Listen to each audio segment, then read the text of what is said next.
picking up from where Season 2 left off. After clearing the first wave of magical beasts in the Red Gate, Jinwoo pressed forward with his summoned soldiers, advancing toward the next target.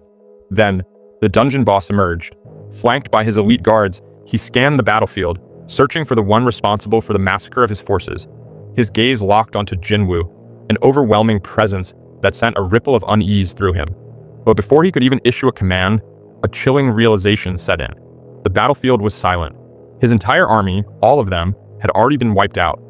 Jinwoo found the situation amusing. He commanded his shadow soldiers to reveal themselves, then, with a cold gaze, ordered them to eliminate the enemies standing before him. Jinwoo, along with his shadow army, marched forward, exuding an overwhelming aura that was impossible to ignore. Sensing the imminent threat, the magic beasts charged with ferocity, but they were no match. The battlefield descended into chaos as Jinwoo's forces brutally tore through their enemies, dismantling them piece by piece. The boss, now paralyzed with fear, could do nothing but watch as his forces were annihilated. His agonized screams echoed through the dungeon as he called out for his fallen subordinates, but none remained. In a final desperate attempt, the boss lunged forward, but Beru, moving at lightning speed, struck first. His claws pierced through the boss's body. Igris followed up, severing an arm in one swift motion. Tusk delivered the finishing blow, slamming the boss into the ground with overwhelming force. The entire battlefield trembled from the impact. As the dust settled, Jinwoo stepped forward. The boss lay in a pool of his own blood, barely clinging to life. Jinwoo demanded answers, but the creature remained silent. The system was likely interfering again, preventing it from revealing any crucial information. With a sigh, Jinwoo dismissed the thought. For now, he had something else to focus on. He opened his inventory and, with a focused expression, took out a key. It was the cursed random box key, a rare item he had obtained after defeating Baran in the Demon Castle. At the time, the key had offered no information, leaving Jinwoo puzzled about its purpose. But now, after reaching level 100 following his achievements in the Jeju Island raid, the required conditions had been met. The system had finally revealed the details behind the mysterious key. It was the key to the Kartanon Temple's gate. A message popped up, stating that the location of the designated gate would be revealed once the allotted time had passed. The name struck a chord in Jinwoo's mind, Kartanon Temple. A rush of memories flooded in. The double dungeon, the ancient temple at its end, the eerie stone statues, and the stone slate held by one of them. The pieces were finally falling into place. Jinwoo realized that the system was calling him back to where it all began. The very place that had set him on the path of a reawakened hunter was summoning him once more. But this time, it felt different. If everything had been orchestrated from the start, if the system had been waiting for his return, then Jinwoo knew he had to answer the call. The challenge had been issued once again, and this time, he was ready. With steely resolve, Jinwoo declared in his mind for the statue of God to wait for him, because he was coming. As Jinwoo stepped out of the Red Gate after clearing it, daylight had already broken. He began walking toward his car, ready to head to his guild office, when a man suddenly approached him, introducing himself as Adam White, a senior official from the Federal Bureau of Hunters. The man's presence hinted at something important. Curious, Jinwoo asked why he had come all the way from the United States to meet him. Adam responded with something that immediately piqued his interest. He had information that no other country or institution could provide. Adam explained that the Bureau made it their mission to share knowledge with special individuals like Jinwoo, and after his performance on Jeju Island, their interest in him had skyrocketed. But Jinwoo, skeptical, was ready to walk away, until Adam said one word: upgrader. That stopped him in his tracks. Adam offered to explain further, and the two drove off to meet the Bureau's deputy director. Upon arriving, Jinwoo was greeted by Michael Connor, the deputy director himself, who wasted no time getting to the point. He extended an offer, an invitation to join the American Hunters. Jinwoo, uninterested in their proposal, cut straight to the real reason he was there: the upgrader. Soon, a middle-aged woman named Norma Selner entered the room. Connor introduced her as the upgrader, the only person in the world capable of enhancing an awakened being's abilities. Miss Selner explained her powers, though Jinwoo remained skeptical. When he questioned the effectiveness of her ability, she claimed that an individual could experience a 20 to 30% increase in strength after completing all 3 stages. Connor emphasized that the Bureau was willing to grant Jinwoo this incredible gift, hoping he would accept. To prove her abilities, Miss Selner offered to perform the first stage right there. She gently took Jinwoo's wrist, instructing him to look into her eyes. Connor, watching closely, was certain that once Jinwoo experienced the upgrade firsthand, he would be eager to continue and sign the agreement. But what happened next left everyone in shock. As Miss Selner gazed into Jinwoo's eyes, she suddenly found herself consumed by an overwhelming darkness. She searched frantically, but saw nothing until a shadow emerged. It moved closer, revealing its terrifying presence as it opened its eyes and stared directly at her. Overwhelmed by fear, she screamed and fell off her chair, completely shaken by what she had seen. The two agents guarding Miss Selner instantly drew their guns, aiming at Jinwoo in a panic. Connor, alarmed by their reaction, quickly intervened, shouting for them to lower their weapons. He reminded them of who Jinwoo was, warning that if they had acted this way towards someone like Thomas Andre or Liu Zhigang, they wouldn't have lived to regret it. Realizing their mistake, the agents swiftly holstered their guns and rushed to assist the trembling Miss Selner. Connor turned back and bowed deeply to Jinwoo, apologizing profusely for his agent's actions. Still trying to process what had just happened, Jinwoo reassured him that it was okay. Connor rushed to Miss Selner's side, trying to understand what had happened. She could barely speak, her breathing unsteady. Seeing her distress, he quickly decided it would be best to reschedule their meeting with Jinwoo. Without hesitation, Adam escorted Jinwoo out of the room. Still struggling to catch her breath, Miss Selner finally managed to speak. To her, Jinwoo was no ordinary hunter. He was a king, a powerful king beyond anything she had ever encountered. Connor, trying to grasp the magnitude of her words, asked if this meant Jinwoo was as strong as a national-level hunter, but Miss Selner admitted that this wasn't something she could measure. What she had experienced went far beyond rankings or classifications. Still trembling, she described the sensation that had shaken her to her core. When she looked at Jinwoo, it wasn't just him she saw, but a presence within him, a force so deep and overwhelming that it had looked into her as she tried to peer into him. As fear gripped her, she shared one last chilling realization with Connor. There was no limit to Jinwoo's power. As Jinwoo left the room, the atmosphere remained tense. The Bureau had sought to recruit him, believing they could offer him something valuable. Instead, they had just uncovered something far beyond their understanding.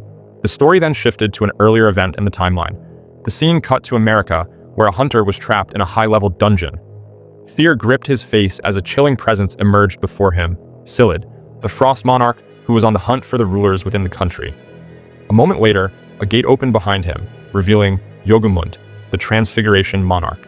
He hurried towards Silid, bringing urgent news about a small island to the east.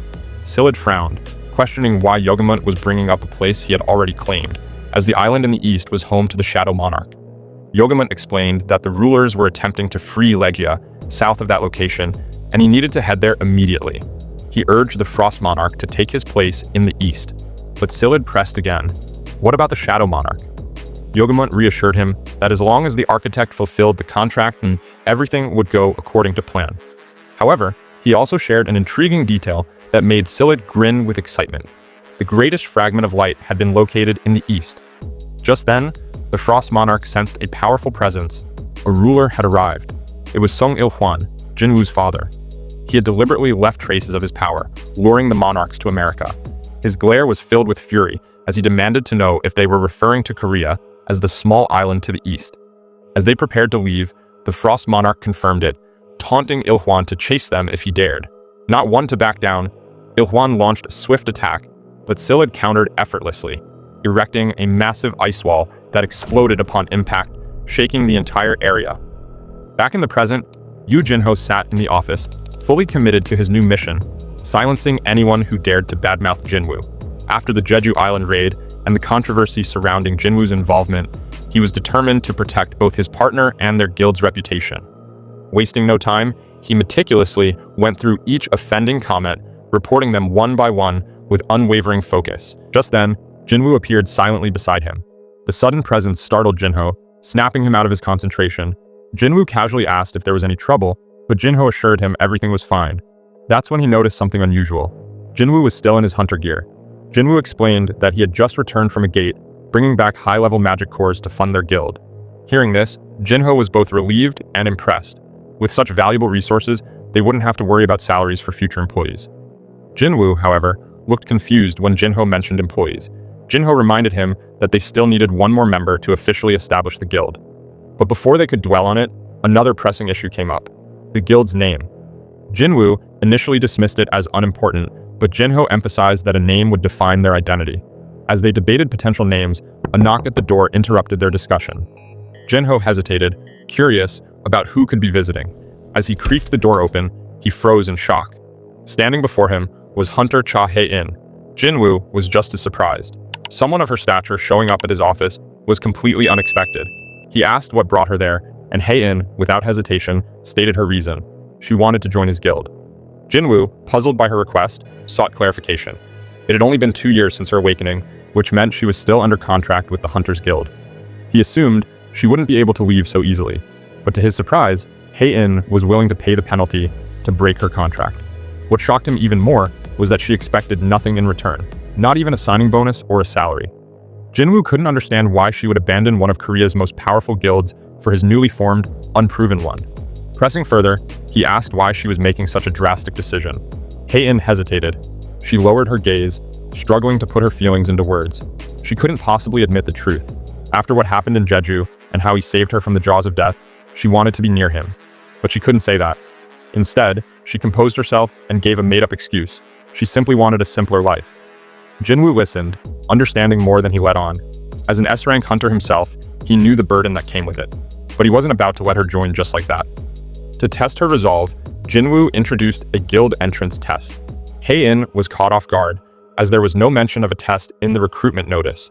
However, Jinwoo smoothly deflected, implying it must have been an oversight on Jinho's part.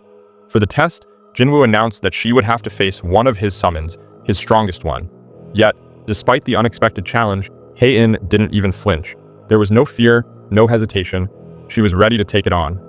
Without wasting any time, Jinwoo suggested heading to the Hunter Association's gymnasium to conduct the test. As they prepared to leave, Jinwoo realized that the gymnasium was quite far from their office. He wanted to test if his shadow exchange skill could transport both of them together. He reassured Hae-in that there was no need for a long walk.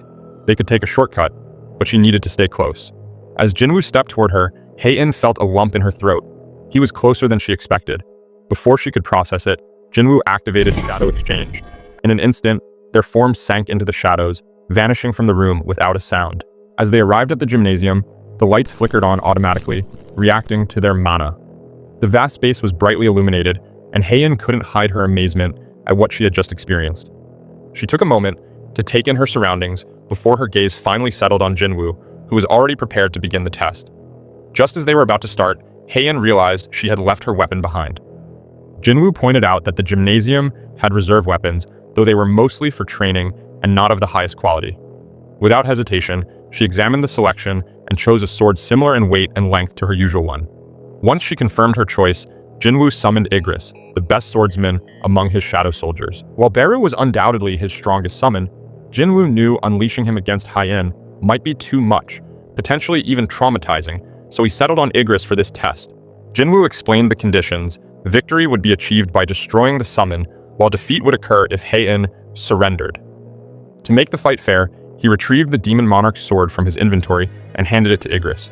Without wasting any time, Jinwoo gave the signal, and the match began. Igris struck first, swinging the Demon Monarch's sword with deadly precision. A bolt of lightning shot toward Hae-in, crackling with immense power. She reacted instantly, dodging with cat-like agility as the blast struck the wall behind her, leaving a deep, charred mark. Jinwoo watched closely, impressed. A lesser hunter would have been fatally wounded if they had been even slightly grazed by that attack. Without losing momentum, Hae-in gripped her sword and charged forward. Her focus was unwavering, and Igris met her head-on. Their blades clashed, sending sparks flying, each strike resonating through the gymnasium. Jinwoo had expected a good fight, but as he observed the battle, he realized he had underestimated Hae-in. Despite wielding the Demon Monarch's sword, Igris was struggling. Hae-in's attacks were relentless, her technique refined and precise. With one final blow, she sent Igris crashing into the wall. The impact reverberated through the space, and Jinwoo knew the outcome was decided. Before Igris could rise again, he called off the match. But Hae-in wasn't satisfied. She stepped forward, her breathing steady, and questioned whether Igris was truly the strongest summon Jinwoo had. Her gaze was unwavering as she insisted on facing his strongest one now. Jinwoo hesitated, knowing exactly who she meant. He was concerned she might get hurt, but Hae-in's determination was absolute. She wasn't backing down. She wanted this fight. After a brief pause, Jinwoo finally agreed and, without saying another word, summoned Beru. The moment the shadow ant materialized, the atmosphere in the gymnasium shifted, but despite the crushing weight of his aura, Hae-in stood firm. Beru, ever loyal to Jinwoo, awaited confirmation of his orders. Jinwoo commanded him to defeat Hae-in, but made one thing clear: she must not be harmed. With his mission set, Beru unleashed a thunderous battle cry that shook the gymnasium. His blade-like claws extended menacingly from his fingers, ready to strike. Just as the tension peaked, Jinwoo's stern voice cut through the silence, reminding Beru of his command. Hearing his liege's instruction, Beru immediately retracted his claws. In that instant, Hae-in saw an opening and moved to seize the moment, but before she could react, Beru vanished from her sight. An icy shiver ran down her spine. She had seen this move before, on Jeju Island. She steeled herself, refusing to fall for the same trick twice. Beru reappeared behind her, his presence looming over her, but this time, she was ready. Her blade lashed out in a flurry of precise strikes. Dozens of slashes cut through the air, yet not a single one landed. Beru dodged effortlessly, his form unmoving, his gaze impassive. The overwhelming difference in their power became painfully clear. No matter how fast or how precise her attacks were, they simply couldn't reach him. Confusion and frustration began to set in for Hae-in. She couldn't understand, how could he be so powerful? And more importantly, what kind of strength did Jinwoo possess to command a monster like this with such ease? As doubt settled in, Beru suddenly closed the distance between them. A suffocating stench of death washed over her, paralyzing her limbs. For a fleeting moment, she felt as if it was over, but instead of attacking, Beru released a terrifying roar. The force of his magic power sent Hae-in skidding backward, momentarily stunned. Jinwoo watched the one-sided fight unfold with a grimace. He found no pleasure in the spectacle and asked if Hae-in was satisfied, hoping she would yield. But despite everything, her resolve hadn't wavered. She still wanted to fight. Jinwoo observed closely, trying to understand her intentions. By now, she knew she couldn't win. She had seen the sheer gap in their strength, yet she still refused to back down. He could sense Beru's growing irritation. Unlike his other summons, Beru was still a predator at heart. Even now, Jinwoo could feel him suppressing his overwhelming instinct to kill. Suddenly, Beru's patience snapped. His instincts flared, and he could no longer tolerate prey standing up to its predator. With a flick of his wrist, his claws extended once more as he lunged at Hae-in with lethal intent. But she dodged, barely. Realizing she had to take a risk, Hae-in activated her most powerful technique, sword dance. Moving with increasing speed, her blade carved elegant arcs in the air, each strike flowing seamlessly into the next. The sound of metal clashing filled the room as Beru blocked every attack with his claws. Despite his calm demeanor, his displeasure was evident. Growing tired of the game, Beru decided to end it. As Hae-in lunged for another strike, he caught her sword with his bare hand. With a sickening crunch, he shattered it. Half the blade fell to the floor. But Hae-in didn't hesitate. She channeled all her remaining magic power into the broken weapon, its jagged edge glowing with an intense light. She was about to unleash a skill she had never used before, Blade of Light. Seeing her chance, Hae-in thrust her glowing weapon toward Beru, who had briefly lowered his guard after breaking her sword. Watching from the sidelines, Jinwoo's eyes widened. Something was wrong. In that brief moment, Beru's mind reset. Jinwoo's command to avoid harming Hae-in was overwritten, and an old, deeply ingrained instinct from his previous life resurfaced: annihilate all enemies. To Beru, Hae-in was no longer an opponent. She was prey. Claws outstretched, Beru launched himself at Hae-in with terrifying speed, intent on ending her. She froze, her instincts screaming at her, but it was too late to react. Just as his claws were about to reach her, Jinwoo intervened. In a blur, he caught Beru's attack with his bare hands. Beru trembled as his gaze met Jinwoo's. Realizing his mistake, he leaped back, dropping to the ground, begging for forgiveness. Jinwoo sighed, understanding what had happened. Beru's protective instincts had momentarily overridden his command. For a moment, he glared at the kneeling shadow before shifting his gaze toward Hae-in. She had fallen to one knee, her breathing ragged. He still didn't understand. Why was she pushing herself so hard? Someone of her caliber didn't need to risk her life over a guild entrance exam. It wasn't worth it. Jinwoo asked her why she was pushing herself so hard, hoping for an answer that would make sense. But Hae-in remained silent, avoiding his gaze. Her silence only deepened his confusion. Still confused, Jinwoo asked Hae-in if she was interested in him. Hae-in's head snapped up, her expression betraying her shock. She looked completely caught off guard, as if the question had pulled her out of a daze. Jinwoo, sensing her surprise, dismissed the thought with a shrug. But after a long pause, Hae-in quietly admitted the truth. Jinwoo was right. She did have feelings for him. At the Federal Bureau of Hunters in the United States, Director David Brennan wasn't pleased with the recent news. His men had failed to recruit Sung Jinwoo, a hunter the Bureau had been determined to bring into their ranks ever since witnessing his overwhelming strength during the Jeju Island raid. Assistant Director Connor, accompanied by Norma Selner standing beside him, apologized for their failure in completing the assignment. Brennan, eager to get to the bottom of the situation, wasted no time in demanding an explanation. He wasn't interested in apologies, he needed to know what had gone wrong. Connor detailed everything that had happened in Korea, describing their failed efforts to bring Jinwoo under the Bureau's authority. He explained to the director that, based on Miss Selner's observations, Jinwoo was supposed to be one of the Monarchs. This revelation about Jinwoo took Brennan by surprise. If true, it meant Jinwoo's power was beyond what they had anticipated. Brennan immediately sought clarification, questioning whether this put him on the level of a national-level hunter. Miss Selner took a deep breath before explaining. All reawakened hunters drew their strength from a realm known as the other side. Their abilities were not their own, but channeled from this unseen force. She had always been able to perceive these connections, feeling the energy each hunter borrowed. Some hunters glowed brighter than the rest, appearing to her as streaks of blinding light.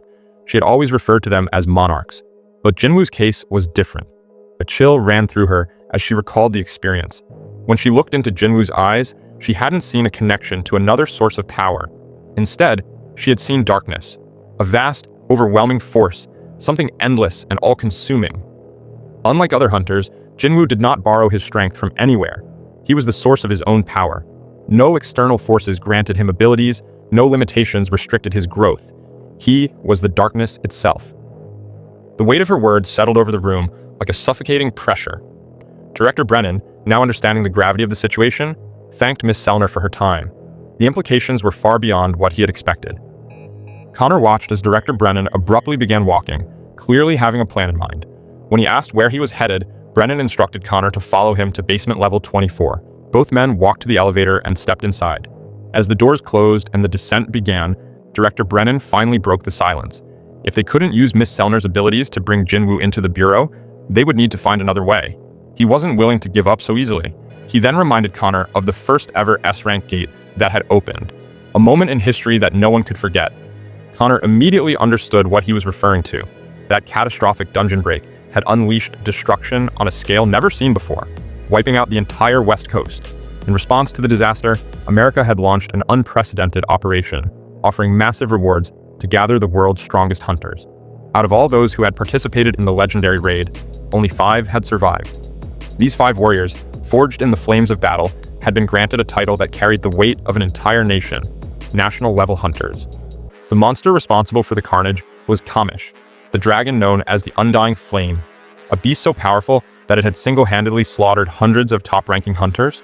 Its name was etched into history as a symbol of absolute terror. As they reached basement level 24, Director Brennan questioned whether Connor could truly believe that nothing had been gained from such a tragedy. Connor hesitated for a moment before realizing what the director was implying. Brennan silently confirmed his suspicion as they stepped into the last room on the level. The reinforced door slid open, revealing a chamber unlike any other in the facility. Brennan stepped forward and carefully opened a safe embedded into the wall, unveiling the heavily secured artifact. It was a runestone extracted from Kamish's remains. Brennan explained that it had been 8 years since this rune had been recovered from the remains of the most fearsome monster in human history. And yet, in all that time, not a single hunter had been able to activate it. The power of the rune remained untouched, waiting in the shadows as if it had been left behind for someone else, for the one hunter who might finally unlock its secrets. As Brennan stared at Kamish's mortal remains, his mind raced with possibilities, wondering if this powerful artifact could be the key to their dilemma. Meanwhile, on the other side of the world, Jinwoo stood in front of his bathroom mirror, lost in thought. Hae-in's words from earlier lingered in his mind. Jinwoo wondered if he had really changed that much, considering himself fairly slim with average looks. Curious about how others might see him, he glanced into the living room where Jinna was lying on the couch. Grinning to himself, he decided to ask for her opinion. But Jinna, unimpressed, shot him down instantly. She questioned where he had gotten such baseless confidence and playfully teased him, insisting that, in her eyes, he still looked like a bum. Jinwoo smirked before pinching her cheek, which quickly escalated into their usual playful banter. Their conversation soon shifted when Jinwoo mentioned his plans to form a new guild. Jinna, now genuinely intrigued, asked if he had settled on a name. He suggested Solo Play Guild. Jinna, however, immediately rejected it. She pointed out the obvious contradiction. Jinwoo wasn't a true solo player. His strength came from his ability to summon an army of shadow soldiers, so the name didn't make any sense. After thinking for a moment, Jinna offered an alternative, Ajin Guild. She explained the meaning behind it, where A meant I and Jin meant to go forward. Jinwoo found it surprisingly clever, but what amused him the most was when Jinna revealed the real reason behind her choice. It was simply her name spelled backward. After mulling it over, Jinwoo admitted it wasn't a bad name for his new guild. That night, Hae-in lay on her bed, feeling overwhelmed with embarrassment. The memory of her earlier conversation with Jinwoo kept replaying in her mind. She had practically confessed her feelings. The realization made her cringe. She buried her face deeper into the blanket, wondering if Jinwoo now thought of her as a strange woman. Every time she tried to brush it off, the moment resurfaced, making her mind go completely blank. She told herself it was natural to be interested in him. After all, he had saved her life. But deep down, she knew her feelings were far more complicated. For a brief moment, her thoughts drifted to Min Byung-gyu, the healer whose abilities had actually saved her. But just as she recalled him, a faint voice rang in her head. The voice was familiar, yet distant. She closed her eyes, desperately trying to grasp the fleeting memory. Something about it felt urgent, as if it had been buried in her subconscious, waiting for the right moment to surface. The voice echoed again. It spoke about Jinwoo. Slowly, the memory began to take shape. The fog in her mind lifted, revealing Min Byung-gyu's shadow. But something was different. His usual calm demeanor was tinged with an unusual worry. His eyes, filled with concern, were locked onto her as he spoke. He had told her to warn Jinwoo, to tell him to be careful of the power he possessed. A chill ran down Hae-in's spine. Her eyes snapped open as she sat up abruptly. At the Knights Guild, Yoontae arrived with urgent news for Guildmaster Park Jong-soo. A new gate had appeared the previous day, and securing a raid permit was proving difficult due to its high rank. While it wasn't an S-rank gate, it was dangerously close, enough to cause concern. The problem was clear. The Knights Guild simply didn't have the manpower to form a proper assault squad for such a high-level raid, but as one of the 5 major guilds in the country, failing to take it on would damage their reputation. Yoontae pointed out that if they passed on this gate, the Fame Guild would likely seize the opportunity. The idea of handing over a gate that had appeared so close to their own territory made Jong-soo fume with anger. While their A-rank hunters were strong, comparable to those in other major guilds, their biggest weakness remained unchanged. They had no S-rank hunters. That single fact alone prevented them from taking on the raid. As Jong-soo and Yoontae discussed their limited options, Jung Yerim, an A-rank healer, joined the conversation. She suggested forming an alliance with another guild, a logical choice under normal circumstances, but Jong-soo was skeptical. However, Yerim had a different idea. Instead of a guild alliance, she proposed bringing in a single hunter. Jong-soo initially dismissed the idea, questioning how a single hunter could make a difference in such a high-level raid, but before he could brush it off completely, something clicked. He suddenly realized who Jung Yerim was referring to. He knew that if they could bring Hunter Sung Jinwoo into the raid, it wouldn't just increase their chances of safely clearing the gate, but also enhance their public image. With no time to waste, Jong-soo immediately decided to meet Jinwoo in person to discuss this crucial matter. With the Knights Guild planning ahead for their crucial meeting, Jinwoo arrived at his office the next day, having made a decision about his new guild's name. He proposed Ajin Guild. Jinho was thrilled with the suggestion, feeling relieved that it wasn't something ridiculous like Solo Play Guild. With the name settled, Jinwoo and Jinho knew they only needed one last founding member to complete the team. Jinho was taken by surprise when Jinwoo dismissed Hunter Cha Hae-in as the potential candidate. Even though she seemed perfect for their guild, Jinwoo explained that she wasn't the right fit. He was looking for someone with a hunter's license who had no interest in guild activities. As they were discussing, a knock at the door interrupted their conversation. Jinwoo briefly wondered if it might be Hae-in again, but when he opened the door, he was met with 3 unfamiliar faces: Park Jong-soo, Yoontae, and Jung Yerim from the Knights Guild. Jong-soo introduced himself and immediately got to the point, showing Jinwoo a video of a massive gate that had appeared in Busan. While it hadn't been officially classified as S-rank, its sheer size made it the largest gate ever recorded in the city. The situation was urgent. Jong-soo explained that the Knights Guild was struggling to obtain a raid permit because they had no S-rank hunters. That was the real reason for their visit. They had traveled all this way to ask Jinwoo to join their assault team. If he agreed, it would fulfill the requirements needed to secure the permit they desperately wanted.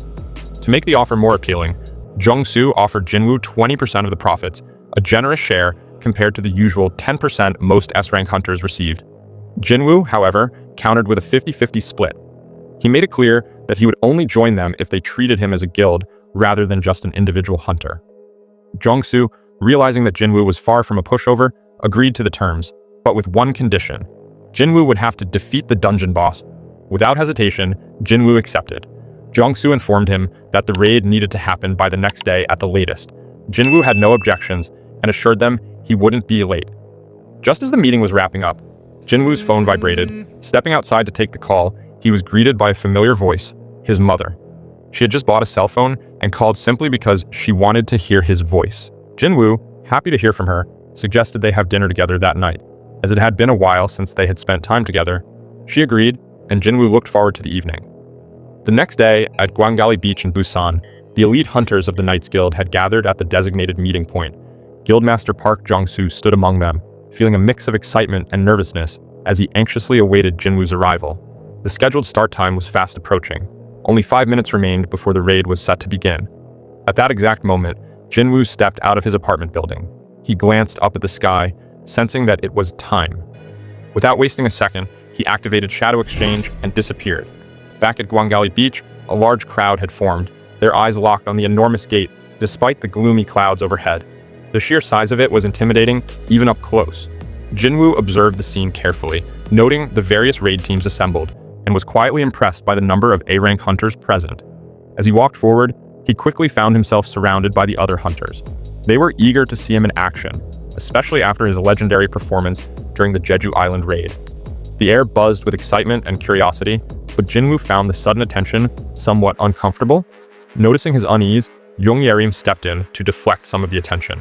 Her intervention gave Jinwoo a much-needed moment of respite from the barrage of questions. Meanwhile, Jong-soo, thrilled to see Jinwoo arrive, greeted him with enthusiasm.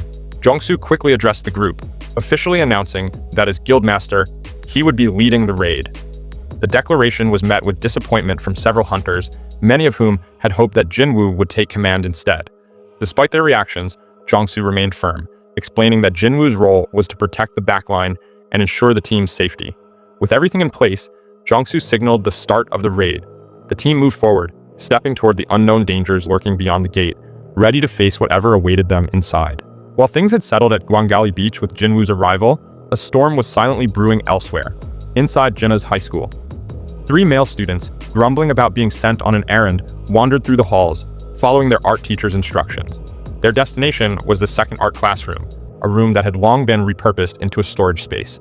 As they unlocked the door, a thick cloud of dust greeted them, filling the air with the stale scent of neglect. Casually discussing how many statues they needed to carry back, one of them suddenly froze. His eyes locked onto something unusual in the far corner of the room. The others followed his gaze. There, embedded in the wall, was a large, blue gate. Curiosity got the better of them. One of the students stepped forward, reaching out to inspect the gate, completely convinced that nothing would happen. At that moment, a deep crack split through the gate's surface. Before he could react, a hand shot out. It clamped down on the boy's head with an iron grip. He struggled desperately, but the hand's strength was absolute. Soon, a sickening crack echoed through the room. Blood splattered across the walls as his skull was crushed instantly. The remaining 2 students, paralyzed in horror, barely had time to scream before the gate shattered like glass. From the fractured portal, beasts began pouring into the world. The first creatures to emerge were 2 massive orcs. Their keen senses immediately detected prey nearby. The entire building was teeming with prey. One of them, eager for the thrill of the hunt, decided the time had come. He ordered his companion to summon their brothers. Once their forces were assembled, they would wipe out every human in the building before fortifying their position. As the leader orc walked through the corridor, he spotted 2 students in the distance and, without hesitation, charged at them with his axe raised high. The students, caught in the monster's bloodthirsty gaze, stood paralyzed in terror. In the blink of an eye, a normal school day had turned into a massacre. As the nightmare unfolded, one student managed to fumble for their phone. With shaking hands, they dialed the Hunters Association Emergency Center. An employee answered quickly. On the other end was a teenage girl, her voice trembling with fear. The receptionist tried to remain calm and professional, asking how she could assist. The girl, barely able to get her words out, whispered that she was at her school, hiding in a bathroom while terrifying beasts roamed outside. The receptionist's breath caught for a moment as she realized the gravity of the situation. As the girl struggled to form a sentence, overwhelmed by sheer terror, the receptionist urged her to stay calm and assured that hunters were already on their way. She gently asked the girl to describe the creatures. Through quiet sobs, the girl explained. They had human-like bodies, ugly faces, and green skin. A shiver ran down the receptionist's spine. She knew what they were dealing with, an orc outbreak. But before she could warn the girl, it was too late. A deep, guttural growl rumbled through the speaker. Then came a single, blood-curdling scream, and the line went dead. The school had turned into a slaughterhouse. While some students had managed to flee, many weren't as lucky. Bloodied corpses littered the hallways, and those still alive were either running for their lives or cowering and hiding. Orcs, with blood dripping from their axes, stood over the lifeless bodies of their victims. Though some prey had managed to escape, their cruel, beastly eyes gleamed with satisfaction. There were still plenty more students trapped inside. On the top floor, a group of students huddled together, their bodies pressed against the walls as they listened to the horrors unfolding below. They had barricaded the classroom door with desks and chairs, but it was a feeble defense at best. The boys in the room clutched whatever they could find, chairs, mops, anything that could be used as a weapon, but their hands trembled and their eyes betrayed the truth. They knew none of it would make a difference. Suddenly, the door exploded from its frame as the leader orc burst into the classroom. Panic surged through the students as one boy, desperate to escape, sprinted toward the back door, only to be struck down instantly by an orc waiting in the shadows. With both exits blocked, the remaining students were trapped like cornered prey. Pressed against the wall, they could only watch in horror as the orcs closed in. Amid the chaos, Jinna huddled with her classmates in a corner, her heart pounding. Fear consumed her, but in that moment of terror, she clung to a single hope, her brother Jinwoo. She called out to him in her mind, believing with all her heart that he would come for her. An orc scanned the group of terrified students and sensed something unusual, a surge of magic energy. It was coming from Jinna. Her presence stood out, and the orc's bloodthirsty gaze locked onto her as he became fixated on killing her. As the orc took a step toward her, Jinna's classmate stepped in the way. Summoning every ounce of courage she had, she tried to block the orc's path, but it was futile. His eyes remained locked on Jinna as he raised his massive axe, ready to strike. Jinna watched in horror as the weapon rose above her head.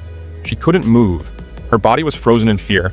Desperately, she squeezed her eyes shut, bracing for the inevitable. Just as the orc prepared to strike, something completely unexpected happened. All of a sudden, a high orc shadow soldier clad in black armor emerged, gripping the orc's wrist with an iron grip. The orc barely had time to react before the shadow soldier slammed its fist down on its head with overwhelming force. The impact was so brutal that the orc shot through the roof like a rocket. Soon, more high orc shadow soldiers materialized, their imposing figures rising from the darkness, their eyes locked onto any remaining threats as they moved in unison, forming an impenetrable wall around Jinna. The battle had shifted. She was no longer in danger. Jinwoo's shadow soldiers had turned up at the school just in time, securing the area, while their master, on the other hand, had entered the dungeon alongside the Knights Guild raid party. Upon entering, they were met with a twin-headed ogre. The creature roared and swung its massive battle axe with all its might, aiming to crush anything in its path. Jongsu, the tank of the group, charged forward, raising his shield just in time to block the powerful blow. The sheer force of the attack sent shockwaves through the ground, but he held firm. As Jongsu held the line, he called out to Yuntai, who dashed in with lightning speed. With precision and agility, he leapt onto the ogre and slashed at both of its eyes. The beast roared in agony, thrashing wildly as Yuntai signaled the others to strike and inflict as much damage as possible. Seizing the opportunity, the Knights Guild hunters launched a coordinated counterattack. Their frontline fighters moved in sync, slashing deep into the ogre's thick hide, while the mages positioned behind them rained down scorching spells. The monstrous creature, now covered in wounds and burns, staggered backward before collapsing with a heavy thud. Jongsu called for a brief regroup, acknowledging the difficulty of the raid. Encountering a twin-headed ogre at the entrance of a dungeon was rare, an ominous sign. Jinwoo, surveying the scene, identified it as a gravekeeper. Jongsu explained that such creatures often signified an army of undead lurking deeper within. Trying to keep the tension in check, Yuntai joked about not jinxing their situation. But before anyone could respond, they noticed something strange.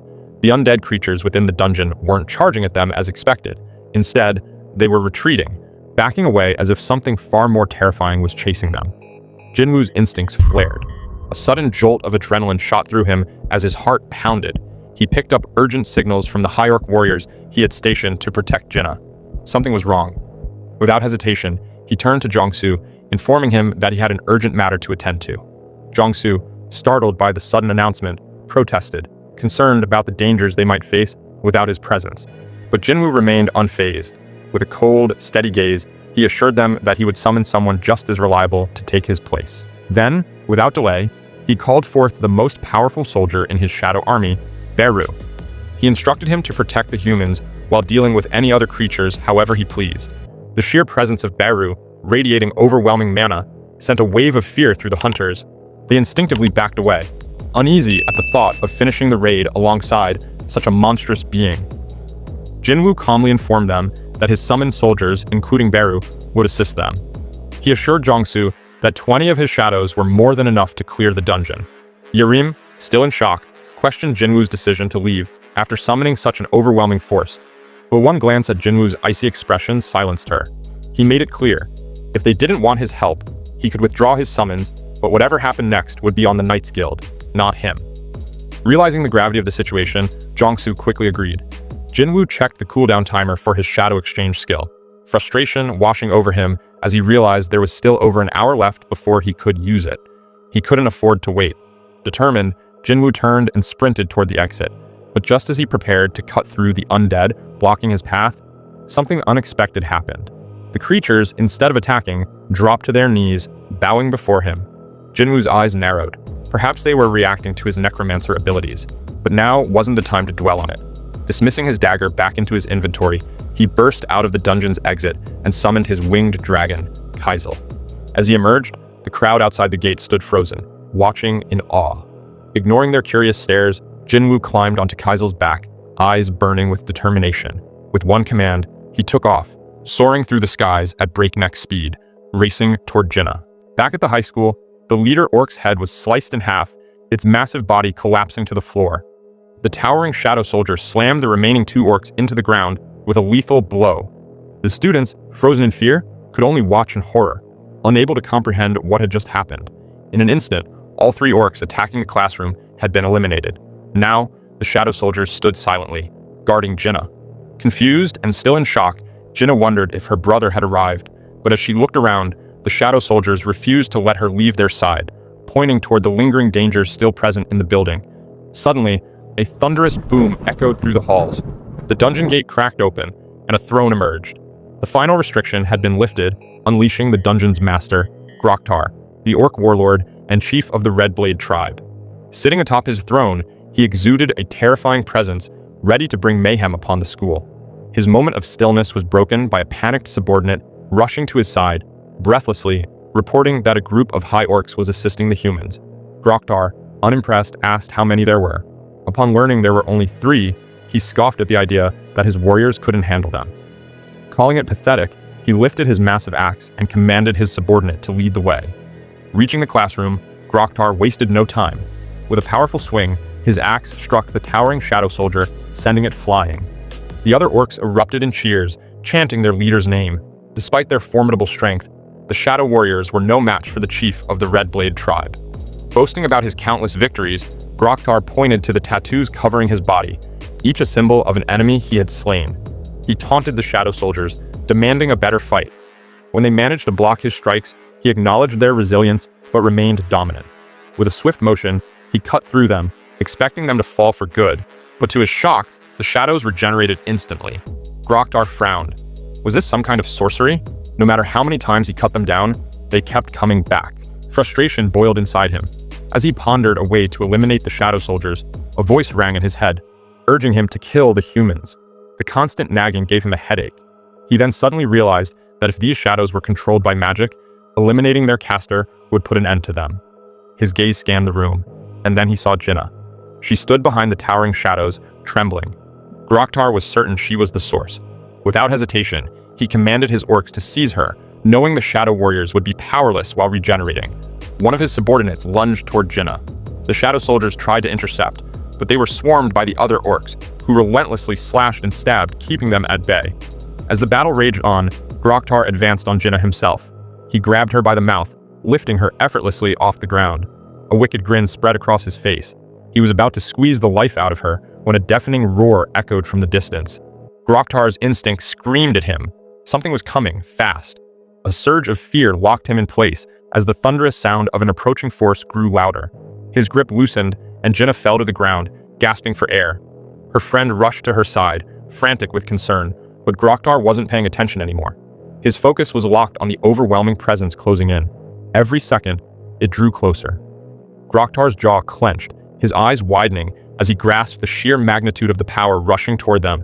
Panic surged through him as he bellowed to his orc warriors, ordering them to brace for impact. But before they could react, an earth-shattering explosion tore through the building. The classroom wall was obliterated, sending dust and debris billowing through the air. Jinna coughed, struggling to catch her breath, her vision blurred by the chaos around her. But amid the destruction, a familiar presence emerged beside her. Without a word, Jinwoo gently patted her head, a silent reassurance that she was safe now. Groktar swallowed hard as he faced this new and incredibly powerful adversary. The overwhelming presence of Jinwoo sent a chilling fear through him, a feeling he had never experienced before. Desperate to assert himself, Groktar straightened and introduced himself as the chief of the Red Blade tribe. But before he could finish, Jinwoo's hand rose. Filled with rage, Jinwoo pointed directly at Groktar, his voice cutting through the tension like a blade as he commanded him to shut up and wait. The orc chief froze, instantly silenced by the overwhelming presence before him. Jinna, tears welling in her eyes, threw her arms around her brother the moment her coughing subsided. Jinwoo stroked her hair gently, asking if she was okay. Apologizing for being late, he glanced around, ensuring the students were safe. They nodded in relief, confirming they were unharmed. His gaze then landed on Jinna's face, where a distinct handprint on her cheek and neck made his blood boil. Without hesitation, he commanded Igris to stay by her side and protect her, then summoned additional shadow soldiers to escort the remaining students to safety. As the orcs tried to budge, seeing their prey slipping away, Jinwoo glared at them with anger, demanding to know who had allowed them to move. Groktar, realizing the situation was far beyond his understanding, questioned Jinwoo. Who was he, and how could he speak their language?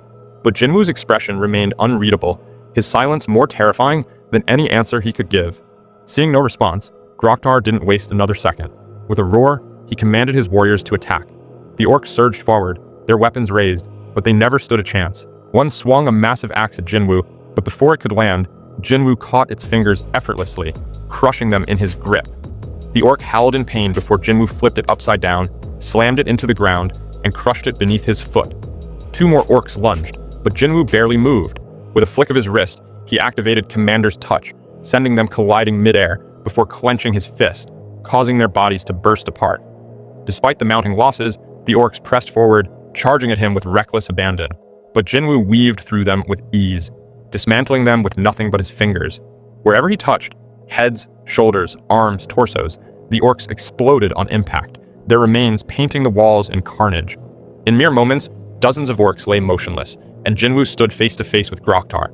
The orc chief barely had time to react before Jinwoo grabbed him by the jaw and slammed his head against the wall. Groktar gasped for air, his vision spinning as he struggled to comprehend what had just happened. Jinwoo's gaze shifted, scanning the hallway. The sight of fallen students, lifeless bodies littered across the floor, sent his rage boiling over. His cold eyes locked onto Groktar once more as he pressed for an answer for the slaughter of humans. Groktar, trembling, stammered a response, claiming that a voice in his head had ordered him to slaughter all humans. Jinwoo leaned in, his gaze piercing as he pressed for more. Had the voice commanded him to kill him as well? Groktar, now desperate, pleaded for forgiveness, swearing that he hadn't intended to challenge Jinwoo. But Jinwoo wasn't satisfied with his answer. The orc chief continued to beg, but Jinwoo only grew colder. Perhaps, he thought, Groktar hadn't considered him human at all. Jinwoo, in an eerily calm voice, told Groktar that he might forgive him, but the path to forgiveness would not be easy. And in the next instant, without another word, Jinwoo summoned the demon Monarch's dagger and brutally ended Groktar's life. Meanwhile, at Gwangali Beach, the dungeon raid pressed on. Jinwoo's shadow ants swarmed the cavern walls, their battle cries echoing through the space. The sight sent shivers down the spines of the Knights Guild hunters, some of whom began voicing concerns, fearing these creatures might turn on them at any moment.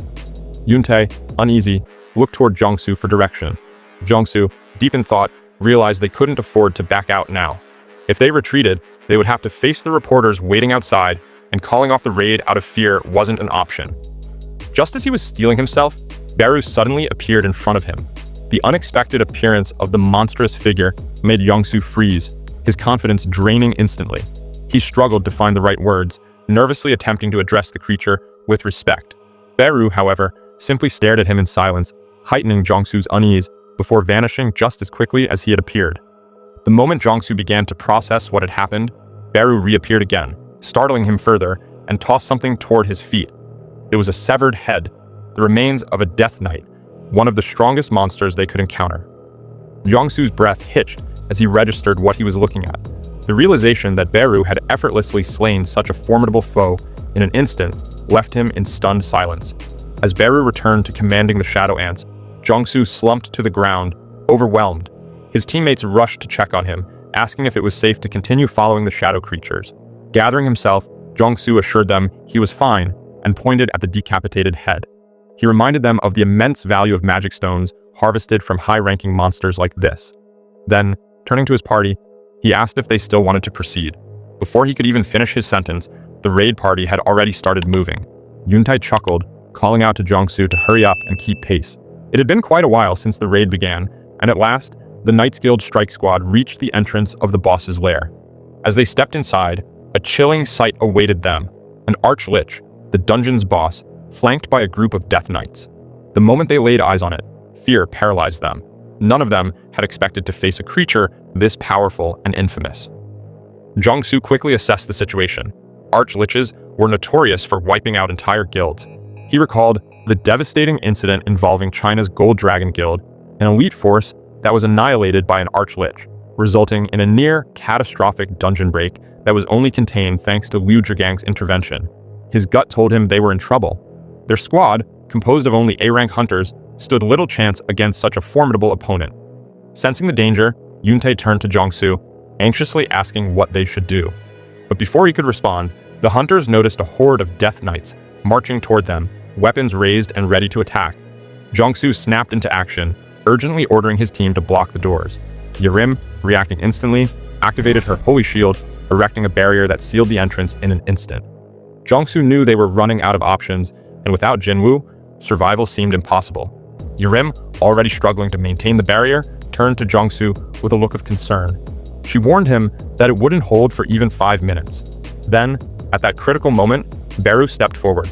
Without hesitation, he strode past the hunters and stood directly in front of the Arch-lich.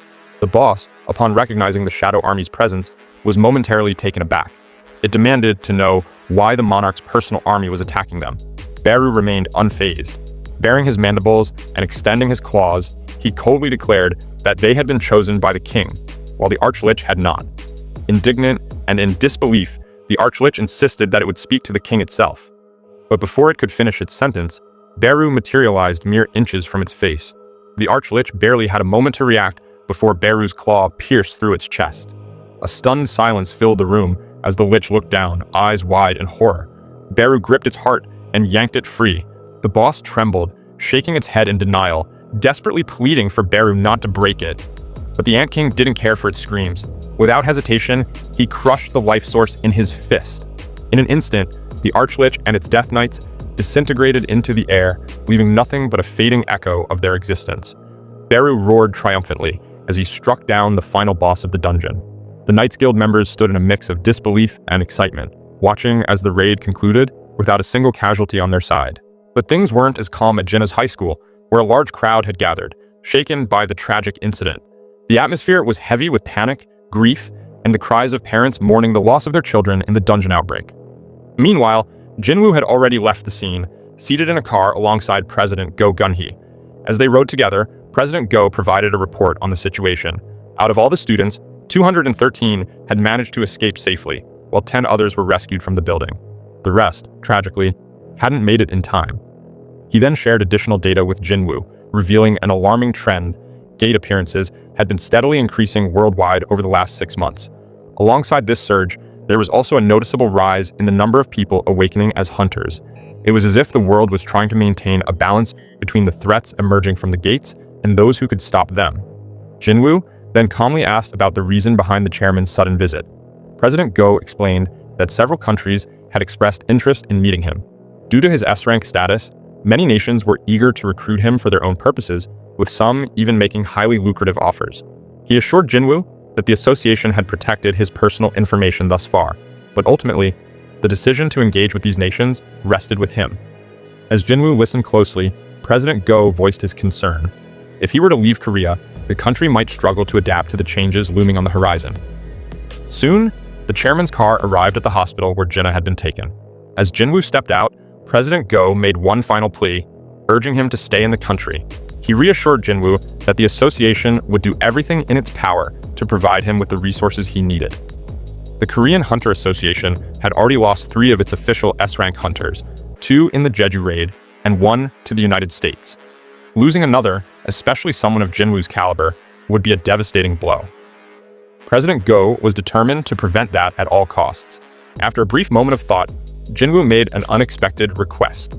He asked for permission to enter high-ranking gates alone, bypassing the minimum capacity requirement. President Go was taken aback. The law requiring a set number of hunters in raids was designed to protect them from unnecessary risks. However, as he considered Jinwoo's words, it became clear that this might have been the very reason he had formed his own guild. Jinwoo confirmed this and asked if his request was too much. While the idea of a single-man raid team was unheard of, President Go understood that Jinwoo wasn't just any hunter. Though hesitant, he agreed that it wasn't impossible and promised to do everything in his power to make it happen. After dropping Jinwoo at the hospital, President Go headed straight to the National Assembly to discuss Jinwoo's urgent matter. As he presented his request to recognize summoned minions as official members of strike squads, one of the assembly members immediately rejected the idea, calling it absurd. The member argued that the Hunters Association was meant to serve all hunters equally and accused President Go of bending regulations solely for hunter Sung Jinwoo. Remaining calm, President Go acknowledged that this was indeed preferential treatment. He then posed a simple yet powerful question to the assembly. If they had to choose between sending an assault squad of regular hunters or letting Jinwoo clear a dungeon alone, which would they pick? The room fell silent as the weight of the question sank in. President Go then reminded them that guilds from around the world were eager to recruit Jinwoo. If Korea refused to compromise, there was a real risk he might leave for another country. He urged them not to repeat past mistakes, referencing how hunter Hwang Dong-soo had defected to the United States. He then nudged the assembly, reminding them that if another S-rank gate appeared in Korea, they would need someone capable of protecting them. Meanwhile, unaware of all the buzz surrounding her, Yoo Soo-yeon was fully engrossed in her work in the entertainment industry. After wrapping up a shoot, she noticed her phone buzzing with a call from her brother, Jinho. He invited her to join Ajin Guild, assuring her she wouldn't have to do any actual work. He explained that they needed one more founding member to finalize the guild's registration. Skeptical, Soo-yeon teased Jinho, asking if he had fallen for some kind of scam. Jinho, amused, told her she'd be shocked when she found out who this so-called shady guy was. After their call, Soo-yeon made her way to Ajin Guild's office. Upon arriving, Jinho introduced her to Jinwoo, explaining that she was his cousin and a certified A-rank hunter. The realization hit Soo-yeon. She was standing before the famous Sung Jinwoo. Jinho, ever playful, reminded her that she was the real celebrity in the family. But Soo-yeon remained more excited to meet Jinwoo than to bask in her own fame.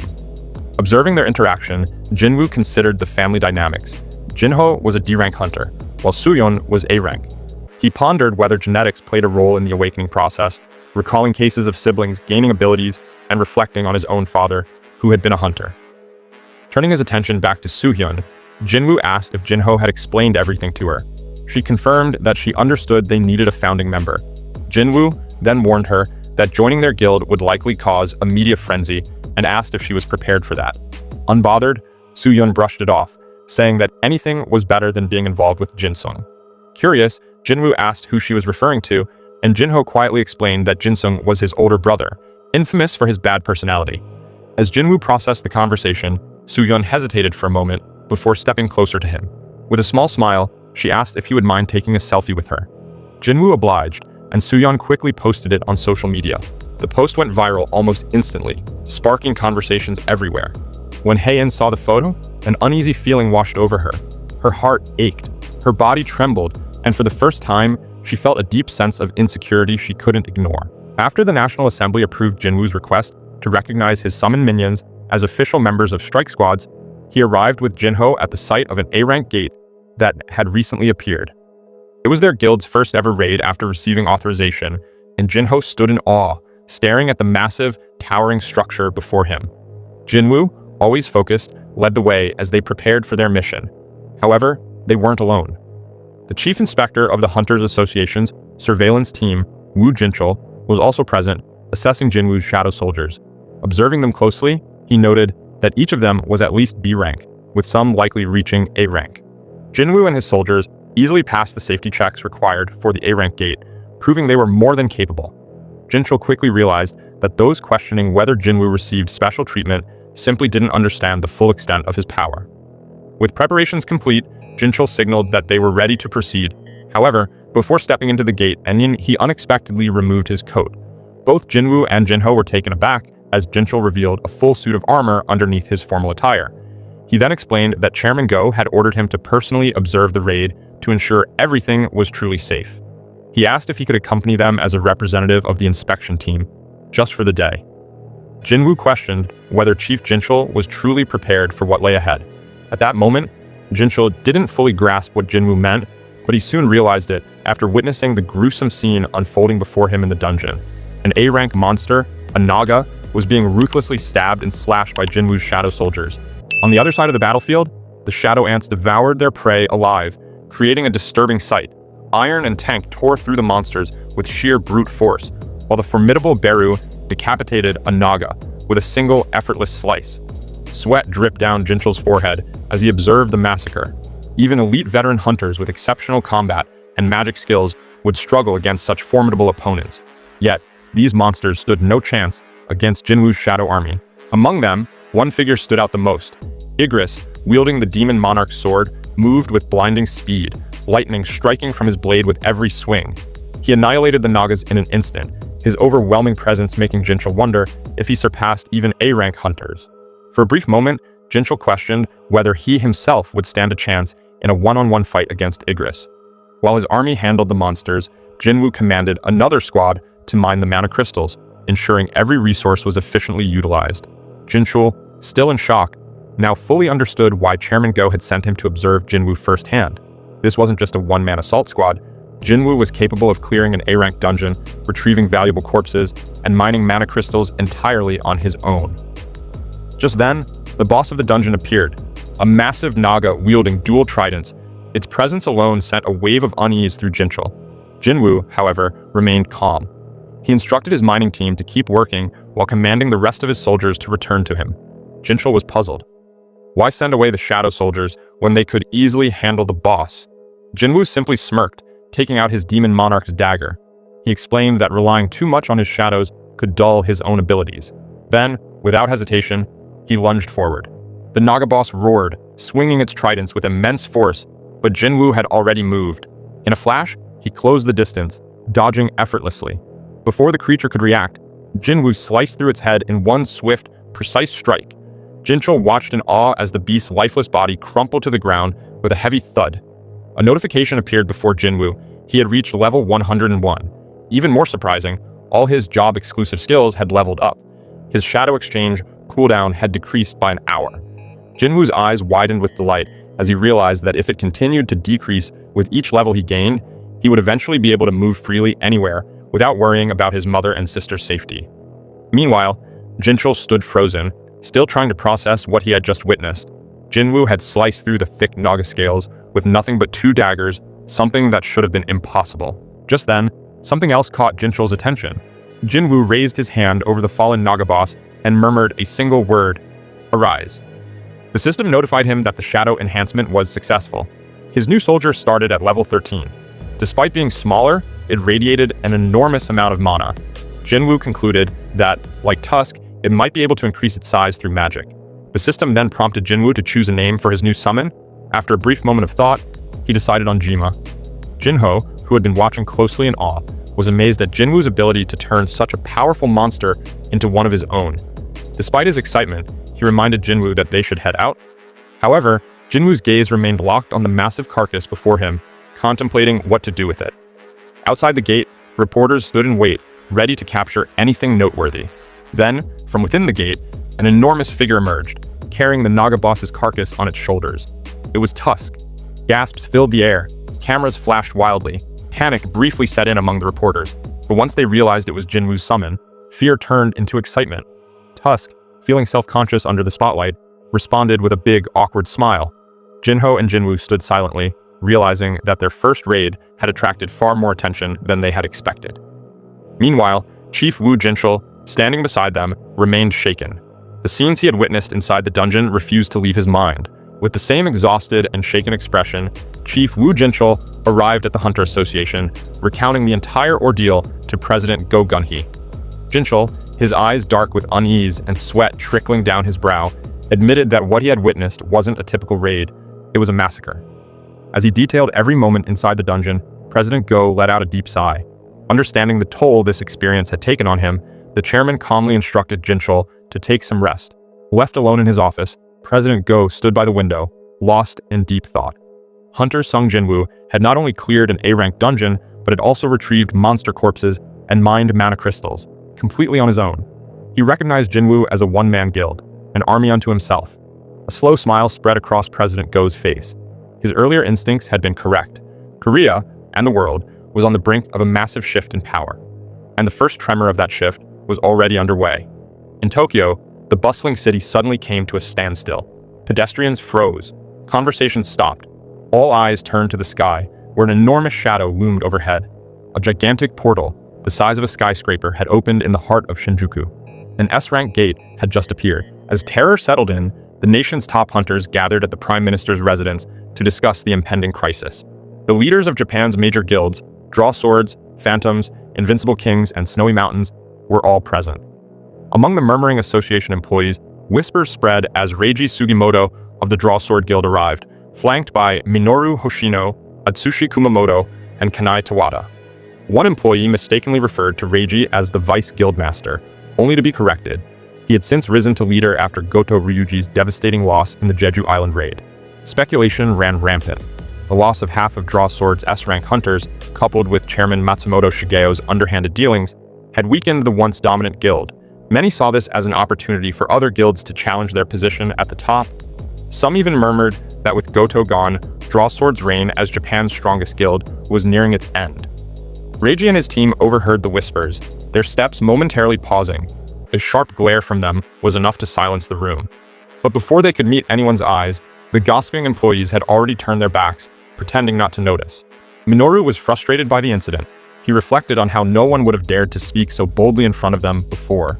But now, with Goto gone, it seemed everyone had found their voice. Kanai added that rumors were circulating about a possible merger between the Phantom Guild and Snowy Mountain Guild. If true, their combined strength would give them 4 S-rank hunters, the same number as Draw Sword. Reiji scoffed at the idea, remarking that no matter how many guilds banded together, they still wouldn't match Draw Sword's true strength. Inside the Prime Minister's office, tension thickened. The Prime Minister slammed his fist against the table, furious. He demanded answers from the Japanese Hunters Association. Why had no solutions been presented? What was being done to prevent a dungeon break? Chairman Matsumoto, attempting to calm the storm, explained that even S-rank hunters were not guaranteed to survive an S-rank gate. The room erupted as one guildmaster snapped, arguing that there was no point in meetings anymore. The situation had already spiraled out of control, just like the Jeju raid. Another guild leader, recognizing the urgency, suggested a bold move, hiring the world's strongest hunter, Thomas Andre. His proposal was quickly shot down by another guildmaster who questioned whether Japan even had the funds to recruit someone of Thomas's caliber. Besides, with the sudden surge in high-level gates worldwide, every nation was struggling to hold its own. The Prime Minister, his worry deepening, doubted that many hunters would be willing to face such a perilous mission. The fear in the room was palpable. Then, Reiji spoke up. He mentioned that there was one hunter who would be willing to help, for the right price. That man was the barrier specialist, Yuri Orlov. Reiji took charge of the mission personally. Along with Minoru and Kanai, he traveled to Russia to negotiate with the one man who could keep Japan's S-rank gate under control, Yuri Orlov. Seated in a brightly lit room, Yuri barely spared them a glance as he swirled his drink.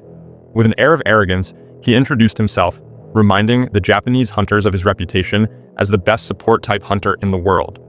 After taking a slow sip, he got straight to the point. He had already reviewed the files sent by Draw Sword Guild. While he acknowledged their decision to evacuate civilians as the right call, he pointed out a glaring flaw, a lack of manpower. Yuri asked if it was true that Japan could only send 6 of their S-rank hunters on the mission. Reiji confirmed it. He explained that each had to leave 1 S-rank behind to handle the A-rank gates that had spawned across the country. Even Draw Sword could only afford to send 3 of its 4 S-ranks. Yuri chuckled, unimpressed. He pointed out that such a plan wouldn't be enough to protect Japan from the looming disaster. Shaking his head, he slammed his drink onto the table and made his offer clear: $10 million a day to keep the gate closed. Reiji was momentarily stunned by such an outrageous demand, but Yuri simply shrugged with a grin, saying it was a bargain compared to Thomas Andre, who would have charged $36 trillion for the mission. Minoru, standing just behind Reiji, turned to Kanai, asking what exactly Yuri had said. Kanai, fluent in Russian but shocked by the audacity, hesitated before muttering, "Whatever it wasn't good." Yuri exhaled in amusement, his smirk widening. He gave the Japanese hunters a choice: pay $10 million a day to save their country, or risk everything just to save a little money. Mocking their hesitation, he questioned whether they even had the luxury of being picky. Then, with a sneer, he added that even if they begged while licking his boots, it still wouldn't be enough. Frustrated by Yuri's arrogance, Reiji challenged him, asking if he truly believed his abilities justified such demands. Unfazed, Yuri scoffed and confidently claimed he was far superior to the two S-ranks standing behind Reiji, dismissing them outright as losers. Minoru and Kanai's blood boiled. They had been silently enduring Yuri's arrogance, but this was too much. They lunged forward, ready to put the Russian in his place, only to freeze mid-motion, locked in place by an unseen force. Yuri's smirk deepened as he watched their futile struggle. With a chuckle, he taunted them, daring them to move if they could. Minoru and Kanai were stunned. As seasoned S-rank hunters, they had faced countless powerful foes, yet now, they couldn't even twitch a finger. How had Yuri managed to completely immobilize them with such ease? With a smug grin still on his face, Yuri turned back to Reiji and repeated his offer: to keep the S-rank gate sealed and, as a bonus, release the two hunters without any extra charge. Reiji remained still, carefully analyzing the situation. The Russians' power was undeniable. Even though the price was steep, Japan had no better option. Still clenching his fists from the humiliation, Reiji took a deep breath. After a brief moment of thought, he made his decision and reached out to the authorities. And just like that, the deal with Yuri Orlov was set in motion. While a dangerous crisis loomed over Japan, in neighboring Korea, Jinwoo was in high spirits as he made his way back to the Ajin Guild office. His mind buzzed with thoughts of his rapid progress. His skills had evolved at an astonishing rate. Now, at level 101, he marveled at having obtained the key to the Kartanon Temple. And with level 102, just within reach, he couldn't help but anticipate what lay ahead. As Jinwoo parked his car and stepped out of the vehicle, a familiar figure caught his eye near the office entrance. It was Hunter Cha Hae-in. The moment their eyes met, she quickly turned to leave, but Jinwoo didn't hesitate. He sprinted after her. Startled, Hae-in froze as he suddenly appeared beside her. Narrowing his gaze, Jinwoo asked why she was avoiding him and what she was doing near his office. Still surprised by his sudden approach, Hae-in explained that she had left her car in the parking lot during her last visit. Jinwoo immediately recalled their last encounter, when they had used Shadow Exchange to leave. Understanding the situation now, he relaxed slightly. But before Jinwoo could say anything else, Hae-in looked up at him, as if gathering her thoughts. Then, she hesitated for a moment, before asking if he was free right now. Hae-in's mind swirled with questions, about the photo Jinwoo had taken with Soo-yeon, about why he had chosen an A rank instead of hiring her, an S rank. But despite these thoughts, what truly weighed on her was something else, something far more important. Taking a breath, she finally opened up about the dream she had of Min Byung-gyu and how it was connected to Jinwoo's powers. Jinwoo's expression shifted. A sudden jolt ran through his mind. Sensing the gravity of the conversation, he gestured toward the office, inviting Hae-in to continue their discussion upstairs. Inside the office, Hae-in found herself momentarily flustered. She hadn't expected to be alone with him. Jinwoo, however, remained focused. He casually made himself a cup of coffee before turning to Hae-in, inquiring how Min Byung-gyu had left a message for him. She recounted the strange events of that night, the eerie voice she had heard, and how Min Byung-gyu's shadow had manifested before her. His presence had felt urgent, almost desperate, as he warned her about the hidden danger within Jinwoo. He spoke of feeling as though he had been revived solely to serve him. Yet, the most unsettling part was that he felt content in that servitude, as if it was his natural purpose. Byung-gyu's final words hinted at something even more terrifying: Jinwoo's power, a force unlike anything else. Before his shadow could explain further and reveal the truth about Jinwoo's army, a sudden light engulfed him, cutting off the message. His last words still echoed in Hae-in's mind, leaving her with an uneasy sense of foreboding. Hae-in's words clung to him, even as Jinwoo resumed his usual routine. Seated in a dungeon while his shadow soldiers carried out the battle, his mind drifted. If what Hae-in had told him was true, then his powers weren't just about getting stronger. There was something deeper, something dangerous, and it was time to uncover the truth. As Jinwoo was lost in thought, Jinho took a nostalgic turn reminiscing about their past and mentioning how the dungeon reminded him of their early days raiding C-rank dungeons. Jinwoo, barely paying attention, simply reminded him not to talk with his mouth full as Jinho ate. Undeterred, Jinho suggested that Jinwoo let his shadow soldiers handle everything while he focused on other matters, arguing that they could move on their own. But Jinwoo knew better. He earned fewer experience points when he was too far away from his summons, and besides, he couldn't always trust his soldiers to behave properly when unsupervised.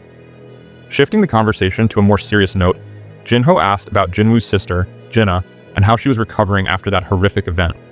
Jinwoo explained that she was still resting, but reassured himself that she was safe, knowing his most reliable shadow soldier was watching over her.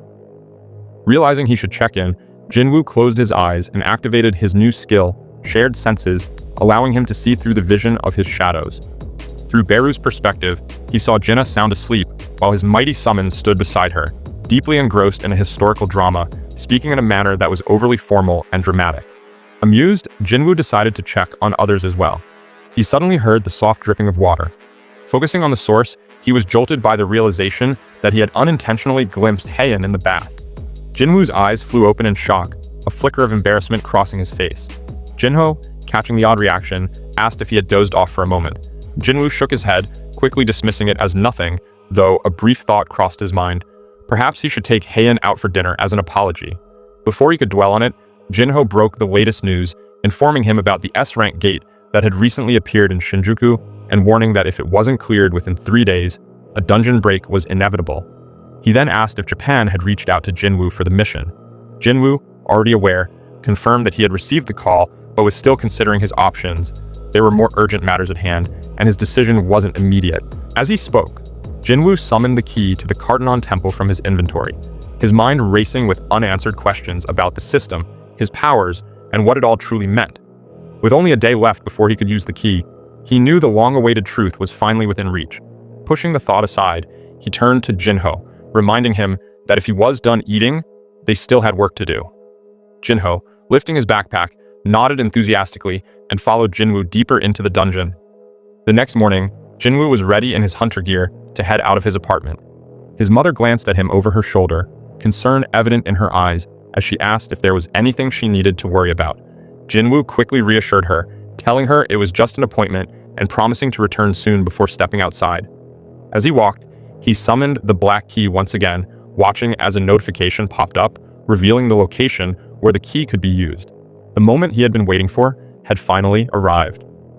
Meanwhile, at Jinna's high school, a group of Hunter Association employees stood near another gate that had appeared in the exact same spot again.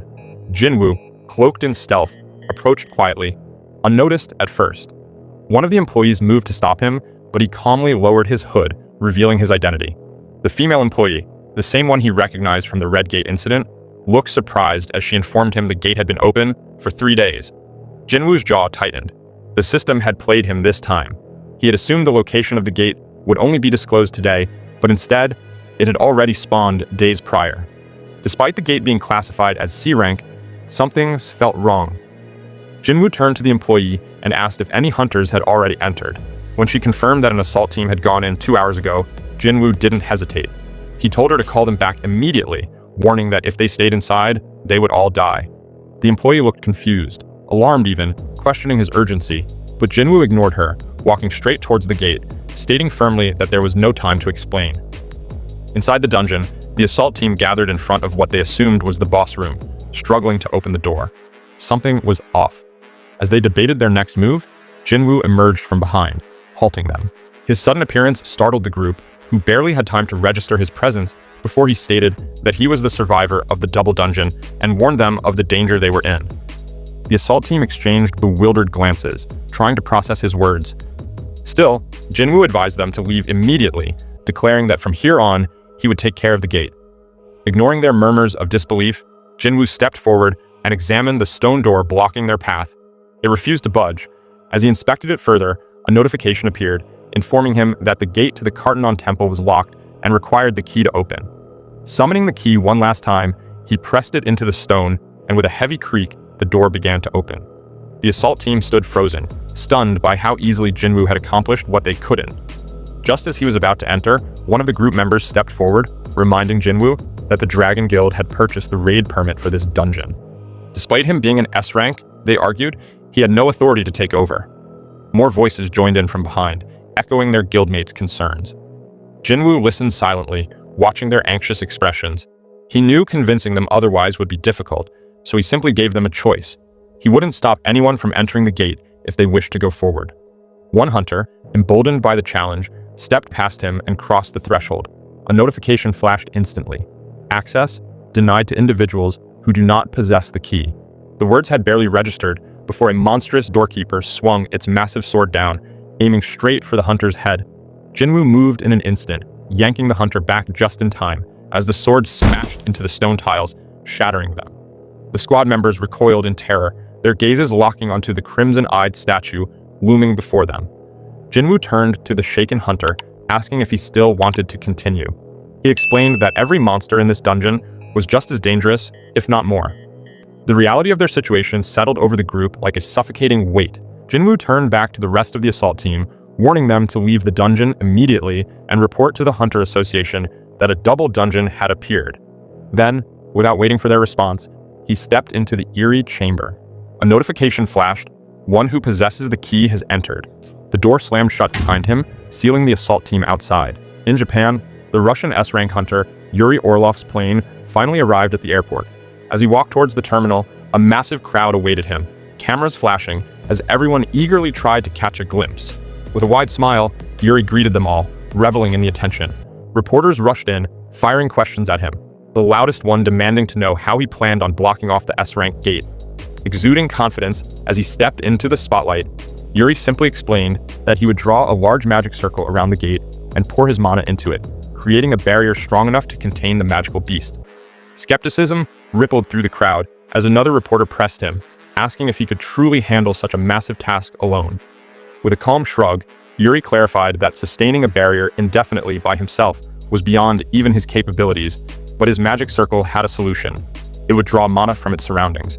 By setting up large quantities of mana crystals around Tokyo, he assured, the circle would steadily absorb energy, strengthening over time. It was like starting a car, he added smugly. Once the engine was running, it would build up power on its own, transforming into an unbreakable wall.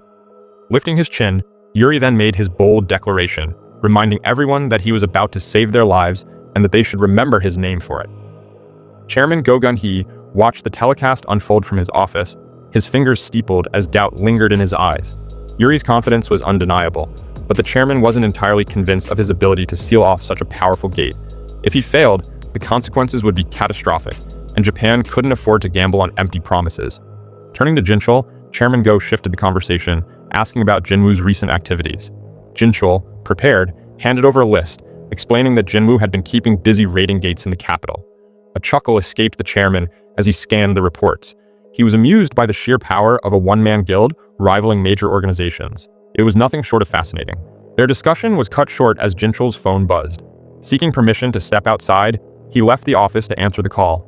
As he listened, his usual composed expression faltered, his grip on the phone tightening. The caller's voice relayed urgent news. Another gate had opened at Jinna's school. But it wasn't just any gate. A double dungeon had been discovered inside. A panic surged through the Hunter Association, but Jinwoo remained undaunted as he stepped into the Cartanon Temple. The torches along the walls ignited upon his arrival, casting eerie shadows across the vast chamber. His eyes swept across the familiar sight.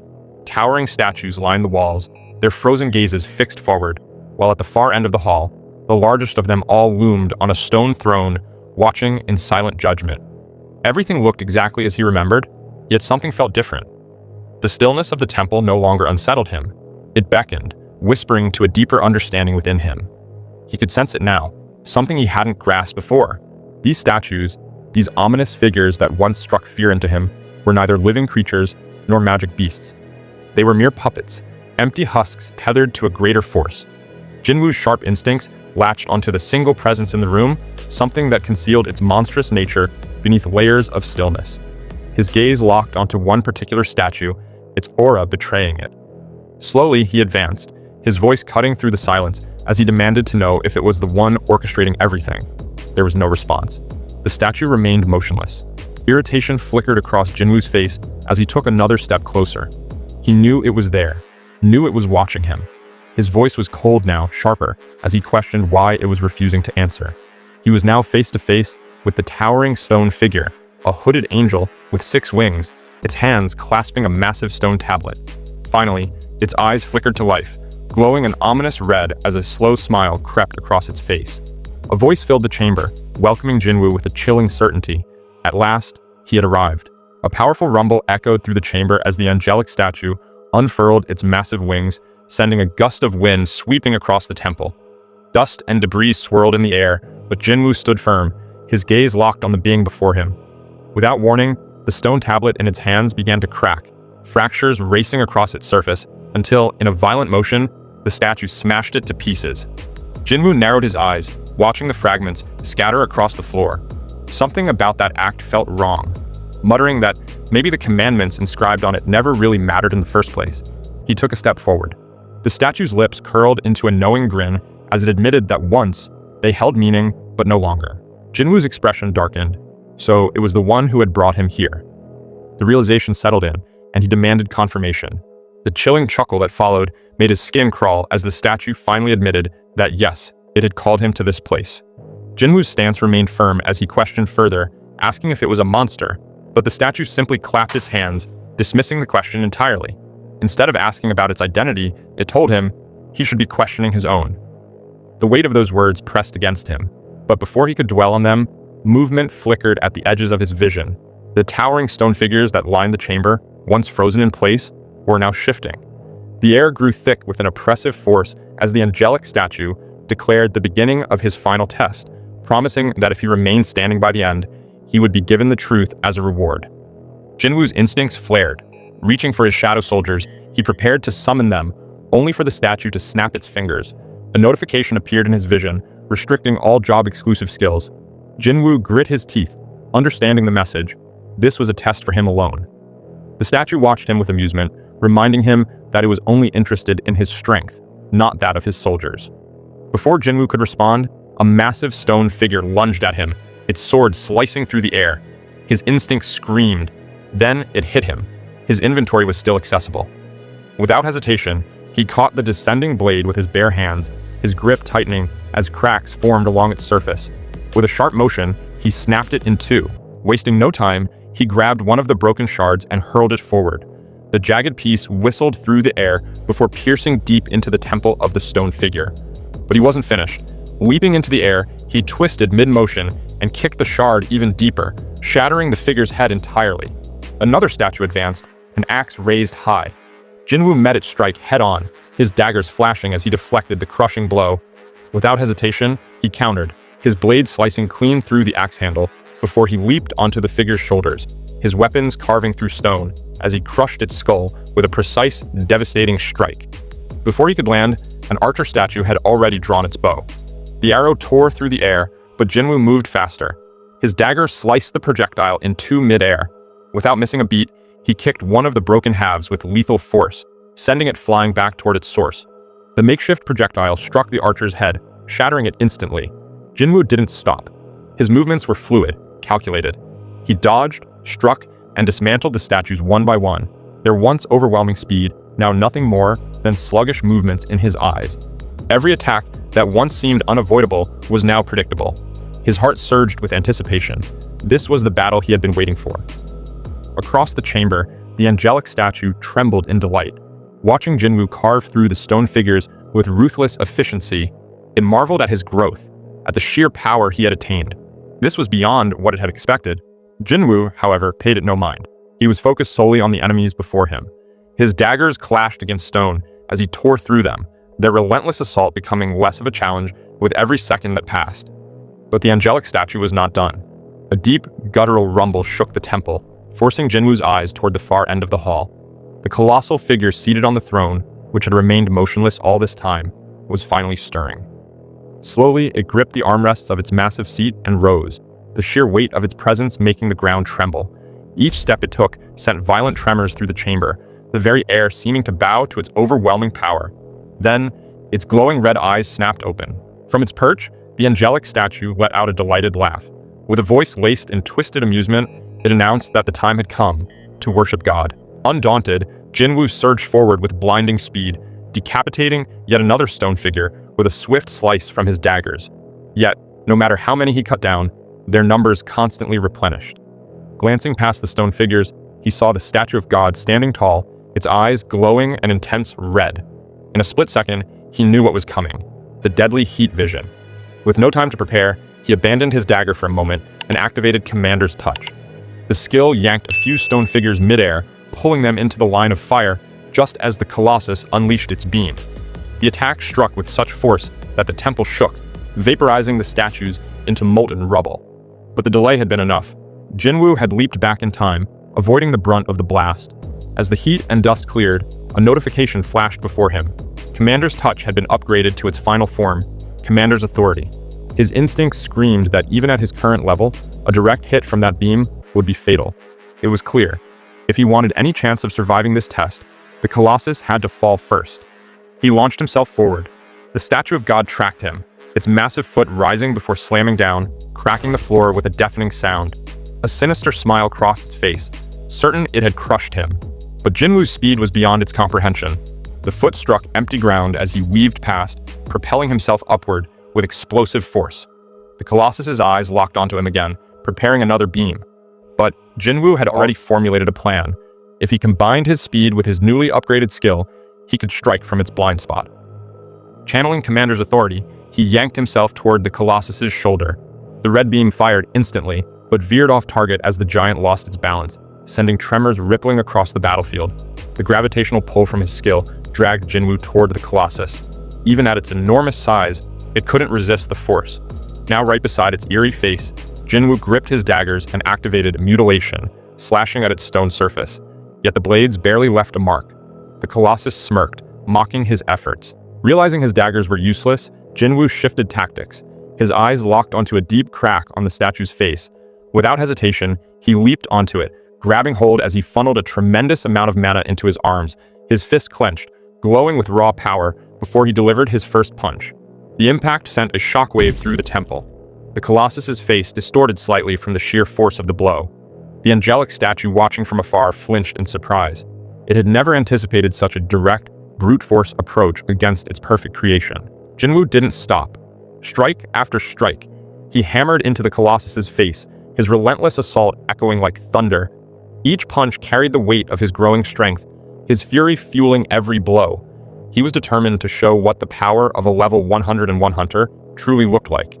Then, with one final devastating strike, the Colossus staggered before crashing to the floor, sending tremors through the lair.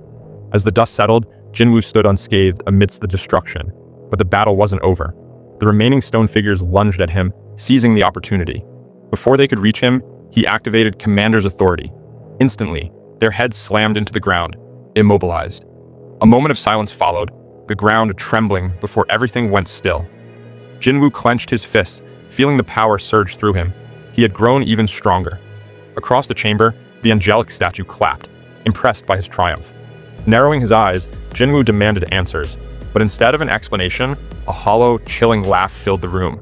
The test wasn't over. A sudden notification flashed before his eyes, an urgent quest carrying an ominous message that sent a chill down his spine. The angelic statue's voice cut through the silence. It was Jinwoo's final test. The message was clear. If he failed to defeat the enemy in front of him within 10 minutes, his heart would stop beating. The seconds ticked away. Frustration rising, Jinwoo demanded once more to know who the angelic statue truly was. Grinning, the statue's stone face began to crumble. As the dust settled, its true identity was revealed. It was the architect of the system itself. Outside the double dungeon, Chief Woo Jinchul and his surveillance team arrived at the location. The moment he stepped closer, a suffocating wave of magic power poured from the gate, warping the air itself. Jinchul froze. The sheer intensity of the mana storm sent a deep chill through his body, his instincts screaming at him to retreat. His breath hitched as he forced himself to speak, muttering about the overwhelming aura. It wasn't just dangerous, it felt monstrous, unlike anything he'd encountered before. He turned to his team, his voice sharp, as he demanded to know if any major guilds were nearby. A subordinate quickly confirmed that the Hunters Guild remained on standby, with both of their S-rank hunters ready to mobilize at a moment's notice. Jinchul didn't hesitate. Recognizing the scale of the threat, he barked an order to send an emergency request for cooperation. They needed reinforcements, now. As the final test commenced, the architect stretched out his wings, morphing them into hands. Jinwoo watched closely, standing face to face with the orchestrator behind the system. The air between them crackled with tension, heavy with the anticipation of battle. A smirk crossed the architect's face before he lunged forward at blinding speed. Jinwoo barely registered the movement before crushing force struck him. He braced himself, but the impact sent him hurtling across the chamber, slamming into the stone wall with a sickening crunch. Blood trickled from his mouth as the architect wasted no time, launching another strike. Jinwoo barely twisted away, the architect's fist missing him by mere inches. Jinwoo hardly had time to breathe before a relentless barrage of attacks rained down upon him. The sheer force of the blows shattered the floor, while the architect grinned, reveling in the onslaught. Yet, even as the architect pressed its advantage, Jinwoo adapted. His hands moved with blinding speed, blocking, deflecting, and countering. His sharp gaze locked onto his foe, unwavering even in the midst of overwhelming aggression. The architect's expression flickered with surprise. Jinwoo was exceeding expectations. Then, suddenly, a brutal jab crashed into Jinwoo's jaw, snapping his head back. The architect prepared to follow up, convinced he had him on the ropes, but fiery determination ignited in Jinwoo's eyes. With all his strength, he countered with a devastating punch to the architect's face, blasting him backward. The architect recovered swiftly, landing gracefully, yet something had changed. A slow grin spread across his face. He was amused. For the first time in his existence, the architect had encountered a human who could truly stand against him. Blood dripped into Jinwoo's eye, partially obscuring his vision, but his thoughts remained razor-sharp. The architect had summoned him here as soon as he reached level 101, assuming he wouldn't be a match. But Jinwoo knew otherwise. He had the power to take the architect down. Determined, Jinwoo pressed for answers, demanding to know why the architect had created the system and why he had been chosen as its player. The architect, intrigued by Jinwoo's defiance, moved swiftly to strike again. Realizing close combat put him at a disadvantage, Jinwoo backed away, activating Commander's authority to launch a counterattack. But his assault met an unexpected resistance. The architect wielded the very same skill. Their powers clashed mid-air, gravitational force tearing through the battlefield, shattering the ground beneath them. Jinwoo's eyes widened as he realized that the architect could use the same abilities as him. That meant long-range attacks were futile. He needed a new strategy. The architect, now with all 8 arms outstretched, spoke with eerie finality, asserting that his own demise would make no difference, that the outcome had already been decided. Suddenly, weapons scattered across the chamber trembled, rising into the air. An ominous energy crackled around them as they floated toward the architect, aligning perfectly in his grasp. As each of his 8 hands gripped a different weapon, the architect stated that the answers Jinwoo sought had been predetermined from the very beginning, and that, no matter what, he would come to know the truth. Jinwoo tightened his grip on his daggers, demanding to know how the architect had created such a powerful system and how he had gained such immense abilities. The architect, now brandishing his weapons, stated that he had never chosen Jinwoo in the first place. In fact, he had opposed the idea entirely. He was merely the designer and overseer of the player breeding system. Less than 7 minutes remained. Time was slipping away, and Jinwoo knew he had no choice but to end this now. The architect, sensing the urgency as well, prepared to unleash his full power for the final stretch. In a blur, he soared into the air before crashing down in front of Jinwoo with a force that shook the ground. Armed with 8 different weapons, the architect unleashed a relentless flurry of attacks.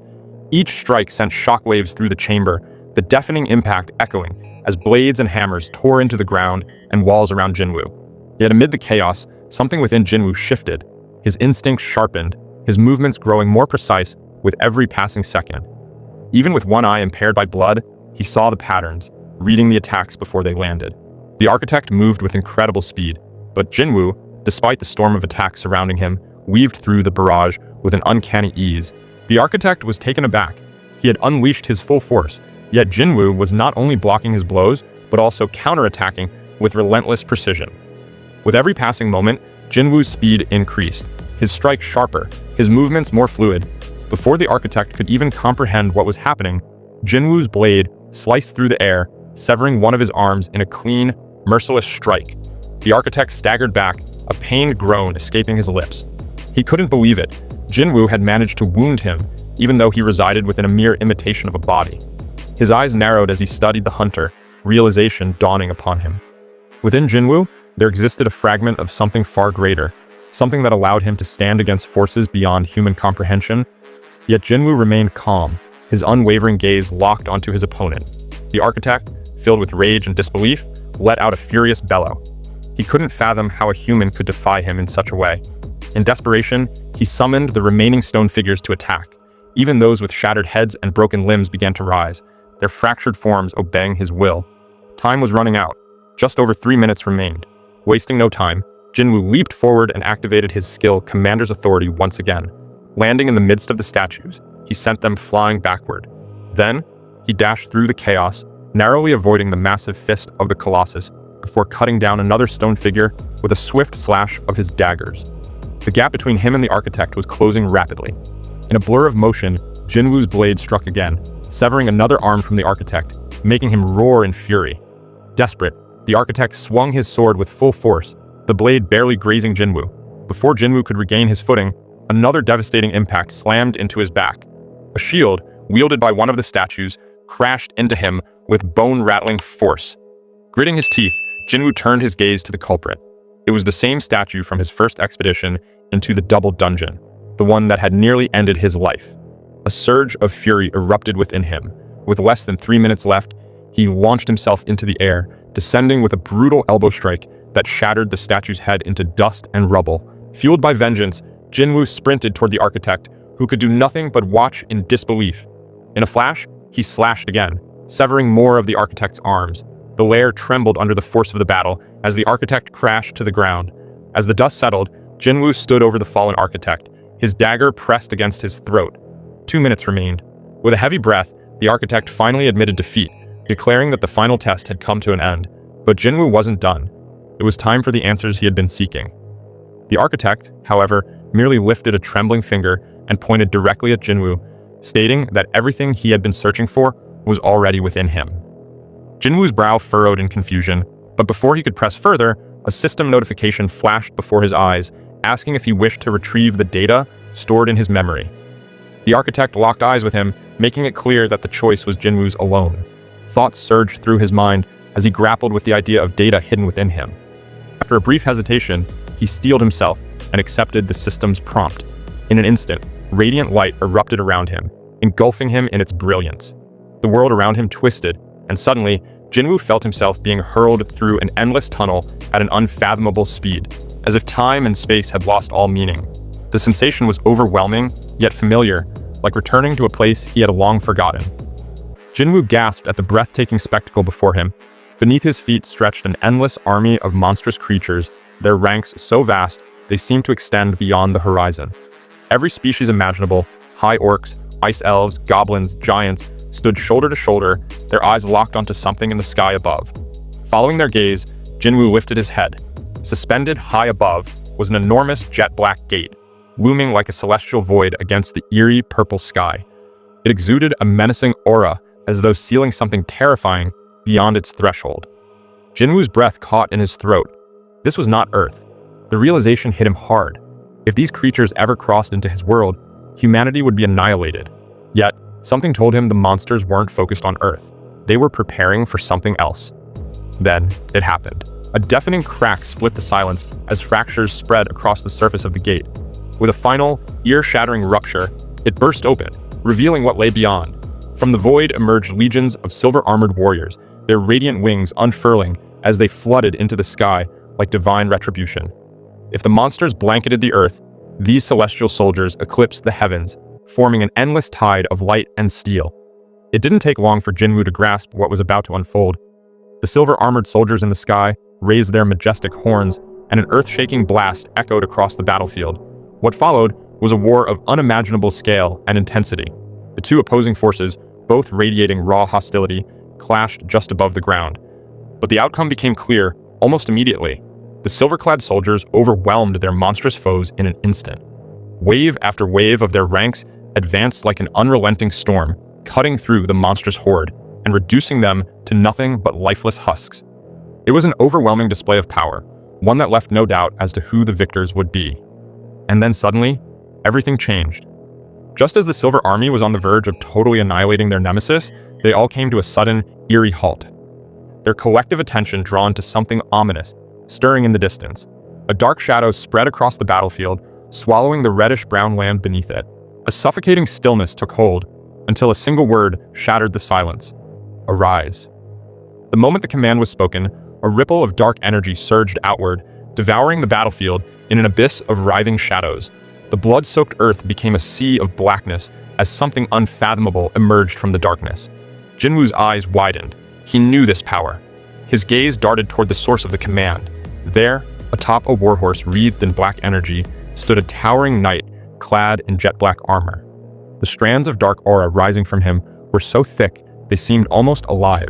The Shadow Monarch had arrived. As if answering their sovereign's call, an endless legion of shadow soldiers erupted from the darkness. The battlefield, once painted with the blood of slain monsters, had now transformed into a nightmarish expanse of reborn warriors standing at their master's command. Jinwoo's breath hitched as he took in the spectacle. The sheer magnitude of the Shadow Monarch's power, his ability to summon an infinite army, left him awestruck. Compared to this force, even his own skills seemed insignificant. And then, with a flash of silver, the battle resumed. The silver-armored soldiers descended upon the shadow soldiers like lightning, clashing with newfound ferocity. But this time, they did not cut through their enemies as effortlessly as before. The battlefield erupted into chaos once more, the two armies now evenly matched. Explosions ripped through the air, the ground cracked under the relentless force of battle, and the very atmosphere quivered under the weight of the war. What had once been a one-sided slaughter had transformed into an apocalyptic showdown, all because of the arrival of a single, all-powerful being. The flow of the war shifted instantly when the Shadow Monarch entered the fray. The battlefield, once dominated by the radiant silver-armored soldiers of the sky, now quaked under the force of a singular presence. The black horse carrying the monarch thundered forward, its hooves shattering the blood-stained ground beneath it. With each sweep of his sword, thousands of enemy troops fell, their bodies dissolving into darkness. A single flick of the monarch's hand sent the soldiers of the sky flying backward, their pristine wings fracturing like brittle glass as they plummeted back to the ground. Jinwoo, watching through the monarch's eyes, immediately recognized the technique, commander's authority. It was a power he himself possessed, but never had he seen it wielded with such devastating efficiency. The Shadow Monarch carved a path of destruction, sweeping through the battlefield like an unrelenting storm. For the first time since the war began, the Silver Army faltered. Yet just as the Shadow soldiers began to gain ground, an ominous wind howled across the battlefield. The monarch paused, turning his gaze away from the battle. Jinwoo, still bound to his vision, followed suit. In the distance, two colossal gates materialized, their sheer size rivaling those suspended in the sky. From their gaping maws, two armies poured forth, one composed of monstrous, beast-like creatures led by a wolf the size of a mountain, and the other of heavily armored knights, their banners bearing the insignias of the noble clans from the demon's castle. Among them, Jinwoo spotted the familiar crest of Ezel's clan. The battlefield, already drenched in carnage, now teetered on the brink of further chaos. The new arrivals wasted no time, encircling the Shadow Monarch's forces. Jinwoo's confusion deepened. Why had the demons joined this fight? They had no stake in this war between the Silver Soldiers and the monstrous horde. What did they stand to gain? Before he could make sense of it, the demons and beasts charged. The Shadow Soldiers, unyielding as ever, fought back. But for every soldier they lost, the enemy's numbers seemed endless. Jinwoo's mind raced. Was the Shadow Monarch not on the same side as these creatures? Or was this a betrayal from within? The battlefield descended into further ruin, the ground torn asunder by battle. The monarch, now without his mount, stood firm at the heart of the chaos. His dark armor gleamed under the eerie light as he finally reached his true opponent, a lone demon slumped against a jagged rock formation, breathless and battered. Though the demon's face remained obscured by its helmet, the Shadow Monarch's piercing gaze revealed his recognition. He demanded an answer, his voice cold, asking why he had been betrayed. Why, when they could have ended the war together, the demon had chosen this path. The demon trembled, but slowly lifted its head. In a weak yet unwavering tone, it responded that it was a shame they couldn't end him instead. The monarch's expression hardened, his hand extended, dark energy surging forth as the demon was pulled toward him, his throat clenched in an unyielding grip. The metal of the demon's armor groaned under the pressure, but still, he spoke. Even as his breath waned, his words did not falter. Then, with a final mocking laugh, the demon uttered something in a language long forgotten. The monarch's grip tightened. His thumb crushed into the demon's throat with a sickening crunch. That was precisely the moment when the Shadow Monarch's gaze locked with the demon's eyes, glaring back from within the helm. Jinwoo, still witnessing through the monarch's perspective, recognized that seething rage. Startled by the realization, He let go of the demon's lifeless body, which crashed to the ground with a heavy thud. His gaze drifted to the fallen demon. Hesitantly, he stepped forward and removed the battered helmet. The metal clattered to the ground, revealing a face he had seen once before, on the top floor of the demon's castle. It was Baran, the Demon King. Jinwoo's breath hitched. His mind reeled. But before he could fully process the revelation, another realization struck him like a thunderbolt. He looked down at himself, at the armor now clad over his form. It wasn't his own. From an unknown moment in time, he had taken control of the Shadow Monarch's body. His heartbeat quickened, each thud echoing louder than the last, pounding against his ribs like war drums. As his hand moved instinctively to his chest, his fingers trembled. There it was. Not one, but two hearts, pulsing in perfect unison, their rhythm intensifying until it drowned out everything else. Then, as if drawn by an unseen force, his gaze lifted to the sky. Descending from above, their 6 wings spanning wide, were 4 celestial beings, their divine forms shrouded in blinding light. Their presence loomed ominously over Jinwoo, casting a heavy weight on his shoulders. Then, a soft chime echoed in his mind. The system's notification rang out, confirming that the playback of the retrieved data had come to an end. In the meantime, the elite hunters from the Hunters Guild and the Association, led by Choi Jong-in and Woo Jin-chul, arrived at the entrance of the double dungeon gate. As they approached, a thick tension gripped the air. The overwhelming mana that surrounded the place was unlike anything they had encountered before. Among the group, Hunter Cha Hae-in observed the eerie surroundings, silently noting that the mana permeating the area didn't belong to Jinwoo. Her curiosity only grew as the team rushed past the massive doorway. Inside, what awaited them was beyond comprehension. Countless shattered stone statues lay strewn across the chamber floor. Their remains had piled into small hills. Jinchul's heart began to race wildly as he remembered the testimonies of survivors from the previous double dungeon incident. Everything they had described was real. The statue of God, the stone figures, all of it. As they took in the ruinous sight, a deep, booming voice echoed around them. The architect had risen. Tattered wings hung behind him, and only one of his arms remained. His glowing eyes swept across the intruders with disdain as he muttered menacingly that he hadn't invited any humans here. The hunters were stunned to hear a monster speaking their language, but the architect raised a finger to his lips and silenced them, warning them not to disturb the king's slumber. The action of a king made the hunters glance toward the far corner of the room, where Jinwoo stood silently, almost as if in a deep sleep. He was frozen in place, unaware of his surroundings. Myung-chul recognized Jinwoo instantly from a distance, but before he could react further, a brutal attack struck him and 2 other hunters in half. Hae-in's eyes widened in panic as she witnessed the shocking scene unfold. The architect stepped forward with a grin, declaring that these strong humans would make the perfect first offerings to the king. Fear swept through the group. In a desperate bid to save Myung-chul, the group's healers rushed in under Choi Jong-in's urgent orders, pouring all their power into reviving him while the wounded were dragged to safety. But something worse was coming. The shattered statues began to stir. One by one, the stone warriors started standing up. Soon, the most terrifying of them all, the statue of God, stood upright, glaring at the hunters as the architect's voice echoed ominously around the chamber. He taunted that anyone who survived until all of his puppets had fallen would be given the chance to witness the glorious rebirth of the king. Just as the words left his mouth, the Colossus' eyes lit up, charging a deadly laser. Choi Jong-in screamed at the top of his lungs for everyone to get down, and they narrowly avoided the laser, which sliced just above their heads. Then, skidding past the Colossus, Jong-in unleashed a powerful fire spell, engulfing the towering stone figure in flames. The explosion rocked the chamber, momentarily distracting their enemies. Jinchul seized the moment and hurled himself forward, winding up a crushing punch. His gauntlet connected with one of the statues, delivering a thunderous impact, but the figure didn't even crack. It was tougher than anything he'd ever faced. Before he could react, a shockwave blasted him across the room. Jong-in screamed again, warning Jinchul that the statues were highly resistant to physical attacks and spells. Other guild members quickly confirmed this, as their attacks had no effect. The statues remained completely unfazed. Quickly assessing the situation, Jong-in realized they were running out of options.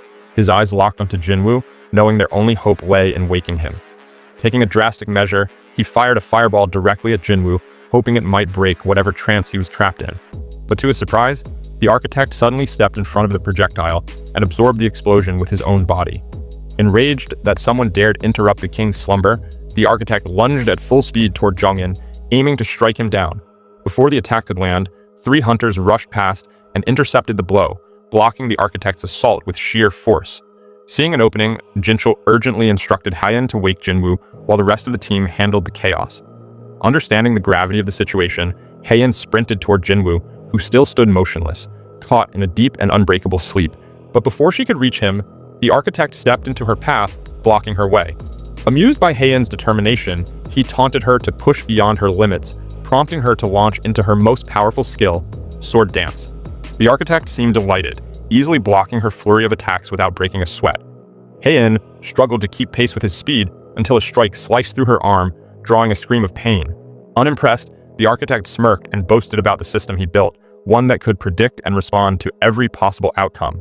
He mocked the hunters, claiming none of them were capable of breaching his creations. He hadn't even finished his taunt when a fireball blasted across his face. Jong-in, exhausted but resolute, reminded everyone that their goal was to wake up Sung Jinwoo. Despite her injured arm, Hae-in launched forward again.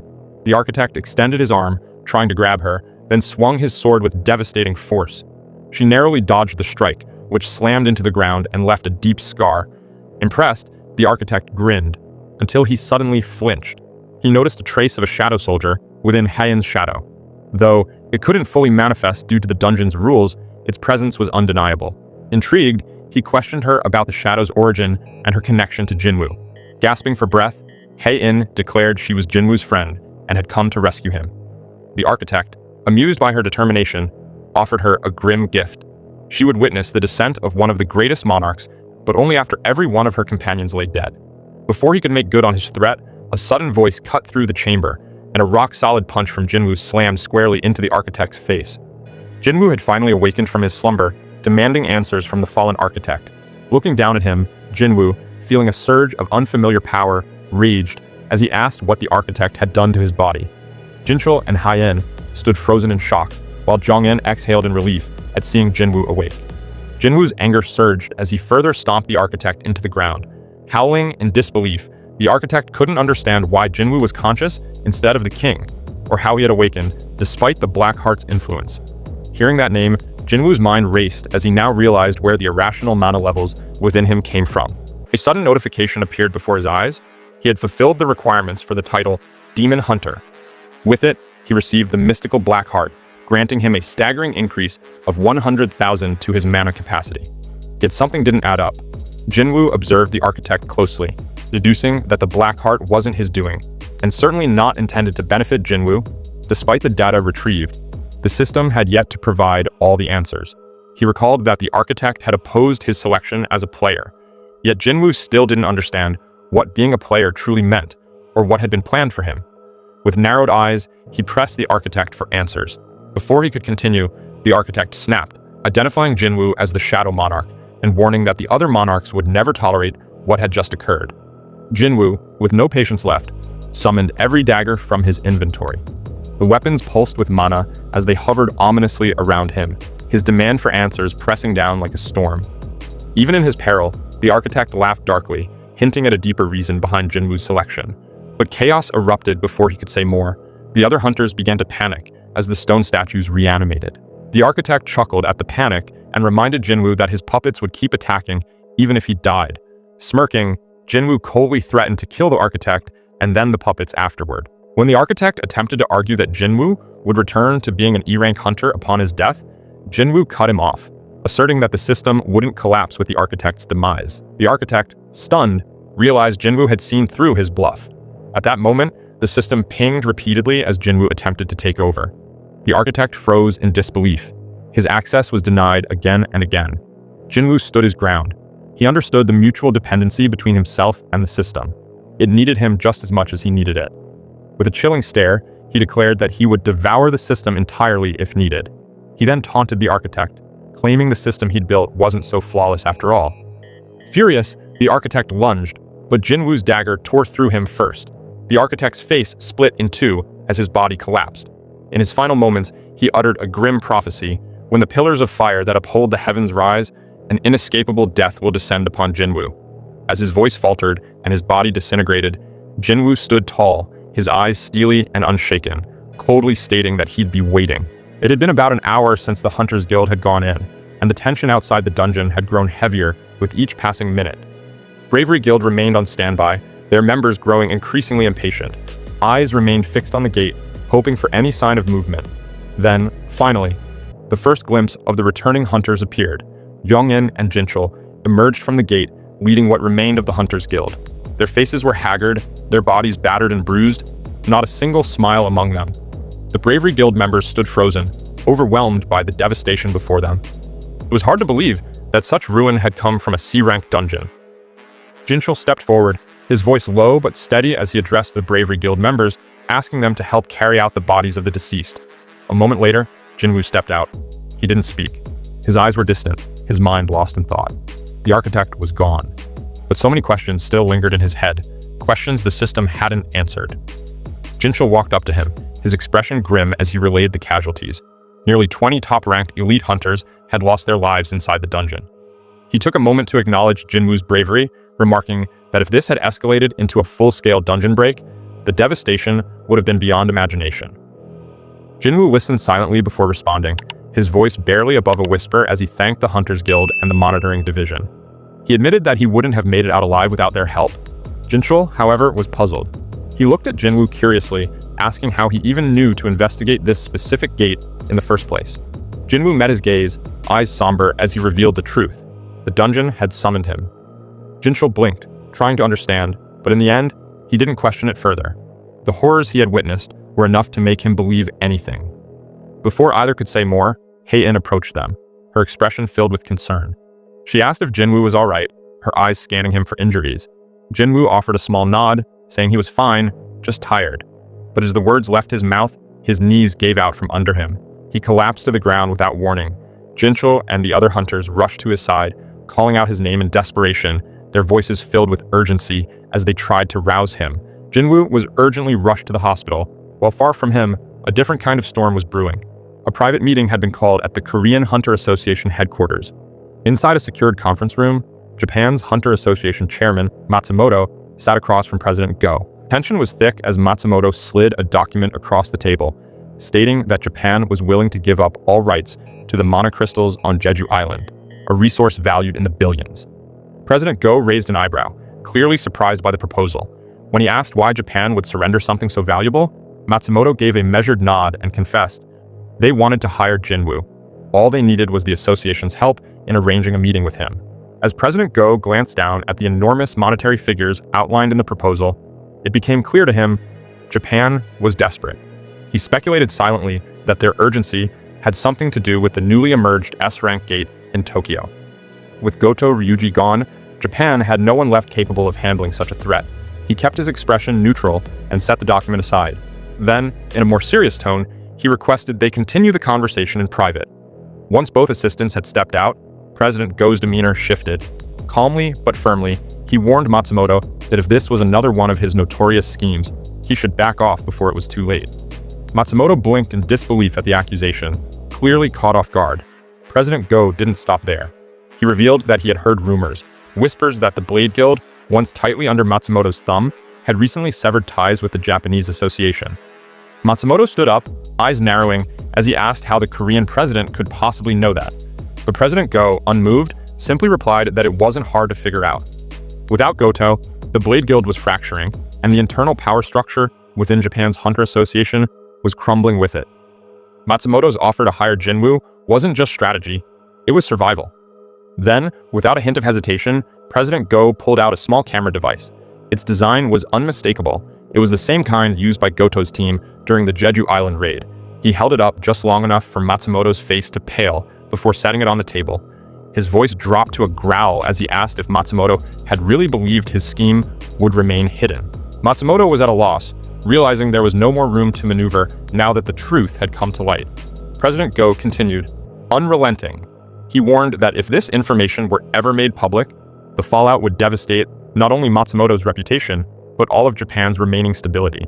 Then, slowly curling his fingers into a fist, he crushed the device in his palm. The metal crumpled with a sharp crack before he slammed his hand down, splitting the table in two. The echo of splintering wood rang across the room as President Go's voice rang with restrained fury. He said he may be many things, but he wasn't so heartless as to doom an entire nation or an entire continent for the greed of one man. He made it clear he wouldn't let Matsumoto's ambition plunge all of Asia into chaos. The meeting ended without an agreement. Jinwoo's involvement in the S-rank mission remained undecided, but time wasn't slowing down for anyone. As the night deepened, trucks moved quietly through the empty streets of Shinjuku, loaded with high-grade mana crystals. Their engines purred like whispers against the silence, unloading hundreds of thousands of tons of magical energy onto the desolate streets. The operation to contain the S-rank gate had officially begun. Overseeing it all stood Yuri Orlov, the formidable Russian S-rank hunter. Arms folded and expression stern, he surveyed the glowing stockpile. The quantity was staggering, more than enough to construct a magic barrier of unprecedented scale. Confidence laced every movement as he paced the perimeter, mentally drafting the massive magic circle he was about to engrave. Yet despite the perfection of his plan, something gnawed at him. Something didn't sit right. His instincts flared, warning him of a presence lurking nearby. He narrowed his eyes, scanning the shadowed streets in search of the disturbance. Without missing a beat, he called out, demanding that whoever was hiding reveal themselves. But the silence that followed only deepened the tension. The Japanese personnel standing nearby exchanged confused looks. He finally muttered that it was probably just nerves. Who would be foolish enough to linger near an active gate with a dungeon break looming? But Yuri cut him off sharply. He clarified that he never said it was a person he sensed. What he felt was different. Something far beyond mere human presence. Something unnatural. And indeed, from atop a high-rise across the district, a hooded figure stood motionless. His gaze was locked on Yuri, eyes half hidden beneath the shadow of his hood. It was Song Il-hwan. He watched the preparations unfold, knowing full well that everything was falling into place, just as it had been destined. The tragedy that had been set in motion was finally beginning to unfold. Back on the ground, the air around the gate had grown dense, humming with volatile energy. The Blade Guild's S-rank hunters stood at attention, weapons ready, nerves taut. They were strong, but even they knew they were facing something far worse than anything they'd seen. Meanwhile, the man at the center of the mission, Yuri, brimmed with confidence. If everything followed his plan, he was certain he could handle the S-rank gate alone. He pictured himself going down in history as the hunter who cleared it single-handedly. Still, in the back of his mind, he acknowledged there was someone even more worthy of that recognition.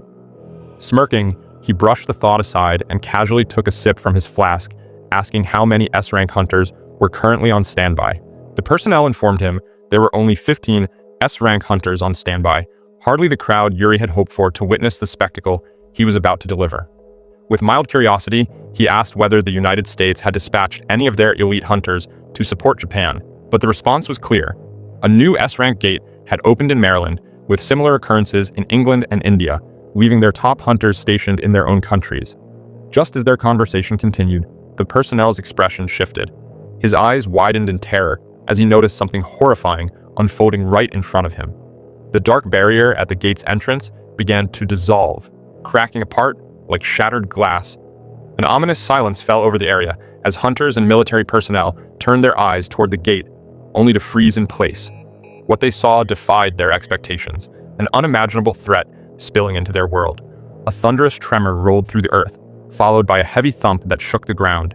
And then came the monsters. They emerged one after another. These were no ordinary creatures. They were giants. The S-rank gate had opened. Jinwoo's eyes shot open as he jolted upright, his breath uneven and his mind racing. He looked around, disoriented, trying to make sense of where he was. The sterile white walls and the faint beeping beside him told him everything he needed to know. He was in a hospital. But how? He couldn't remember collapsing, let alone being brought here. The door creaked open, and Jinho stepped in. Relief flooded his face the moment their eyes met. His voice trembled as he rushed over, eyes glassy with emotion. Jinwoo blinked at him, still groggy, still trying to piece it all together. Jinho sat beside him and told him the truth. It had been 3 whole days since Jinwoo had fallen unconscious. Shock hit him instantly. He hadn't realized how far he'd pushed himself. The constant dungeon raids, the non-stop pressure. He hadn't rested in days, maybe even weeks. It was no wonder his body finally gave out. But even more troubling was what lingered in his mind, the architect. The things he had shown him, the visions still burned behind his eyes, haunting and clear. Then it hit him. If he had been asleep for 3 days, then the S-rank gate in Shinjuku had already opened. He turned to Jinho, demanding an update. Jinho's expression dropped. He hesitated, then quietly began explaining what had happened. The moment the gate broke, monsters started pouring out, monsters that were usually reserved as final bosses in A-ranked dungeons. Only this time, they weren't appearing one by one. They came in waves, and they were all giants. The hunters on standby were caught off guard. They weren't prepared for this. Fear gripped them as the first giant stomped through, each step shaking the earth beneath them. But in the middle of that chaos, Yuri Orlov stood calm, as if nothing fazed him. He took a sip from his flask, tossed it aside, and activated the magic circle he had prepared. With hundreds of thousands of tons of mana crystals surrounding the area, a massive barrier surged to life. A powerful wall of magic locked the gate, blocking the giants from advancing any further. The air vibrated as energy surged through the circle, forming a protective dome invisible to the eye, but impossible to pass. The giants didn't understand what they were up against. They charged, slamming their bodies into the barrier with brutal force, but it held strong, just as Yuri had planned. He watched them with a smug grin, confident in his magic, confident in himself. Nothing was getting through. But then, everything changed. Something far bigger pushed through the gate. A giant, so massive it dwarfed the rest, emerged from the shadows. It brushed aside the other giants and stood tall in front of the magic circle. Yuri's grin faded as he looked up at the towering figure. His instincts screamed at him to run, but his body didn't move. The colossal creature pulled out a sword that looked more like a slab of steel, raised it, and in one devastating swing, shattered the barrier. For a split second, Yuri stood frozen, unable to comprehend what had just happened. The impenetrable wall he had created was gone, and he was exposed. Before he could react, another giant's massive hand shot toward him. In a flash, it grabbed him. Yuri opened his mouth to scream, but no sound came.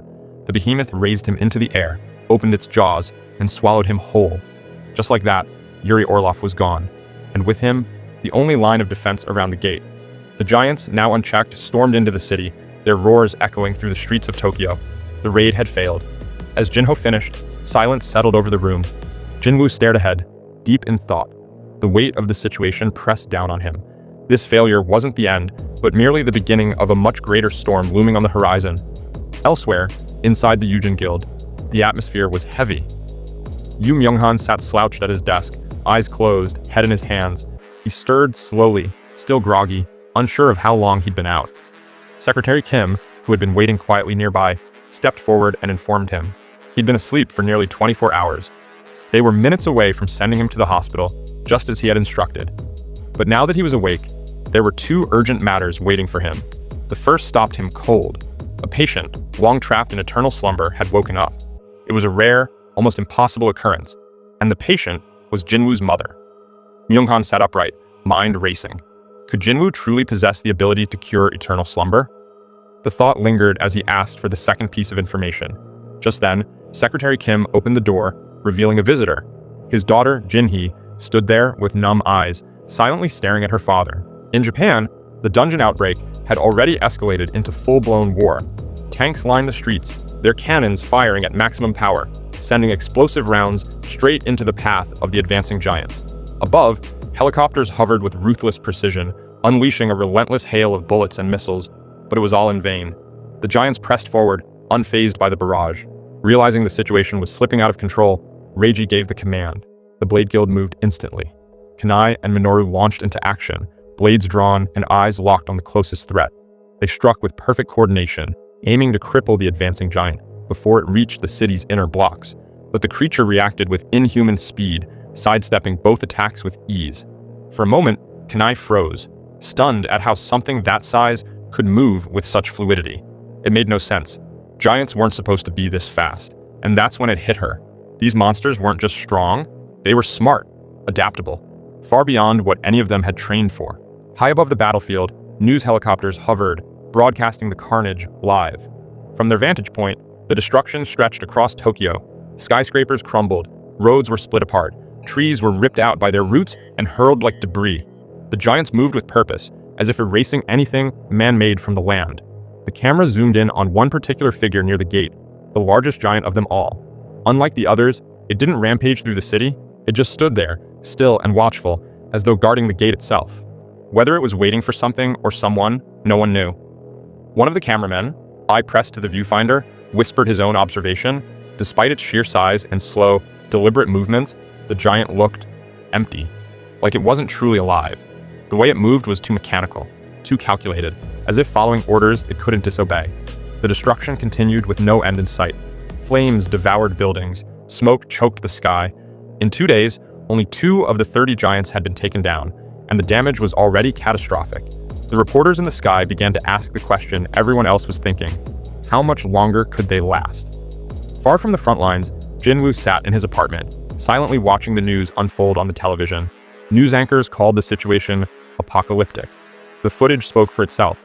Screams, explosions, collapsing towers, the fall of Tokyo unfolding in real time. He leaned forward, eyes narrowing. It reminded him of Jeju Island, the same helplessness, the same slow collapse, but this time, it was spreading. If left unchecked, all of Asia could fall. And Jinwoo knew he couldn't wait any longer. Lost in thought, Jinwoo was pulled back to reality by a quiet voice. Turning around, he saw his sister, Jinna, standing in the doorway with her head lowered. She didn't say much, but the worry in her voice was clear as she pleaded with him not to go. He blinked, surprised. It wasn't like her to speak up like this. Jinwoo assured her he wasn't planning on going anywhere and explained that he'd simply been working too much lately, so he intended to rest for a while. He stepped forward and gently tapped her on the head, telling her not to worry before he walked past her, leaving the room in silence. Later, needing to clear his mind, Jinwoo stepped outside and began a light jog. The chill in the air helped him think. Eventually, he came to a stop at a quiet park and sat on a bench, staring off into the distance. The images from Tokyo, the threat of the giants, the fear in Jinna's voice, it all swirled in his head. Wanting to check on Jinna, he summoned Beru, her overseer. As his strongest summon materialized before him, Jinwoo casually asked if he'd been watching dramas again instead of keeping an eye on her. Embarrassed, Beru quickly assured him that nothing unusual had happened. Even so, Jinwoo couldn't shake the feeling in his chest. Something about Jinna's reaction felt different this time. She had never tried to stop him before. Not even once, except during his first raid, 4 years ago. He wondered if the orc attack on her school had left a deeper scar than he'd realized. The thought lingered, weighing heavily on his mind as he tried to decide what to do next. As Jinwoo walked toward his office, he heard the sound of a car approaching from behind. A black vehicle came to a gentle stop beside him.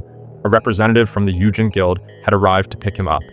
Without much conversation, he was quietly escorted to Yu Myunghan's office for what seemed to be a private meeting. Jinwoo, curious about the sudden meeting, asked what business Myunghan had with him. The man introduced himself first, his tone direct and formal, before sliding a check across the table toward Jinwoo. It wasn't a bribe or an attempt to buy loyalty, he clarified. It was merely a gesture of sincerity. Jinwoo narrowed his eyes. This wasn't about guild recruitment or some corporate ploy. Whatever this was, it was personal. He asked Myunghan what exactly he wanted, and after a long moment of hesitation, the old man finally spoke. He suffered from the same illness that had once trapped Jinwoo's mother, eternal slumber. The words hit Jinwoo like a jolt. Eternal slumber wasn't something casually mentioned. He wondered immediately if Jinho knew, but Myunghan, already anticipating the question, explained that barely anyone was aware. Jinwoo was only the 4th person to know. As realization set in, Myunghan's tone grew heavier. He clasped his hands tightly and confessed that during his desperate search for a cure, he had found only one case where someone had fully recovered. That person, of course, had been Jinwoo's mother. And that, he believed, was no coincidence. He wasn't asking for pity or favors. What he wanted from Jinwoo was the truth, whatever it was that had brought his mother back. And if Jinwoo could offer even the smallest help, Myunghan swore he would never forget it. Jinwoo sat silently for a while, the weight of the request settling in. Then, with a quiet breath, he pushed the check back and offered a calm apology. He didn't believe there was anything he could do. A flicker of desperation cracked through Myunghan's composed expression as he asked again, this time more softly, how his mother had been cured. Jinwoo didn't answer right away. His gaze shifted away as he spoke, saying that if he truly possessed such a secret and intended to use it for gain, he would have already made a move. The fact that he hadn't should speak for itself. That answer left no room for debate. Myunghan nodded weakly, a man defeated not by rejection, but by helplessness. Jinwoo stood, his decision made, and walked toward the elevator. Once inside, he exhaled deeply, the tension finally leaving his shoulders. Despite everything, even knowing that Myunghan was Jinho's father, he couldn't bring himself to trust the man. He didn't know what kind of person he truly was, or whether the illness was even real. What he did know was that the holy water of life couldn't be wasted, not when its power was so rare, so finite. Whatever came next, he'd need to choose its use carefully. The next day, Jinwoo arrived at the Ajin Guild office, only to be met with Jinho's wide-eyed shock. He had just told him he was heading to Japan, and Jinho could hardly believe what he was hearing. His voice trembled as he tried to process it. This wasn't like Jeju Island. What was happening in Japan now was on a completely different scale.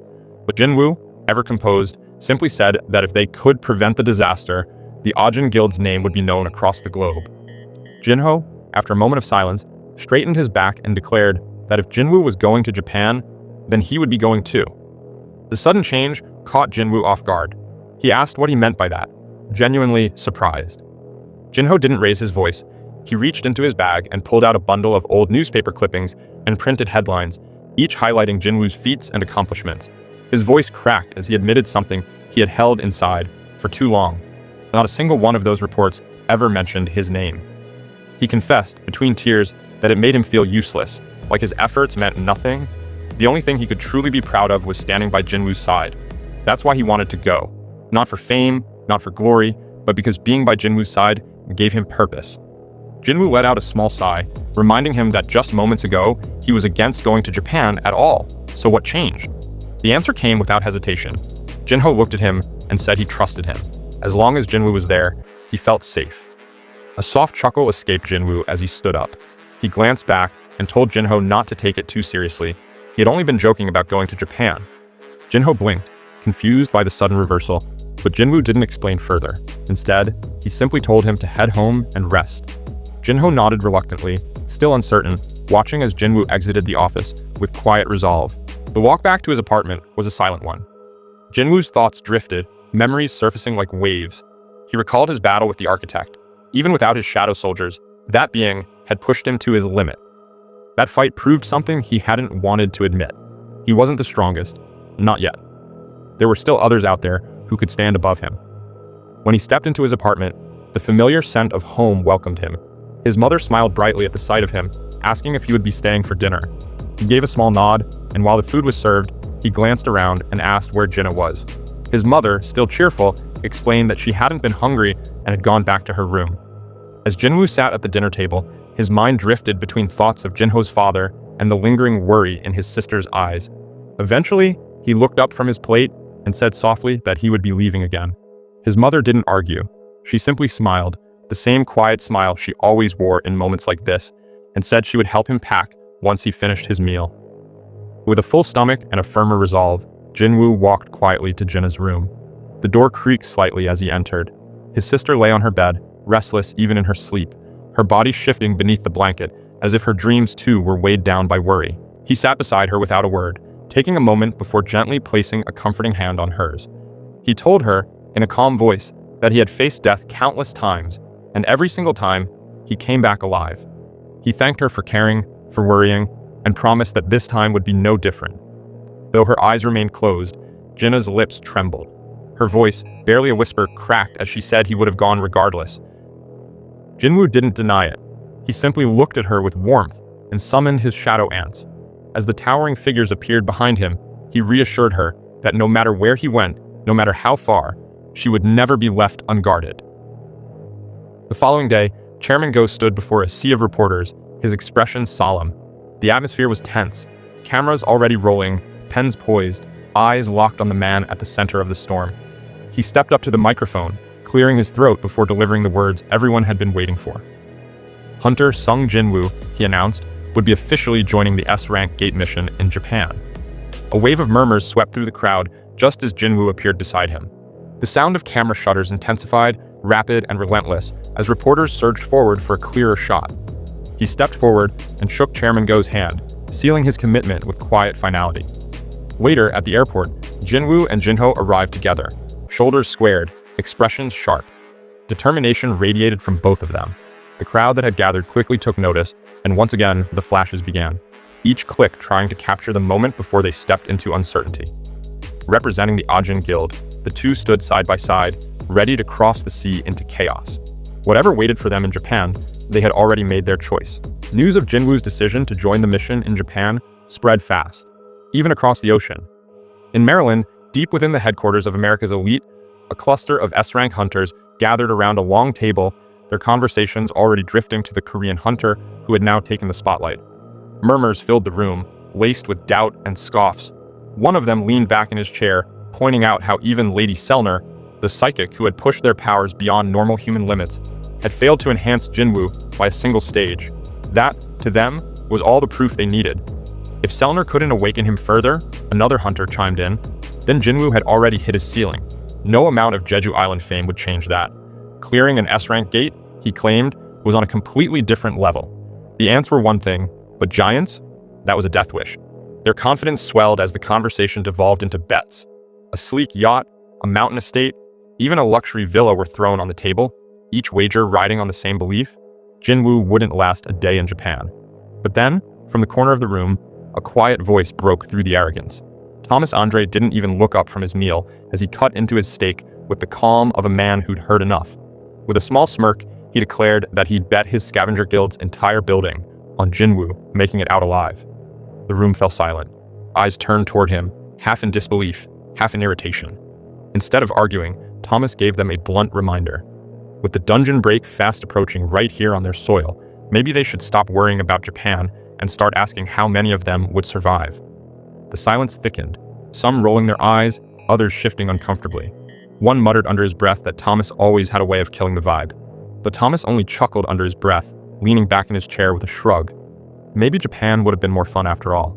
Still, he had a feeling the real chaos was just beginning, right where he was. Meanwhile, in the heart of Japan, the situation was growing increasingly desperate. The military personnel were overwhelmed, scrambling to assist the flood of injured and helpless civilians.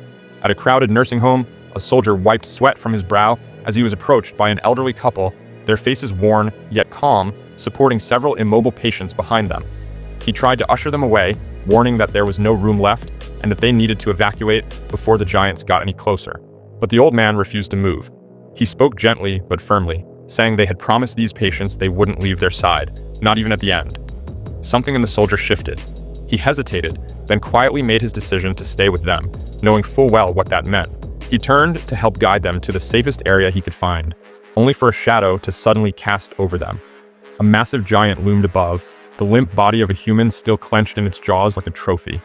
The soldier's stomach sank as he raised his weapon along with the others.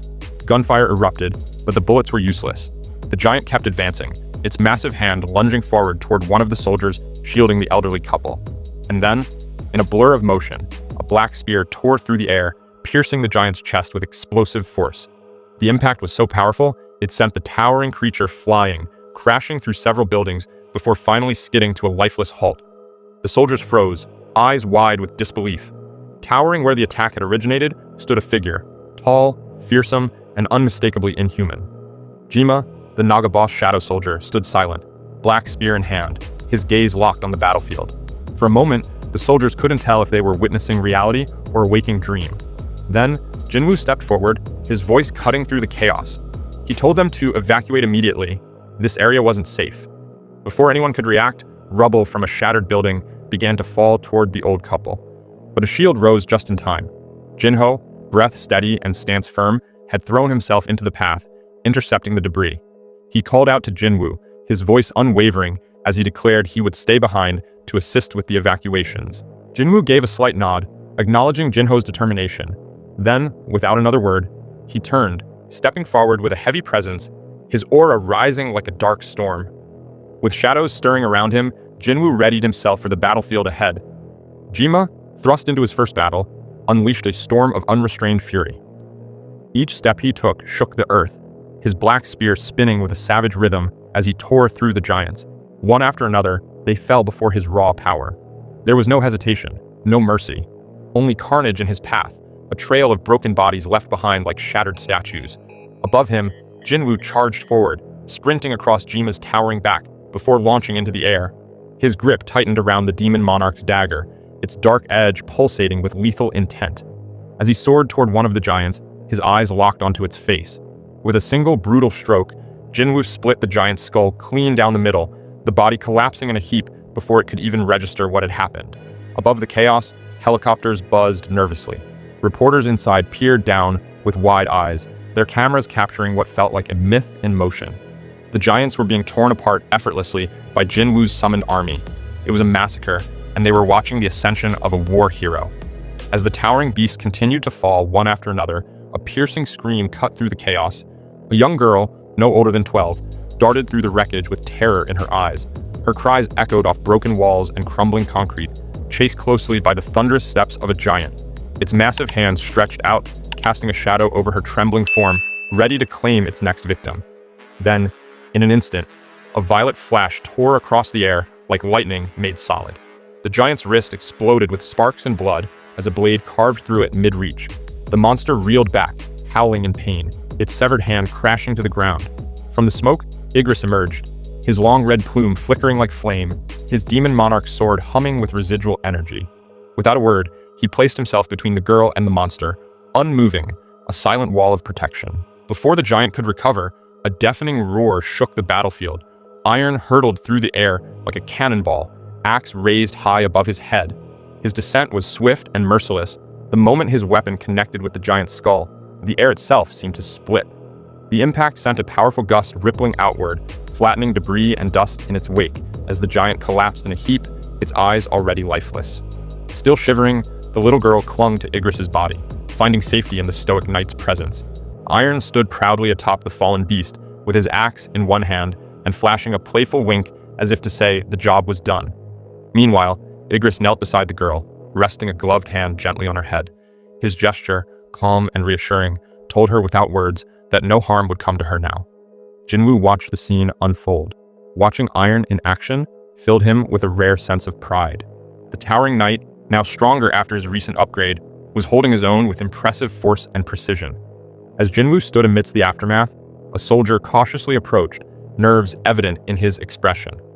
Though overwhelmed by the chaos they had just survived, he managed to offer a few words of thanks. Jinwoo responded with a calm, reassuring thumbs up. The gesture struck something in the soldier. He nodded back, still shaken, but visibly comforted. Jinwoo then turned his gaze toward Jinho, giving him a firm nod and instructing him to stay behind and assist the soldier with the evacuation. Without hesitation, Jinho gave a short affirmative, stepping up beside the soldier and quickly leading him away from the danger zone.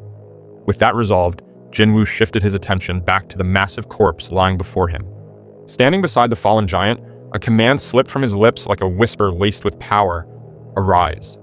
The shadows beneath the giant trembled, then surged upward as 6 colossal forms emerged one by one. Their eyes glowed with dark loyalty, their forms now bound to Jinwoo's will. He didn't dwell on their identities. There was no need for ceremony, he simply numbered them. From number 1 to number 6, each giant received its name and its place in his ever-growing army. Beru appeared shortly after, always prompt, reporting each successful subjugation with unwavering loyalty. As more giants fell, Beru kept count, providing updates on their expanding control over Japan. The battle so far had unfolded in Jinwoo's favor. His army of shadows, scattered across cities, worked with tireless efficiency. This war of attrition favored him completely. His mana reserve seemed endless, allowing his soldiers to fight without pause. Even in defeat, they simply regenerated and returned to battle. But the war wasn't without complication. While the giants were being dealt with, the S-rank gate's presence had triggered numerous other dungeon breaks. Swarms of lower-ranked monsters were spilling out into urban centers, bringing fresh waves of chaos. Still, in the midst of it all, Japan was slowly being reclaimed. The once hopeless situation was stabilizing, and at the heart of it all stood Jinwoo. At the Japanese Hunters Association headquarters, the atmosphere was tense, but filled with awe. Officials stared at the growing list of recovered cities, their expressions frozen with disbelief.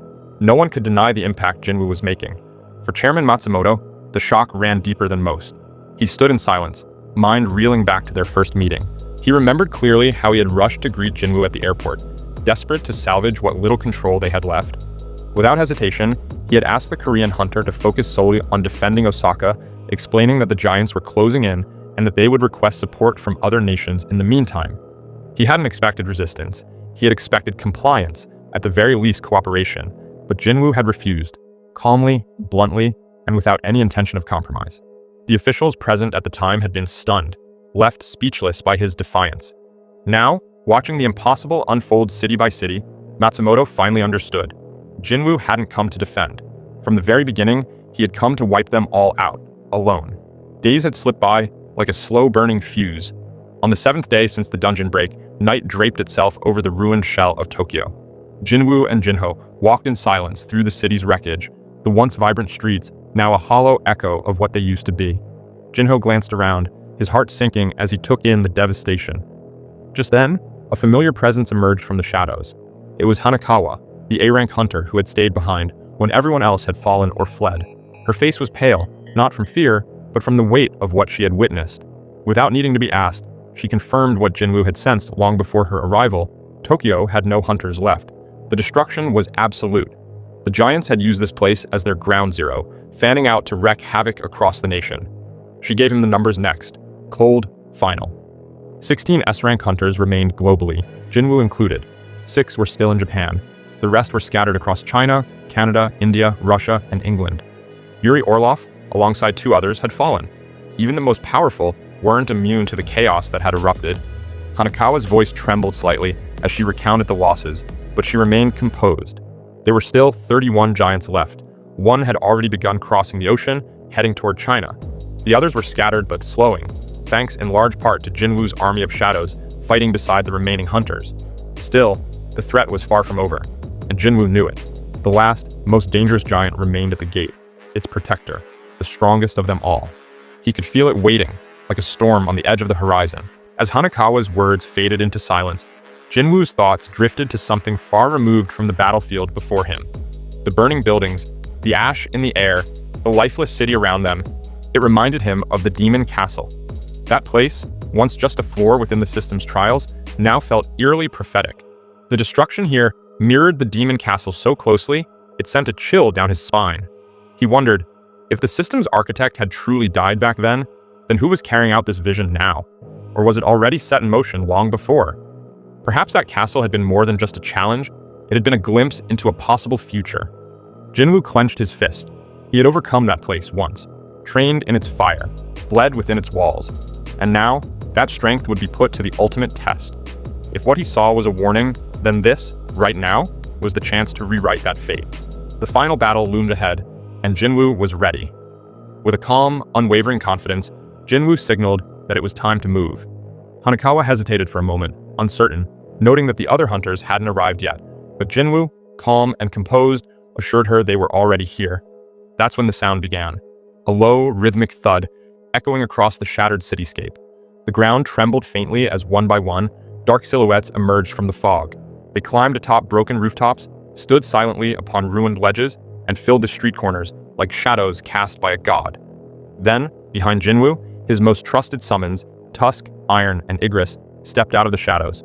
Hanakawa could only watch, frozen in awe as the sheer magnitude of their power unfolded before her eyes. Jinwoo's shadow soldiers had arrived. Their presence alone shifted the air. But the sight didn't end there.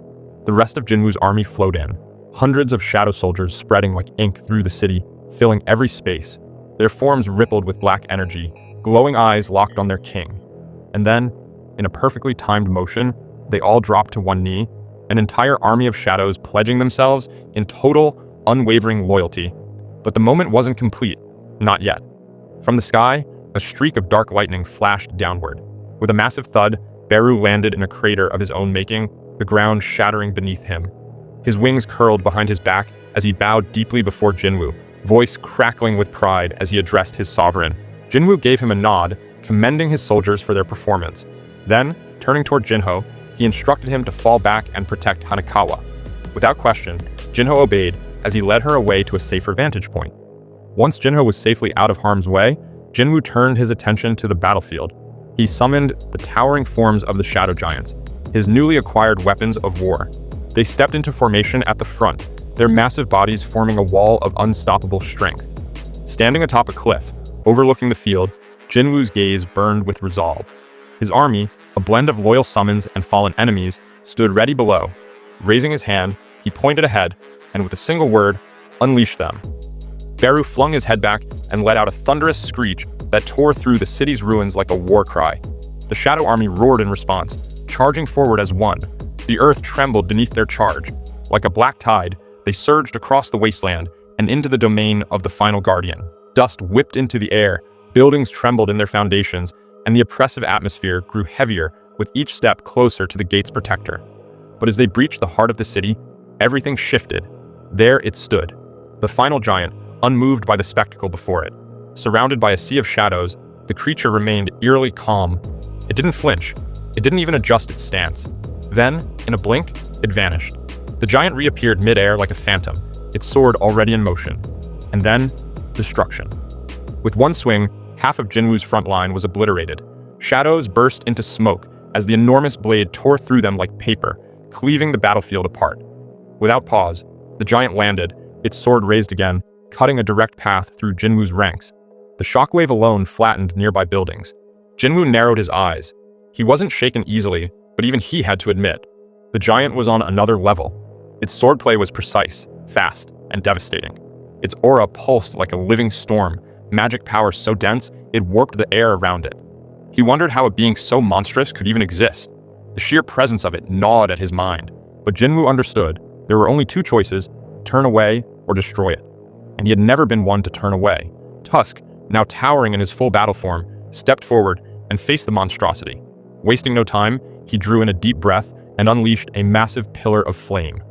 The searing blast would have incinerated any ordinary magic beast, but the giant wasn't like the others.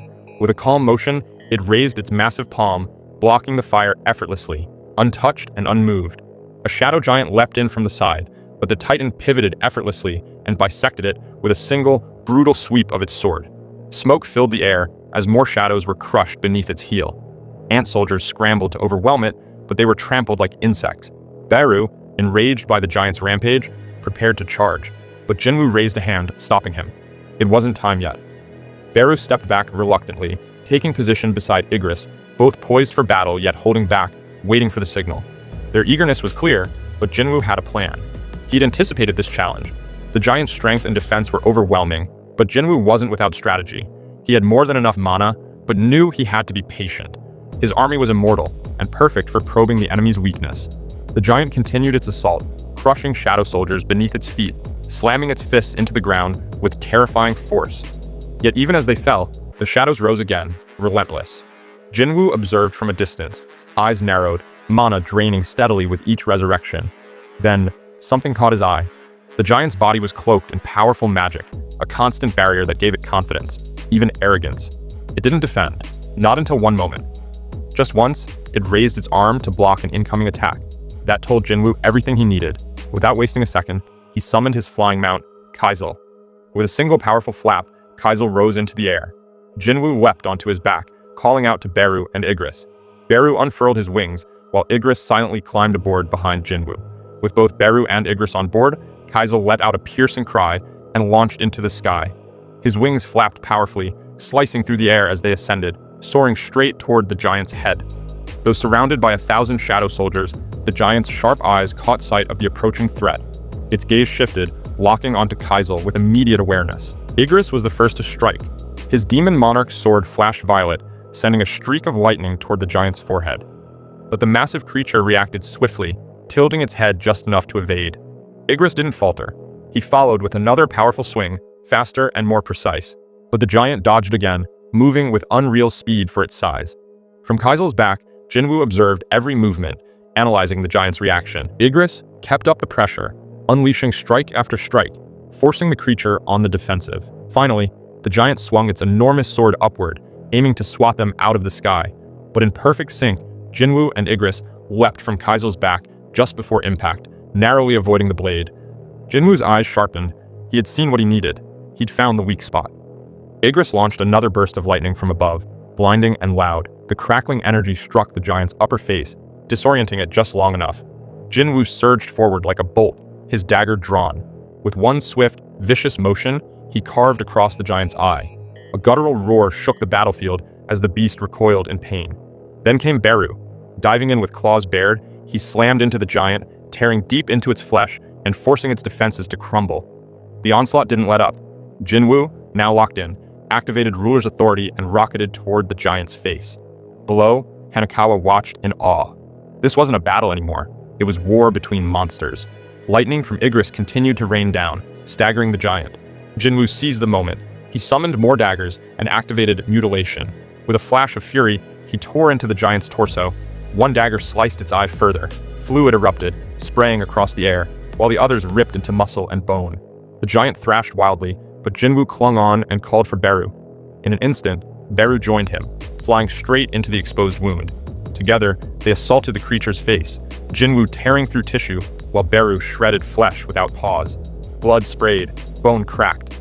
The giant let out one final scream, then collapsed. Its towering form crashed to the ground with a thunderous boom. Right after, a system notification flashed before Jinwoo. The enemy had been defeated. A series of notifications followed, and with them came the familiar message. He had leveled up. Jinwoo noted it calmly, aware that the enemy had been defeated. Jinho, breathless and brimming with excitement, rushed over, calling out to Jinwoo with his usual enthusiasm, clearly in awe of how decisively the giant boss had been taken down. But Jinwoo remained composed. Something felt off. The system hadn't acknowledged the dungeon's completion, and there was no confirmation of the dungeon boss being defeated. He immediately sensed that the raid wasn't over. Attempting shadow extraction on the fallen giant yielded no result, and that was when he realized something was wrong. While he was contemplating these unexpected developments, a sudden surge of mana erupted from the S-rank gate. Jinwoo's eyes widened in shock as they landed on the giant's corpse. The massive creature had released an overwhelming amount of magic energy upon death, creating a blast that wiped out everything nearby. Jinwoo's senses sharpened as he recognized the chaotic surge of energy. It was a magic storm. His first instinct was to check on Jinho. He spun around, tense, but relaxed when he saw Jinho safely protected in Igris's arms, unharmed by the blast. All the mana that had once resided within the giant's body had now been absorbed into the nearby gate, as if the gate itself had devoured it. Amidst the strange phenomenon, Jinwoo felt a sharp sting on his cheek, only then realizing he had been cut, an unfamiliar experience, as no ordinary magic had ever left a mark on him before. Determined to uncover the truth, Jinwoo instructed Jinho to stay behind, and without hesitation, turned toward the ominous gate. As he entered, the vastness of the dungeon struck him immediately. It was unlike any he had encountered before, immense and boundless, far larger than any high-ranking dungeon he had seen. Beru's heightened senses suddenly picked up on something. He alerted his liege to an odd sound, faint but distinct, a strange laughter echoing from deep within. Jinwoo heard it too, and was taken aback. Someone was laughing, even after he had entered the gate. His expression hardened. With a silent nod, he gave the signal to move forward. Deeper into the dungeon, the foul laughter grew louder until Jinwoo finally came upon a massive figure bound in thick black chains. The restraints wrapped around its neck, torso, and limbs, some of them pierced directly through its flesh. Despite being restrained, the giant seemed amused, flashing a toothy grin. It welcomed Jinwoo, addressing him as a monarch, as if acknowledging something about him. Jinwoo stepped forward, understanding this was the true boss of the dungeon. The giant demanded to be freed, claiming he had information about the rulers and needed to speak with the monarchs. But as he studied Jinwoo closer, his tone shifted. The amusement drained from his face, replaced by confusion and anger. He had mistaken Jinwoo for someone else, and this realization frustrated him deeply. Piecing the giant's words together, Jinwoo asked whether the rulers were the ones who had imprisoned him in chains. The giant confirmed it, saying he had been trapped and used by the rulers in preparation for a much larger war. This, he claimed, was only the beginning. Jinwoo was intrigued, not just by the implication of a greater conflict, but by the giant's intelligence. He pressed for more information, asking who the rulers really were.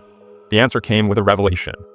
The rulers were ancient enemies of the Monarchs, a statement that gave Jinwoo pause. If the Monarchs were at war with the rulers, and Jinwoo was becoming more and more entangled with the Monarchs, did that make the rulers his enemies too? The giant confirmed his suspicions.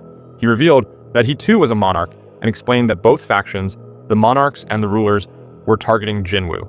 According to him, Jinwoo lacked the power to stand against either side and would need more than strength to survive. He would need influence, a means to tip the balance. Offering his help, the giant proposed that if Jinwoo released him, he would assist in giving him the influence he needed. But Jinwoo remained cautious. The idea of a monster offering help to a human was absurd to him, hard to trust.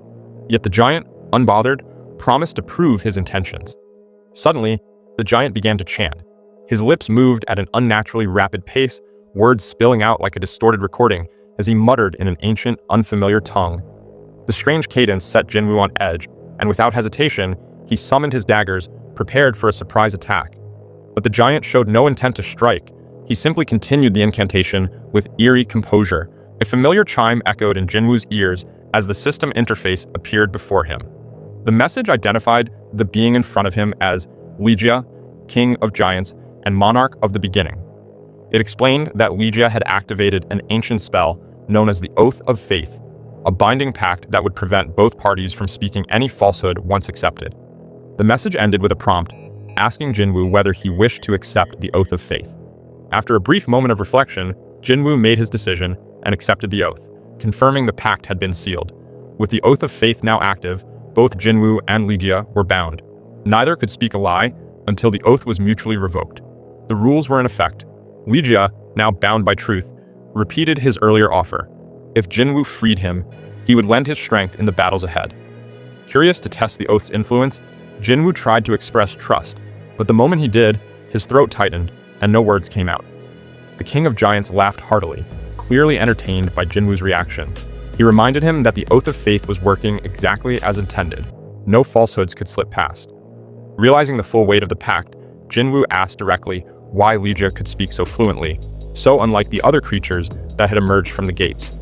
The King of Giants appeared confused by the question, prompting Jinwoo to clarify he was referring to the monsters from the dungeons, the ones that never spoke with reason.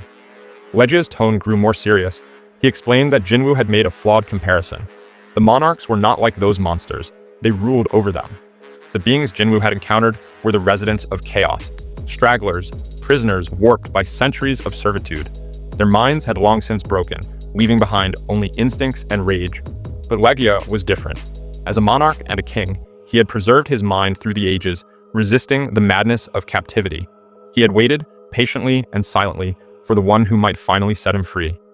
Shifting gears, Jinwoo pressed for more information, this time about the silver-armored winged soldiers. Were they with the rulers? Lydia confirmed it.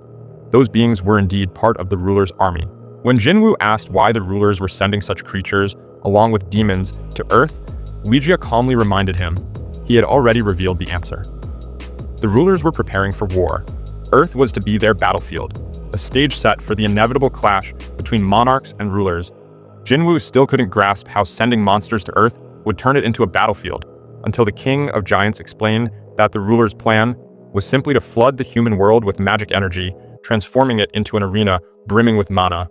Jinwoo was taken aback, trying to process the weight of those words. If the monsters that emerged from the gates were considered disasters, then the magical energy they brought with them had been seen as a blessing by many. Not just hunters, but civilians too, believed that mana crystals and gems were priceless resources. These objects had become the world's most vital energy source. But now, Jinwoo realized that these so-called blessings were nothing more than stepping stones, foundations laid in preparation for war. The King of Giants continued, revealing that the best way to plant magic in a mana-deprived world was through the blood of those who already carried it. The rulers had chosen to sacrifice hostages and release monsters to infuse Earth with magic energy. The more blood spilled, the thicker the mana concentration became. Magic was strengthening the world, not to protect it, but to make sure it didn't collapse under the weight of the war to come. According to the King of Giants, the rulers were preparing the world to survive the conflict, not avoid it. Still piecing everything together, Jinwoo asked what kind of war Lydia meant. The King of Giants explained that it would be a rematch between the monarchs and the rulers, and Earth was the battleground. Hell was coming, and it would arrive sooner than anyone expected. There wasn't much time left. Neither side would sit idle now that Jinwoo had made contact. In fact, the rulers might already be on the move. Jinwoo couldn't shake the feeling that both sides were focused on him, targeting him. He asked why it felt like everyone was after him. And then came the truth. The power within Jinwoo wasn't truly his. Lydia explained that the original owner of that power had betrayed the rulers by transferring it to Jinwoo. That single act had painted a target on his back, marking him an enemy of both monarchs and rulers alike. Yet amid all the tension, the King of Giants made a vow. He promised to stand by Jinwoo's side and fight alongside him.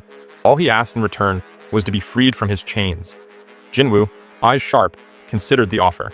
He asked, if Lydia truly wished to help, wouldn't it be easier to become one of his shadow soldiers? The King of Giants flinched at the suggestion, visibly shaken. In that moment, he saw the shadow of the true monarch flicker behind Jinwoo's human form. Lydia then explained why it was impossible. Monarchs and rulers existed in astral form, spiritual bodies, and when an astral body was destroyed, it vanished entirely, leaving nothing behind that could be reanimated or turned into a shadow. That was why he couldn't become one of Jinwoo's soldiers. Jinwoo listened, understanding, yet something still didn't feel right. A piece of the puzzle was missing. As the thoughts swirled, Jinwoo summoned a dagger to his hand, while the King of Giants pleaded again to be set free. Jinwoo stepped forward with resolve, asking once more if Lydia would truly be on his side. The King of Giants nodded solemnly, and Jinwoo began cutting through the chains. One by one, the shackles fell away as Lydia remained composed. Then, As Jinwoo moved to break another chain, he paused, his gaze fierce, and asked whether Legia would also stand on the side of humanity. This time, Legia remained silent. Jinwoo didn't need an answer. The oath of faith made lying impossible, and that silence spoke volumes. His eyes shifted to the back of Legia's neck, where a cold, glinting magic stone was embedded. That stone was the key. It bound him to the ruler's will. As long as it remained, Legia was still under their control, still a threat to humanity. Without warning, murderous intent erupted from the King of Giants as he swung his newly freed arm at Jinwoo. Realizing the danger, Legia decided Jinwoo could no longer be allowed to live. But Jinwoo moved first, ducking low beneath the attack, then driving his dagger upward, deep into Legia's chest. Up close, Jinwoo muttered coldly to Legia that he would have been a calamity. But the King of Giants responded with a twisted grin, claiming that the true calamity wasn't him. It was Jinwoo. With his mind made up, Jinwoo struck again and again, dodging desperate counterattacks as he buried his blades deeper. After several brutal blows, the King of Giants finally went still, blood gushing from his mouth. Even in death's grip, Legia's last words came as a venomous curse. He warned that as the war between humans and the residents of chaos escalated, Earth would become a battlefield, and he hoped everything Jinwoo loved would burn to ashes. But Jinwoo's gaze remained cold, unwavering. Without hesitation, he swung his dagger one final time, slicing through the giant's neck in a single, decisive motion. The sound of steel slicing air echoed through the dungeon as the King of Giants was beheaded. A system notification immediately followed, confirming the defeat of the dungeon boss, Legia, one of the 9 original Monarchs. Jinwoo had gained an immense amount of experience points. As the system struggled to tally it, he looked down at the magic stone in his hand, taken from Legia's body. Though he'd hoped for a new shadow soldier, he decided the stone would be enough, a souvenir from this brutal encounter. From Legia's body came a final surge of powerful energy before his form disintegrated into dust.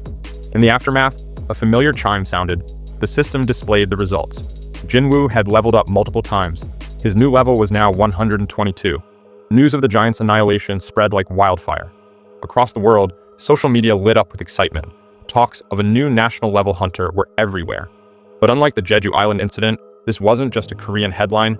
Recognition poured in from all corners of the globe. One giant had managed to escape overseas, but it didn't get far. China's Liu Zhigang took it down before it could cause any real damage. In Japan, a different storm was brewing. Chairman Matsumoto of the Hunters Association turned himself in. Though he didn't offer much explanation, many believed it was an attempt at redemption, a way to shoulder the weight of his past betrayals. But even as the news made waves, speculation over his true motives continued to stir. Jinwoo, meanwhile, stepped out of the gate, far removed from the world's noise. He walked in silence, his mind lingering on the choice he'd made. Killing the King of Giants had been necessary. Letting Legia roam free would have been a disaster waiting to happen. He didn't regret it, but the weight of that decision still lingered. More than ever, he knew. He had to grow stronger. The S-rank gate was cleared, and the battlefield was quiet. Around Jinwoo, the fallen giant's shadows stood ready. The soldiers nearby, having witnessed his power for the first time, could hardly believe what they'd seen. They whispered among themselves, unable to hide their shock. Jinho, catching their glances, stood a little taller, proud to stand next to the man who commanded such fear and respect. Then Hanakawa approached, drawing Jinho's attention. He assumed she had something for Jinwoo, but to his surprise, the message was for him. A phone call. He answered, and immediately, something changed. His face tightened, the color drained. Whatever he heard hit hard. Jinho turned to Jinwoo, apologizing. He had to return to Korea. Something had come up with his family. Without waiting for questions, he headed for the helicopter that was already waiting. As it lifted into the sky, Jinho sat in silence, his mind racing. His mother's voice on the call, it had trembled, shaken in a way he hadn't heard before. Something was wrong. He could feel it. Still, he tried to brush it off as nothing while the helicopter carried him home. Jinho arrived at the airport in Korea, still unsure of what to expect. Secretary Kim was already there waiting for him and wasted no time, informing him that a car had been arranged. Puzzled but concerned, Jinho followed silently as they made their way out. On the way, Kim spoke with a careful tone, advising Jinho to brace himself, that things weren't looking good, but promised he would explain everything soon. As they neared the hospital, Secretary Kim finally revealed the truth. President Yoon Myung-han, Jinho's father, had fallen into eternal sleep. The words didn't make sense at first, and then they hit all at once. Jinho screamed in anguish, calling out for his father, his voice trembling with disbelief as he tried to rush into the room, only to be held back by Secretary Kim. He explained softly that Jinho's presence, as a hunter still struggling to control his power, could do more harm than good. The mere aura around him could aggravate his father's fragile state. Staggered by the helplessness, Jinho turned away from the room. Then he noticed Secretary Kim holding a black leather portfolio in his hands. When Jinho asked what it was, the secretary answered gently, it was something President Yu had been working on before collapsing. Hands trembling, Jinho opened it. Tears welled up immediately. Inside were newspaper clippings, all centered around him. Gossip pieces, minor press coverage, local write-ups, articles that barely anyone else would care about, yet each had been carefully cut and stored by his father. The scrapbook was messy, but deliberate. Secretary Kim told him then that President Yu's cold distance had never been from lack of love. On the contrary, his expectations for Jinho had been enormous, just like his love for him. Secretary Kim gave him a moment before suggesting they head back to the residence. Jinho, wiping his face, nodded in silence. As they walked through the hospital corridor, he suddenly stopped. A strange sensation crept through Jinho. He glanced around, sensing something, but the hallway was empty. Kim noticed and asked if anything was wrong, to which Jinho only muttered that it was nothing. They continued walking until the pair finally disappeared around the corner. From a quiet patch of shadow behind them, Jinwoo stepped out. He had been there the whole time, observing without a word. Watching Jinho grieve had stirred something deep in him. He had come to the hospital unsure of what to do, but now his resolve was clear. Reaching into his inventory, he pulled out a bottle of the elixir of life. Outside, a car pulled up. Jinhee stepped out and hurried into the hospital. A sense of heaviness settled on her as she entered the corridor, her pace slowing. She passed by someone, just a blur in her peripheral vision, but gave it no thought as she reached her father's room. What she saw inside stopped her breath. President Yu was awake. Her eyes flooded with tears as she rushed to his side, stammering with disbelief. He was just as shocked, asking the nearby doctor how this was possible. The doctor, equally stunned, could only describe it as a miracle, something without precedent. While the room filled with emotion, Jinwoo quietly slipped out through a back exit, unnoticed. Walking alone beneath the pale light outside, he allowed himself a rare, quiet smile. With the bottle now empty and the weight of his decision behind him, he muttered softly into the night, wishing Jinho an early happy birthday. This was his gift to him. Meanwhile, across the ocean in Maryland, the US government held a grand celebration, honoring the hunters who had successfully cleared the recently emerged S-rank gate within the state. The atmosphere inside the venue was relaxed, filled with the sound of laughter, clinking glasses, and casual banter.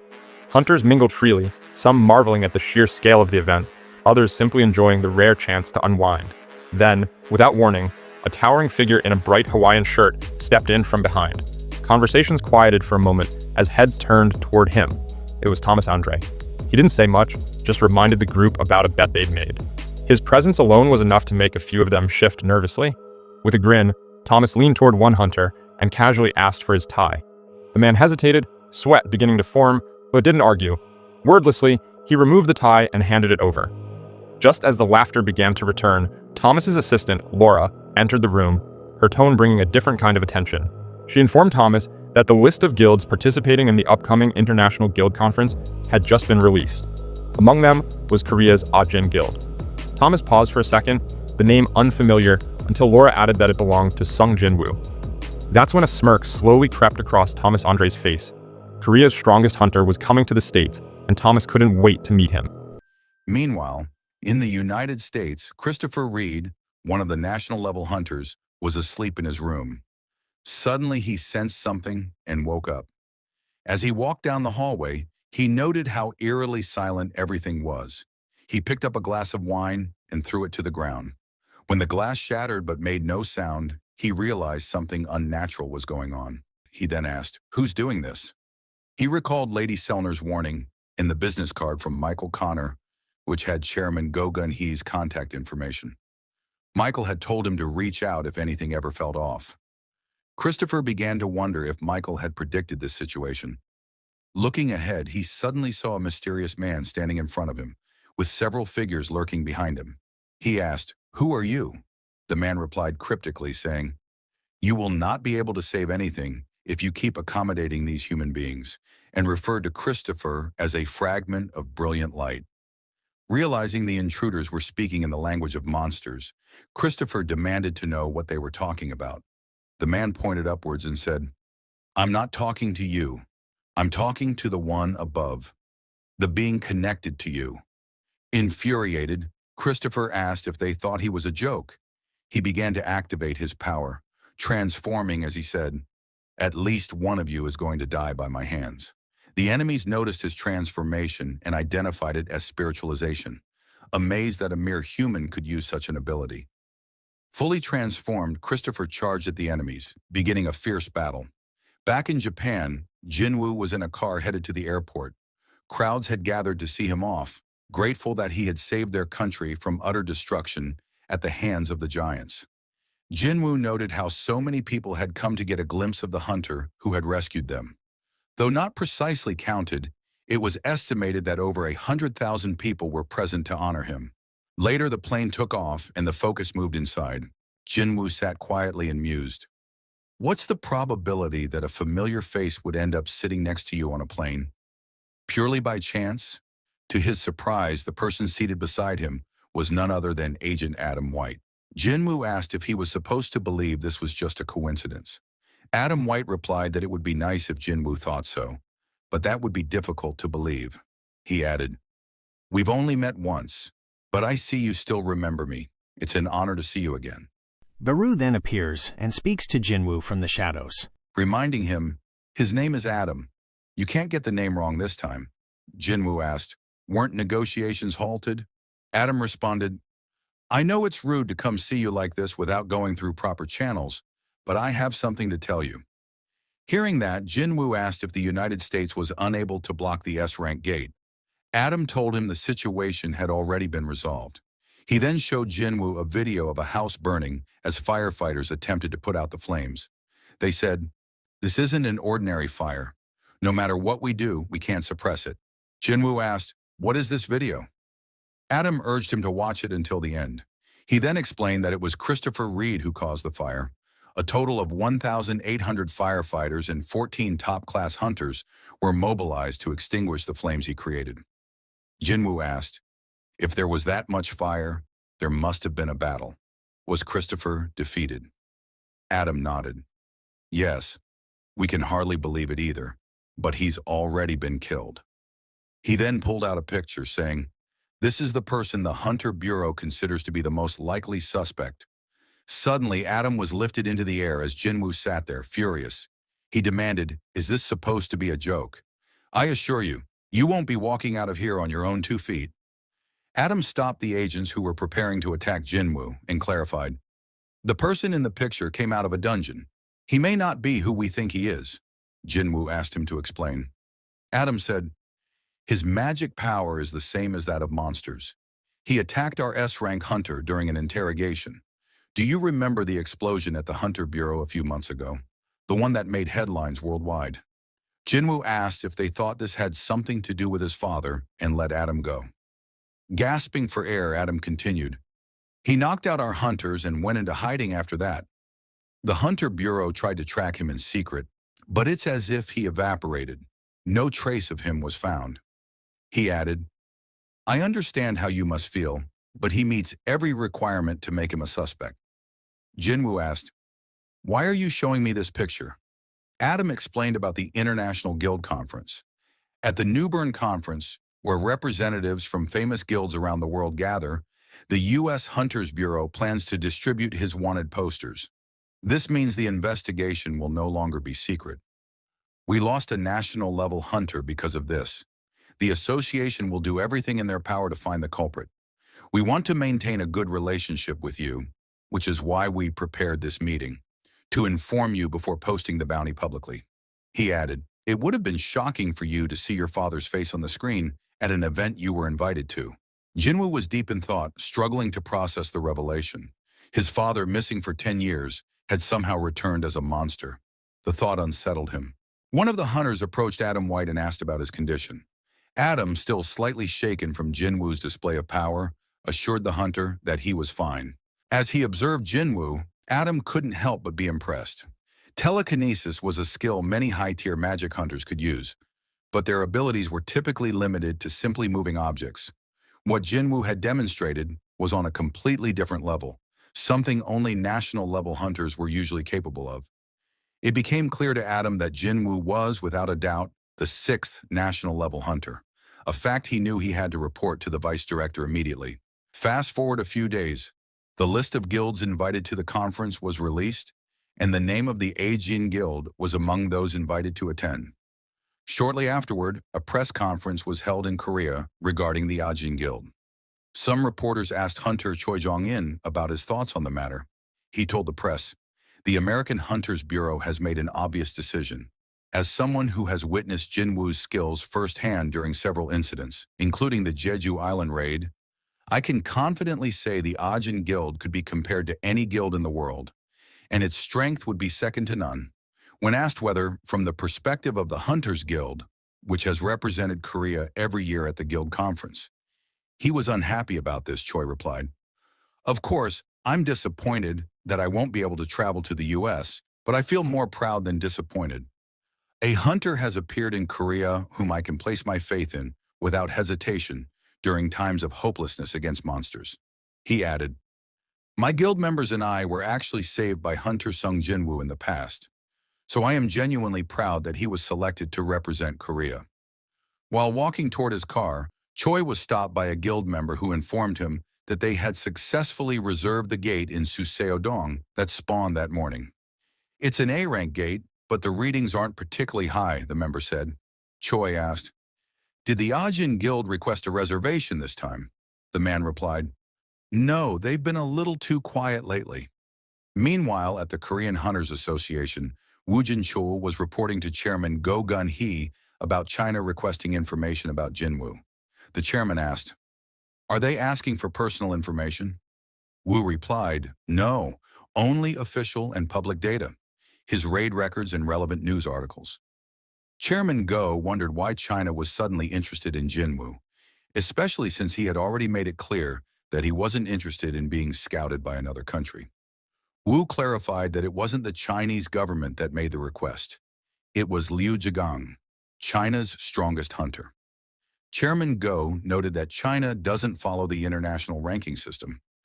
While five-star hunters are considered the highest rank, Liu Zhigang is the only individual known as a seven-star hunter, an exception to their classification system. Wu explained that Liu had previously fought off a giant that crossed the ocean to China and is now interested in Jinwoo, who single-handedly wiped out all the giants during the recent crisis. Chairman Go instructed Wu to deny the request. If a problem arises, just send him some superficial information. Back in the US, Laura notified Thomas Andre that Jinwoo would be arriving the next day. Just then, a man entered the room, Hunter Hwang Dong-soo. Thomas said, "I have something urgent to tell you. I'll get straight to the point. Do not touch Sung Jinwoo when he arrives in the US." Hwang, sweating as Thomas approached, tried to protest, but was stunned by Thomas's overwhelming mana. "I don't remember giving you permission to speak," Thomas said. "Just shut up and listen," Laura thought to herself. There aren't many people who can give such a warning to someone like Hwang. Just as expected from Thomas. Despite the warning, Hwang's obsession with his prey was nearly on par with Thomas's authority. Thomas warned, "Under any circumstances, do not touch Hunter Sung Jinwoo. Go and take a vacation at the guild resort while the conference is going on." As Hwang left, Laura asked Thomas if letting him go was a good idea. He replied, "There's no way he's given up yet. Keep a close eye on him until Jinwoo leaves the US." Laura asked, "Do you think he'll listen?" Thomas responded, "I'm sure he'd rather be uncomfortable than dead." Fast forward to the US, where all the major guilds have gathered for the International Guild Conference. Two men walk toward the building, surrounded by the press. It's Leonard Neerman, representative of Germany's Richter Guild, alongside the guild's vice master. Leonard asks about all the reporters and why so many have gathered this year. The vice master informs him that the Korean hunter everyone's been talking about is supposedly arriving today, so all these reporters are here for him. As they look to the side, they see Sung Jinwoo, accompanied by Yoo Jin-ho and Chief Woo Jin-chul. Leonard wonders if they should introduce themselves. There's nothing to lose by getting acquainted with a strong hunter. But as Leonard approaches, his expression changes. He's left stunned. The vice master asks if everything is okay. Leonard responds, "Can't you see what I'm seeing?" He realizes that Jinwoo doesn't summon creatures from another dimension. They're with him, constantly surrounding him. With those numbers, he mutters, "I'd believe it if someone said he came to wage war against the US." Jinwoo notices Leonard staring and tells Jinho, "There's some foreigner who's been staring at me for a while." Jinho replies, "With all the airtime you've gotten on the news, I'm sure you have quite a few fans. He probably just wants an autograph." Jinho then teases Woo Jinchul, asking why he's accompanying them. Looking depressed, Woo replies that he was assigned the task of protecting Hunter Jinwoo. Jinho moves closer, teasing, "What was that?" Woo stammers, "Protecting Hunter Jinwoo." As they joke, Jinwoo notices someone approaching to greet them. It's Adam White, who says, "We've been waiting for you." Jinwoo asks, "Aren't you supposed to be in Asia since you're in charge of the Bureau's branch there?" Adam responds, "That's true, but now I'm also in charge of matters regarding you, Hunter Jinwoo." Adam instructs that all the remaining members from Korea will be escorted to their rooms. Only Jinwoo will follow him. Jinwoo tells Jinho to go to the hotel with Chief Woo. After they leave, Adam asks Jinwoo to follow him. Jinwoo, now serious, asks, "Is this about my father?" Adam, sweating, replies, "It's nothing that will harm you. The U.S. Hunters Bureau regards you very highly." As they leave, Jinwoo asks, "Can't you tell me what this is about?" Adam says, "Some matters are classified as top secret." In the car, Jinwoo asks where they're going. Adam answers, "To the Hunters Bureau headquarters." He explains that they're under heavy pressure after the death of Christopher Reed, a national-level hunter and one of the pillars of America's combat power. Though the public remains unaware, the Bureau is desperate to fill the gap his death left behind. Soon, Adam says, "We'll invest all our resources into finding someone who can replace him." Jinwoo asks, "Am I one of the candidates?" Adam nods. He then shows Jinwoo photos of the skeleton of the dragon Kamish and a rune stone found within the beast after its defeat. Adam explains that the value of a rune stone is proportional to the power of the monster it came from. He recounts the horror of the raid involving Kamish, humanity's greatest calamity, a nightmare that people have tried to forget. From the corpse of that dragon, the Bureau extracted a rune stone, and they're looking for someone worthy of wielding it. Adam asks, "What do you think of our latest proposition?" Jinwoo looks over the photos, then says, "Go back. I want to see the previous photo." Adam asks, "You mean Kamish's corpse?" Jinwoo questions, "Has the U.S. been keeping the monster's body intact?" Adam confirms that they have. Jinwoo then asks for the location of the facility storing the remains and tells Adam to take him there first. Surprised, Adam asks for a reason. Jinwoo answers, "I've given the Hunters Bureau my time without any complaints. I'm sure this isn't too much to ask." Adam admits he doesn't know the exact location, but says, "If it's a request from you, I don't think it'll be too hard to gain permission from the authorities." He adds, "I'll have to make a report first, so would you mind waiting a moment?" Jinwoo replies, "If we're going to wait, let's wait together," and tells Adam, "I'm coming with you." Fast forward to director David Brennan, who asks Adam White, "Is Jinwoo really in this building right now?" David wonders if Jinwoo is interested in their offer of the runestone. Adam replies that the runestone was barely mentioned throughout the day. David then asks, is he really only interested in seeing the corpse of the monster and not the runestone? After some thought, he turns to Michael Connor, the deputy director, and asks for his opinion. Michael explains that the value of a skill is unimaginable. Top hunters spend enormous sums to acquire the right runestones, so it's possible that seeing the corpse is more valuable to Jinwoo than gaining a new skill. David questions, does his ability only work on monsters he personally kills? A chilling possibility strikes Michael. What if he can even turn creatures into his shadow soldiers without killing them himself? They both realize that Jinwoo may be planning to turn Kamish into his summon. Alarmed, David stands up. If that's the case, I can't allow it. No individual should be allowed that kind of power. Michael warns, if we deny his request, it could strain our relationship with him. After some thought, David agrees to take Jinwoo to the facility himself. This could be an opportunity to observe his ability firsthand. As they ride the elevator down to the restricted facility, David says to Jinwoo, I'd prefer to sit down and discuss things more thoroughly, but is this how you'd like to proceed? Upon arriving, Jinwoo senses something. There's still magic energy in the air. For it to remain after 8 years, how powerful would this shadow be if I succeeded? Standing before the massive corpse, David explains, we preserved Kamish exactly as he was after being taken down by 5 national-level hunters. Before that, he had slaughtered hundreds of elite hunters. The energy powering the Hunter Bureau HQ comes from Kamish's mana crystal. David then asks, are you satisfied now? Jinwoo steps forward and asks everyone to stand back. David, watching closely, tells the others not to interfere. Let's just observe. Jinwoo uses shadow extraction, but a message appears. Shadow extraction failed. He tries again. This time, black mist floods the room as the bones of the dragon begin to tremble. A spectral form begins to rise. A massive shadow, Degray, the beast, emerges from Kamish's remains, and the room starts to collapse under the released energy. The being speaks. Are you the one who summoned me? King of the dead, Shadow Monarch. Panic sets in among the Bureau staff as they witness Kamish seemingly resurrected. The dragon turns feral. Humans. I will kill them all. It begins to shatter the reinforced glass of its containment. David, watching in shock, notes, that's reinforced glass infused with top-rank mana, and it's breaking like nothing.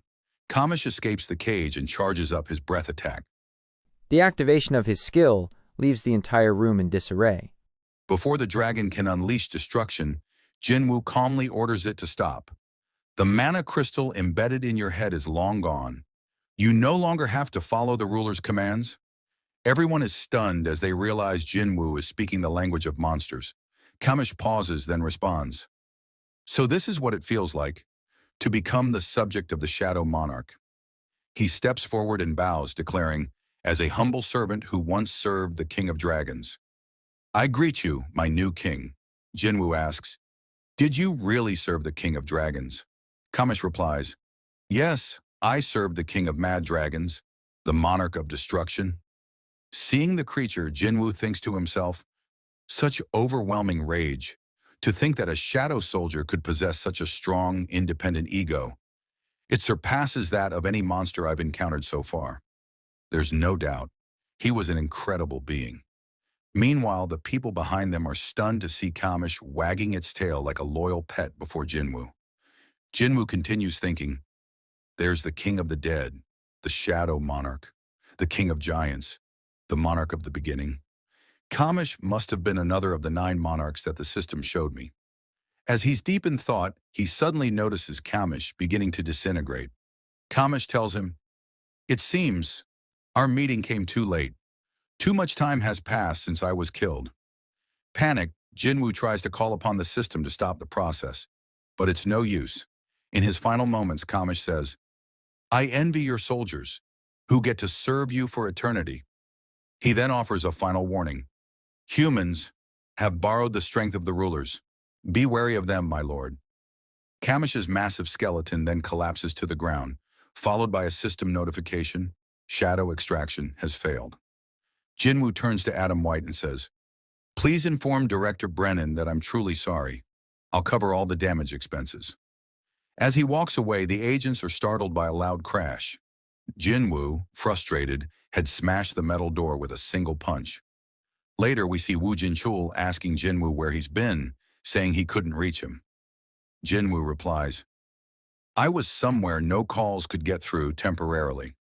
Woo then asks if he met up with Jinho, and Jinwoo looks confused. Woo explains, he left as soon as he got your message, asking to meet you at the Hunter Bureau headquarters. Jinwoo replies, I never sent him a message. I just came from there. He then asks Adam White if he knows anything about this. Adam responds, his name isn't on the visitor log at the Hunter Bureau. Shocked, Woo says, that can't be. A hunter from the Scavenger Guild personally came to pick him up 2 hours ago. Adam, concerned, says, the Scavenger Guild does have a close relationship with us, but they don't have the authority to act on our behalf. I'll call them directly. Jinwoo thinks to himself, why do I have such a bad feeling about this? Laura, A staff member from the Scavenger Guild answers the call. When Adam asks about the person who picked up the vice guild master of the Jinwoo Guild, Laura realizes something's wrong. She then asks, "Is Hunter Sung Jinwoo aware of the situation?" White tells her he doesn't know yet, but his companion inquired about Jinho while he was at the Hunter Bureau. She replies, "We shall get to the bottom of this as quickly as possible." After the call, White tells Jinwoo that the Scavenger Guild said they're looking into it and will be in touch soon. But as he looks back, Sung Jinwoo is nowhere to be seen. We then see Jinwoo moving through the city, searching for Yu Jinho, thinking, "I was careless. I didn't place a shadow on Jinho after using Shadow Exchange to save Chairman Yu Myung-han at the hospital." Remembering the incident with his sister, he worries, what if something similar happens again? He stops to summon all his shadows and instructs them to find Jinho. The shadows begin spreading out across the city in search. Meanwhile, several men are seen lying unconscious, beaten up by someone. It's Thomas Andre interrogating them to find Hwang Dong-soo's location.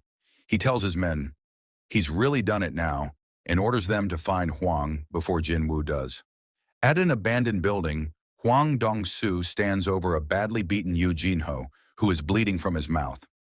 Back in the city, Jinwoo stands atop a building, using his shadows to eavesdrop on conversations and search for Jinho's location.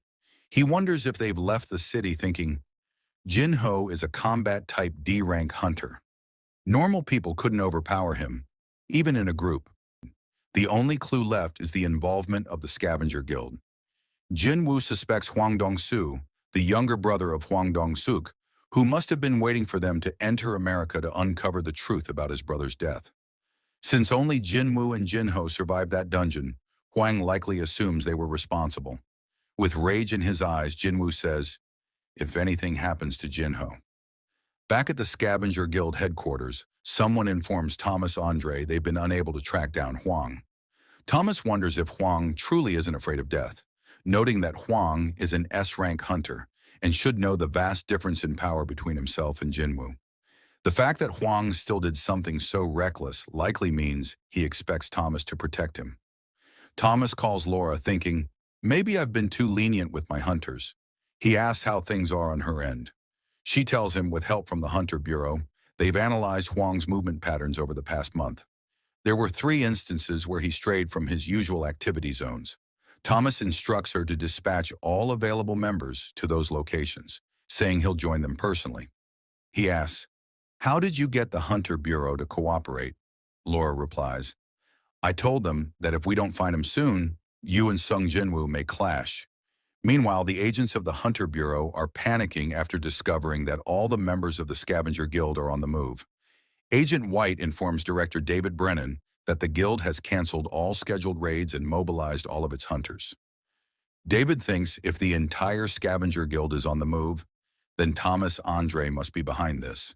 This might be bigger than we think. The scene shifts to an abandoned factory where Hwang Dong-soo, along with several men, is interrogating Yu Jinho. One of them asks Hwang if he's sure this is okay. Hwang replies, "I'm not planning on doing anything to him. There's just one thing I want to know." He explains that Thomas Andre warned him not to touch Sung Jinwoo, but he never intended to go after Jinwoo directly. "There was one more person who could give me answers," he says. "There's just one thing I want to hear. That hunter Sung Jinwoo killed my brother." He punches Jinho, demanding he wake up. Another man comments, "He's pretty durable.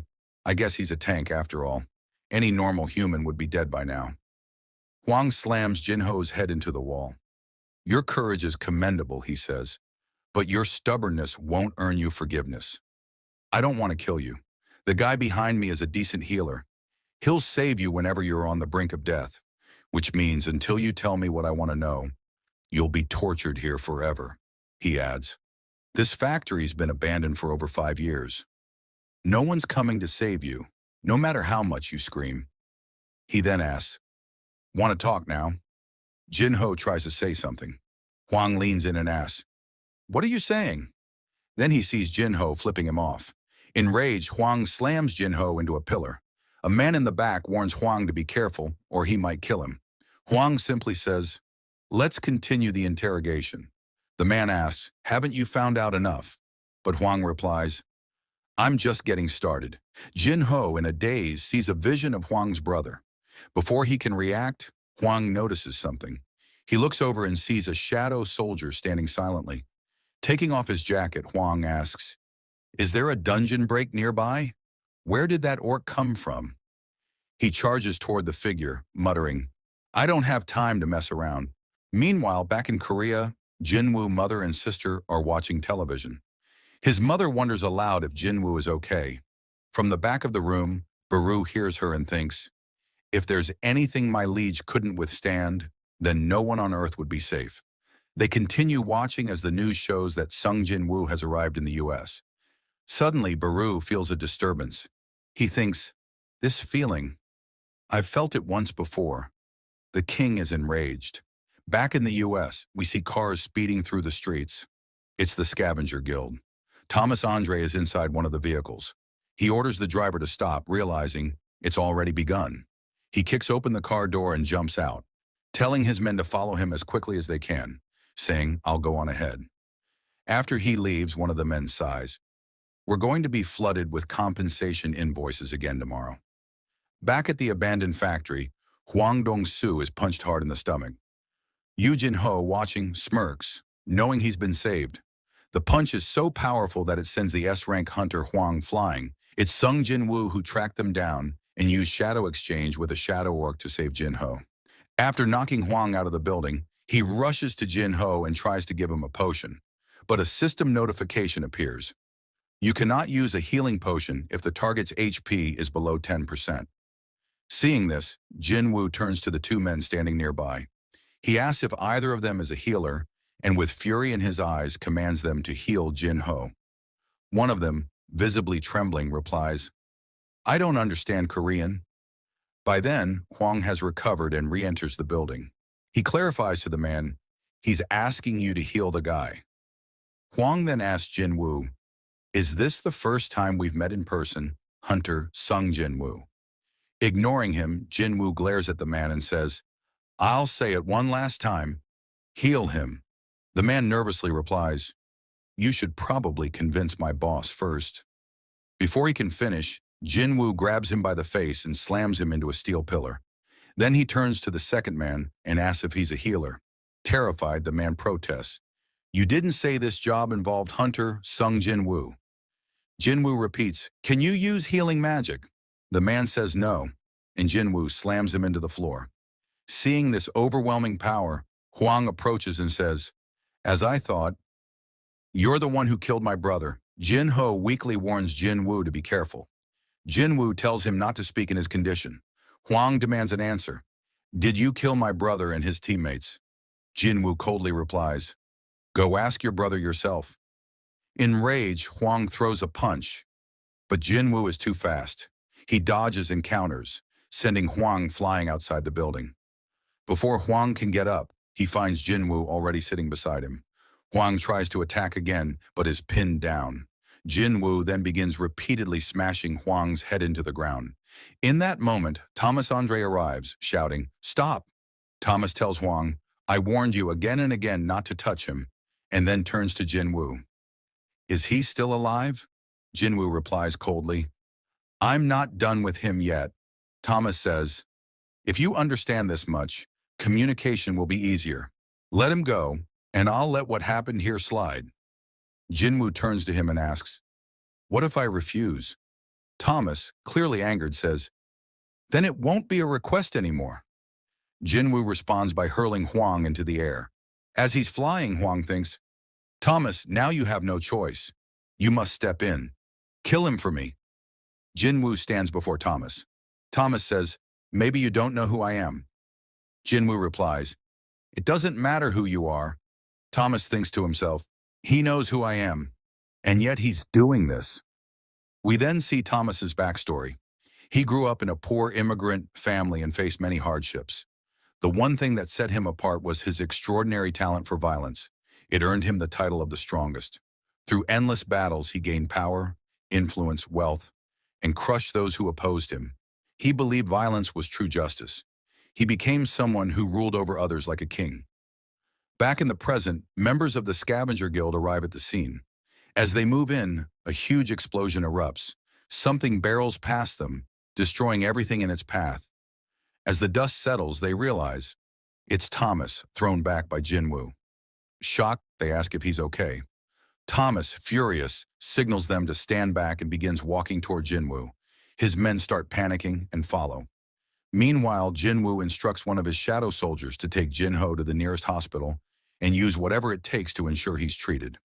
After securing Jinho's safety, Jinwoo turns his full attention to Thomas Andre and the rest of the scavenger guild. He summons his army of shadow soldiers, ready to take on the entire guild. Seeing this, Thomas Andre got excited, saying, "This is great. There's finally a worthy opponent." While thinking to himself, "I couldn't care less about the Huangdongsu matter anymore. There's only one way to redeem my damaged pride, to kill that bastard." But he tells Jinwoo, "It's not too late to admit your mistake and back off. I'll at least spare your life if you do so now and apologize." But instead of answering, Jinwoo flips him off. Seeing this, Thomas gets even more furious and begins to transform, saying, "You'll regret not taking this last chance." As both sides prepare to fight, Jinwoo signals his shadow soldiers to advance, and they all begin charging toward the hunters. Seeing this, Thomas also commands his men, "They're coming," and all of them rush to engage the shadows. The tanks take a defensive stance, using their skills to create a strong, magical wall, trying to hold back the assault. But their defense isn't enough. The soldiers break through. The moment they do, dozens of shadow soldiers are blown away, taken out single-handedly by Thomas Andre. As he looks up, he sees Tusk using his hymn of protection to block his advance. Without hesitation, Thomas leaps through the shield and smashes into Tusk's face. As he does so, he thinks, "My guild members don't stand a chance against these monsters," and charges inside the building where Jinwoo is. Looking around, he sees that most of his members have already been defeated by the Shadow Army. Off to the side, he spots Jinwoo, also fighting the hunters. Thomas leaps toward him, but before he can reach Jinwoo, Iron blocks his path. Thomas punches Iron and yells at him to move. The force is immense, and Iron is taken down in a single blow. But when he looks again, Jinwoo has vanished. He wonders where he went, only to find him suddenly beside him. Before Thomas can react, Jinwoo strikes with his dagger, but is shocked to see it has no effect. Thomas retaliates with a powerful punch, sending Jinwoo flying, saying, "You look down on a national-level hunter." As Jinwoo is still mid-air, Thomas uses psychokinesis to pull him back and declares, "Feel the difference in our strength and despair." But while being pulled in, Jinwoo uses ruler's authority to hold Thomas in place. Thomas realizes he's trying to crush me. It's like I'm completely immobilized.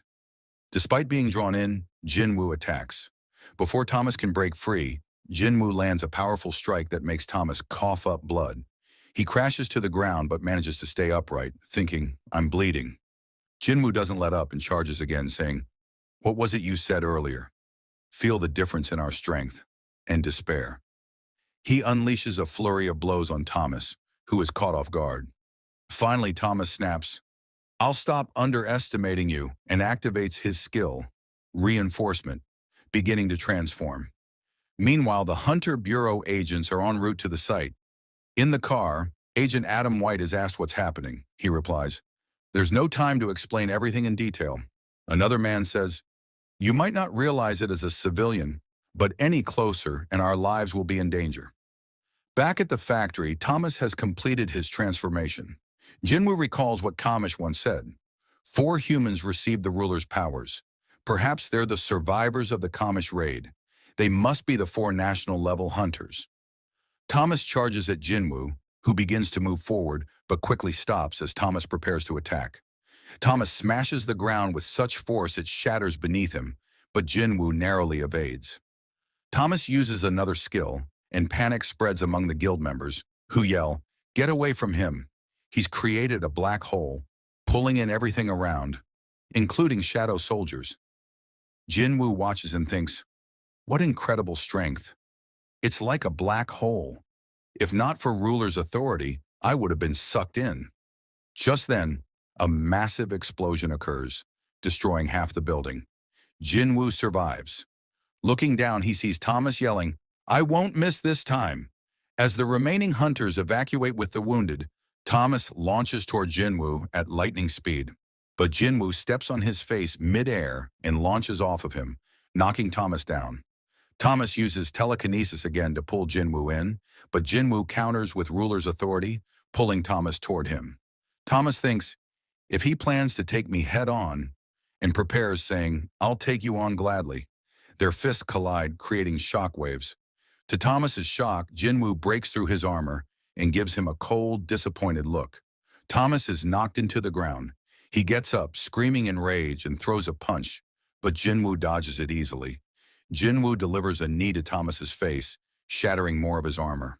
By this time, Hunter Bureau agents have arrived and are stunned by the level of destruction from the clash of these two monsters.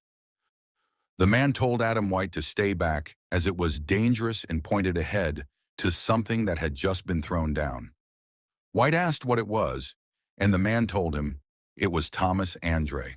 They saw Thomas lying on the ground being beaten up by Jinwoo. Thomas thought, how can a mage-type hunter produce such power and speed? Gathering his strength, he said, I can't lose like this, and tried to counterattack, but Jinwoo was too fast. Jinwoo managed to block the strike and rip the armor from Thomas's face. Furious, Thomas got back up and shouted, I am Thomas Andre. You think this is enough to take me down? But from behind, Jinwoo attacked again, saying, I told you, didn't I?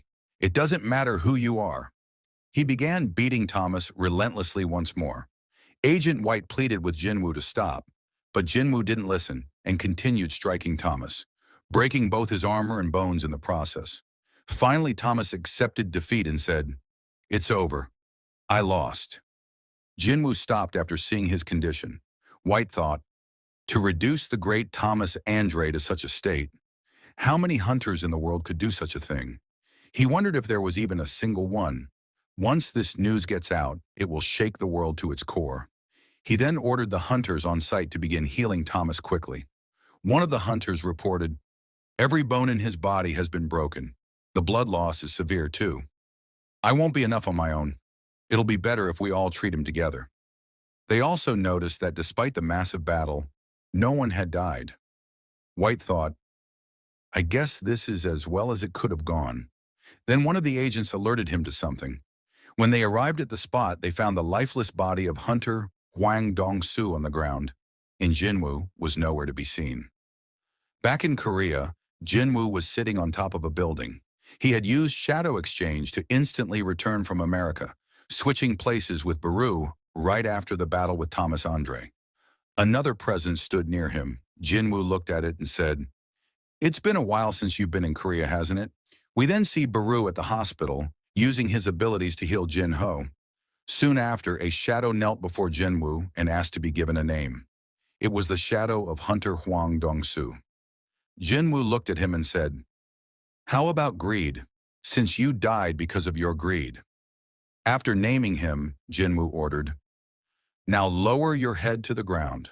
The next day, back in the United States, Jinwoo was on his way to the International Guild Conference. He asked Adam White why there were so many reporters outside, and Adam told him it was probably because the media had already caught wind of his fight with Thomas Andre. As Jinwoo entered the building, he thought to himself, I don't want to think about Hwang Dong-soo anymore. I came to America for one reason only. Once my questions are answered, I'll have no more business here. Jinwoo then entered the room where all the major guilds of the world were gathered. As he walked through the crowd, everyone turned their attention toward him. People whispered about how he had defeated Thomas Andre, nearly killing him, and they also discussed his crucial role during the Tokyo Gate crisis. After a short while, the presentation began. A scientist stepped up to the stage and introduced himself as Dr. Belzer. He began by stating, I'm sure you are all aware of the increasing number of gates appearing around the world. However, not many of you may know that there has also been unusual activity detected above the skies. He explained that magical energy in the atmosphere was becoming more concentrated. He then introduced a new term to describe it, the magisphere. Displaying a map on the screen behind him, Dr. Belzer explained that this magisphere was currently forming above several countries. Specifically, they had detected this phenomenon in 9 locations worldwide. Of all these places, the concentration of magical energy was highest above Seoul, South Korea. Upon hearing this, the crowd turned their attention toward Jinwoo, suspecting he might be behind the phenomenon. Dr. Belzer quickly reassured them, saying there was no reason to look at Jinwoo as if he were controlling the Magisphere. If he had that level of power, he'd already be beyond the realm of hunters. Meanwhile, Jinwoo silently wondered if the 9 locations might be related to the number of rulers and monarchs. The doctor concludes his report, stating, "We do not yet know the cause, and there's nothing we can currently do to deal with it. However," he adds, "just because we can't handle it now doesn't mean we shouldn't prepare. The world might be facing another great upheaval." Following the presentation, director David Brennan steps onto the stage and asks the doctor if the presentation is over. The doctor nods and David says, "I'll take it from here." He addresses the hunters gathered and begins solemnly, "It is with a heavy heart that I bring this news." He reveals that hunter Christopher Reed, one of the world's top national-level hunters, was assassinated 2 weeks ago by an unknown group. Shock spreads through the room. How could someone as strong as Christopher be killed? Who could possibly overpower him? Some hunters murmur about whether it was the man who fought Thomas Andre the day before. Sung Jinwoo remains expressionless amid the speculation. Director David then reveals that the Hunter Bureau has identified a possible suspect, codenamed Suspect S. A photo of the suspect appears on the screen. It's Jinwoo's father, Sung Il-hwan. Confusion and murmuring ripple through the room. One hunter makes an ignorant comment, saying, "All Asians look the same," but others clearly recognize the resemblance to Jinwoo. Jinwoo's mana flares slightly as he stares at the image, furious and conflicted. Dungeons are the territory of the rulers, he thinks. Why did they send a monster that looks like my father? Does this relate to what Kamish said? Director David elaborates. The man was found inside a gate in the U.S. He could speak fluent Korean, so they called in S-rank hunter Hwang Dong-soo, a Korean American, to interrogate him. However, during the questioning, the man turned violent, defeated Hwang, and reduced the Bureau's headquarters to ashes. The Bureau concluded that the man, a humanoid monster, might also be responsible for the assassination of Christopher Reed. As Jinwoo watches the footage, he sees his father warning Hwang, "Never set foot in Korea again." Greed confirms it. The man in the video is indeed Sung Il-hwan. Director David finishes by stating that the Hunter Bureau will request cooperation from guilds worldwide to capture Suspect S, and urges anyone who sees him to report it to the authorities immediately. Someone in the crowd asks if there's any proof that Suspect S is not human. David responds that the suspect's mana emission matches that of a magical beast. Another person asks whether the man claimed to be a human who went missing in a dungeon, and if that person actually existed. The director confirms that the suspect did make such a claim and that the hunter in question was real. When asked why his identity hasn't been revealed, Director David explains that the hunter is connected to someone present in the room, and that's why they chose to withhold the information. As David prepares to step down, another person raises their hand, Lu Jigang, China's 7-star hunter. Lu argues that revealing Suspect S's identity would be helpful for the investigation and directly asks, "What is the monster's connection to Hunter Sung Jinwoo?" Reluctantly, Director David discloses the truth. During the interrogation, Suspect S claimed to be Jinwoo's father. Lu then turns to Jinwoo and asks, "If Suspect S truly turns out to be your missing father, and other hunters attempt to hunt him down, what will you do?" Jinwoo responds firmly, "It is only right for hunters to hunt monsters. If he is indeed a monster, I will take care of him myself. But if he's not a monster and truly my father, I will hunt down the hunters who go after him." He ends with a powerful declaration. "I will protect my family, even if it means making an enemy of every single hunter in the world." Sometime later, we see Adam White outside with Jinwoo. He asks, "Did you mean what you said back there?" Jinwoo answers, "Yes." Adam says, "To say something like that in front of 500 of the strongest hunters from over 120 countries. There's probably only one other hunter in the world who would dare say something like that." Jinwoo asks, "Who's the other person?" Adam replies, He's in the hospital right now, referring to Thomas Andre. Adam then mentions that the Hunter Bureau has organized a feast and invites Jinwoo to join the other hunters. However, before Jinwoo can respond, he's approached by Liu Zhigong and several other hunters from China. Liu Zhigong says something in Chinese to Jinwoo, but Jinwoo doesn't understand, and Adam translates. Adam explains that Liu said he caught a giant monster on the coast, one that Jinwoo had previously let slip away. Liu goes on to explain that the battle was much tougher than expected, especially since it took place on the water. He adds that he's been eager to meet Jinwoo ever since, curious about the kind of hunter who can take down such strong monsters so easily. Liu Zhigang then extends his hand. Watching this, Jinwoo thinks, "My first impression of him was that he's just a grumpy guy. Turns out he's a rather interesting person." As Liu Zhigang leaves, Adam tells Jinwoo that Liu also said he hopes Suspect S isn't truly a member of Jinwoo's family. Adam reassures Jinwoo that Liu Zhigang meant no harm by it, and Jinwoo replies, "It's all right." After that, director David Brennan arrives and asks Jinwoo if he has a moment to talk. Fast forward, we see Jinwoo sitting with Ms. Sellner. She greets him saying, "It's been a while, Hunter Sung Jinwoo." Jinwoo wonders, "Is the upgrader here? What does she want from me?" He responds, "I never thought you'd come to see me again." Ms. Sellner tells him, "I've been having the same dream every night recently, of top-ranked hunters being hunted down by someone." A few days later, these dreams begin to come true. Jinwoo asks, "Do you mean Christopher Reed?" Director David Brennan answers, "We warned Mr. Reed, but he wouldn't listen. And you know how that turned out." Ms. Sellner continues, "Powerful hunters who have been supporting our world will continue to die, and those hunting them will not stop." Jinwoo asks, "Are you here to warn me as well?" Ms. Sellner replies, "No, I'm here to ask you to protect the hunters.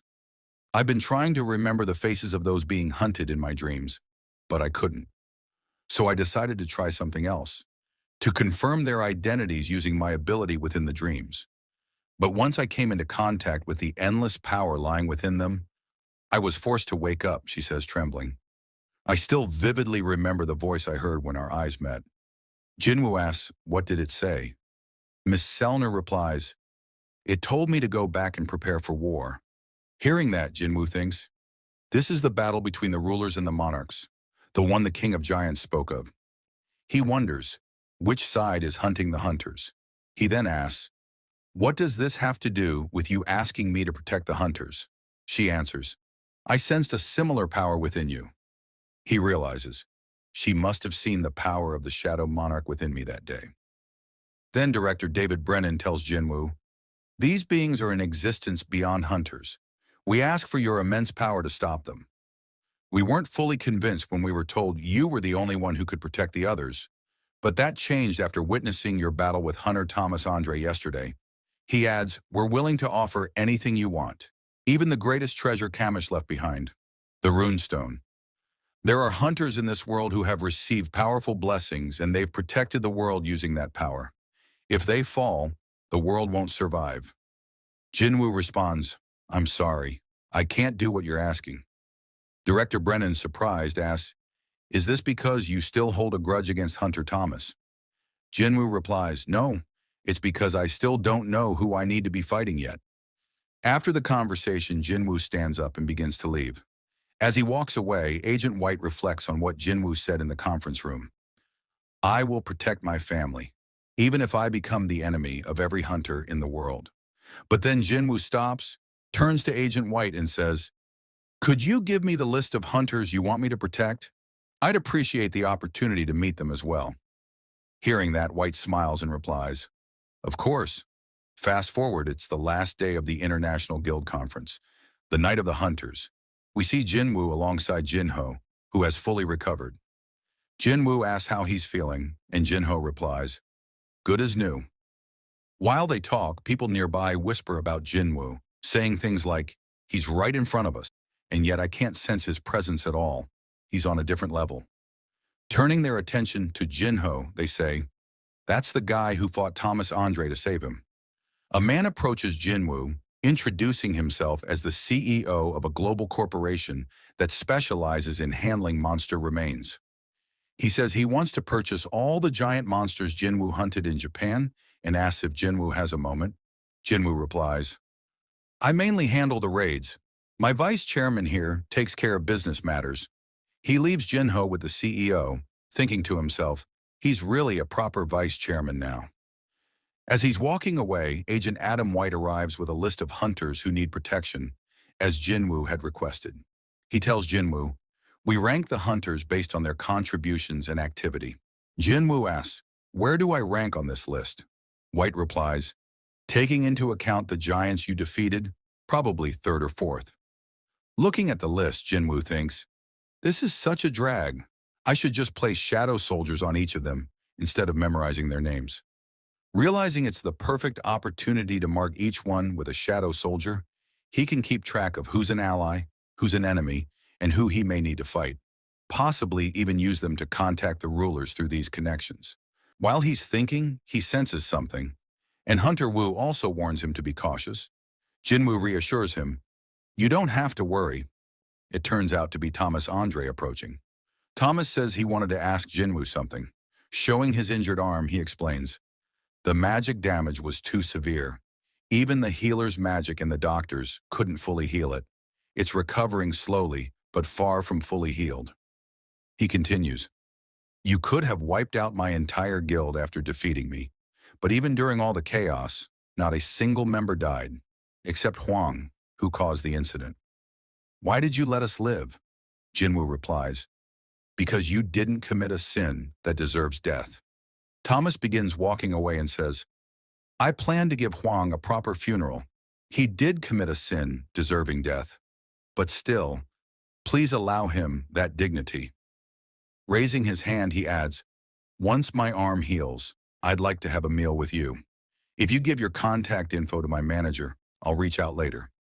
Laura, Thomas's secretary, approaches Jinwoo and says, my master just expressed his gratitude in the only way he knows how, by being rough. He's actually quite shy. She asks for Jinwoo's contact information, explaining that Thomas wants to send a gift of thanks and asks if there's anything he wants. Jinwoo thinks for a moment and answers, maybe a useful dagger. After she leaves, Agent White asks, shall we go greet the hunters on the list? I'll be your guide. Jinwoo declined when saying, there's no need for you to do that. Then he notices something. Is someone missing from this list? I don't see the rank 6 hunter. White responds, we lost contact with him a few days before the conference. The secret agency and the Brazilian government still haven't found his whereabouts. Hearing that, Jinwoo wonders if the hunter has already been taken by the enemy. He thinks, that leaves 7 people on the list. Back in Korea, Chairman Go Gun-hee sits in his office, feeling his heart. He thinks, it's quite strange. My heart refuses to stop shaking these days. Seeing his trembling hand, he thinks, it's been this way for a couple of years now, but it's definitely getting worse recently. Is this my limit? He recalls what the doctors told him, that continuing this work could cost him his life within 6 months. But 2 years have passed since then, and he's managed to endure until now. I suppose I should be thankful I've lasted this long, he thinks. Just then, he receives a phone call. It's his wife, asking if he's all right. After hanging up, he smiles and thinks, she's such a worrywart. I was just about to head back, but suddenly he senses a presence in the room. He sits up and looks to the side. Standing there is the Monarch of Frost, Sillid. Looking at him, the chairman thinks, I wonder if I can even have a proper conversation with him. I didn't sense him arrive at all. Judging by his aura, he realizes he's not someone I can take on alone. Sillid tells him, this place has already been isolated from the outside world. The chairman wonders, am I dreaming right now? Sillid attacks with a shard of ice. If this were a dream, he says, do you think you'd feel that? Struck by the attack, Go Gun-hee responds, I'll ask you once more. Who are you? Sillid rises and says, I was hoping you'd recognize me without the need for introductions. But it seems you're just a mere human after all. The chairman is confused by his words. Sillid releases a wave of mana. I have no interest in playing with weaklings, he says. Reveal yourself, fragment of luminosity. Maybe you're worried your medium will break if you do, but it's bound to break sooner or later. And if that's what you're afraid of, then this conversation is already meaningless. He launches another ice attack, hitting Go-Gun-hee directly. With a smirk, Sillid says, "We meet at last." As the dust clears, glowing eyes appear, and his next attack is effortlessly deflected. Go-Gun-hee stands completely unharmed. Sillid calls him the most brilliant fragment of luminosity. Go-Gun-hee responds, "You isolated my office and trapped it in a dimensional rift." "Not bad," Sillid replies. "I've been looking for you for a long time. To think, you were struggling to use your power while trapped in a broken medium. We've already located all 7 of your fragments and broken 2 of them. All I wanted was to see the shame on your prideful face before I destroyed you. Now that I've seen it, I can kill you without regret." The chairman, furious, says, "Try it if you can, Monarch of Frost." Hearing that, Sillid responds, "So you're choosing to fight. How foolish. You, who are merely borrowing the body of a human, versus me, who has fully conquered one." He taunts further, "Do you really think you can even land a single hit on me?" Sillid prepares for battle, filling the room with ice and attacking. But the chairman smashes through the ice with a headbutt, then leaps towards Sillid and throws a punch. Sillid, however, is too fast. He dodges and counters, manifesting an ice spike that nearly pierces the chairman's head. Spotting an opening, the chairman throws a punch at Sillid's face, but Sillid quickly freezes his entire arm, stopping the strike. Using brute strength, the chairman shatters the ice and grabs for Sillid. The fight intensifies, but the chairman's body begins to falter. "I need to finish this while I can still move," he thinks, and he launches a powerful punch towards Sillid to end the fight. Just before it connects, Sillid conjures an ice shield. The force of the punch sends him flying back, but the chairman drops to one knee, his body giving out. "Is this my limit?" he wonders. Seeing him in that state, Sillid remarks, "It seems you've reached the limit of your medium. How pitiful, fragment of luminosity." Before the chairman can respond, Sillid uses his speed to pierce his chest with an ice sword. Smirking, he asks, "How long do you think it will take you to find a new medium?" 1 year too. "Unfortunately for you, our forces have already gathered. This world will be destroyed before you return. Your mistake was trying to protect this world. Did you really think you could defeat me without your guards?" But to his surprise, the chairman starts to smile. "Do you really think I fought you for no reason?" he says. "Just like we didn't expect you to follow in our footsteps? There's something important you overlooked." Sillid, confused, asks what he's talking about. Gathering the last of his energy, the chairman throws a fireball. Sillid dodges, and it hits the wall behind him. "You almost had me," Sillid scoffs. "Is this what that important thing was?" The chairman replies, "This is exactly what I meant." Sillid turns toward the wall and sees a crack forming in the barrier. The barrier breaks. "For this, you risked everything," Sillid says. "I doubt anything would change even if this were to work." The chairman gives a signal, and a shadow soldier that Jinwoo had left with him emerges, managing to reach the real world. Upon seeing the creature, Sillid scoffs and says, "What can one single resident of the abyss do against us?" Before he can finish his sentence, he notices something unsettling about the soldier and immediately realizes he needs to eliminate it.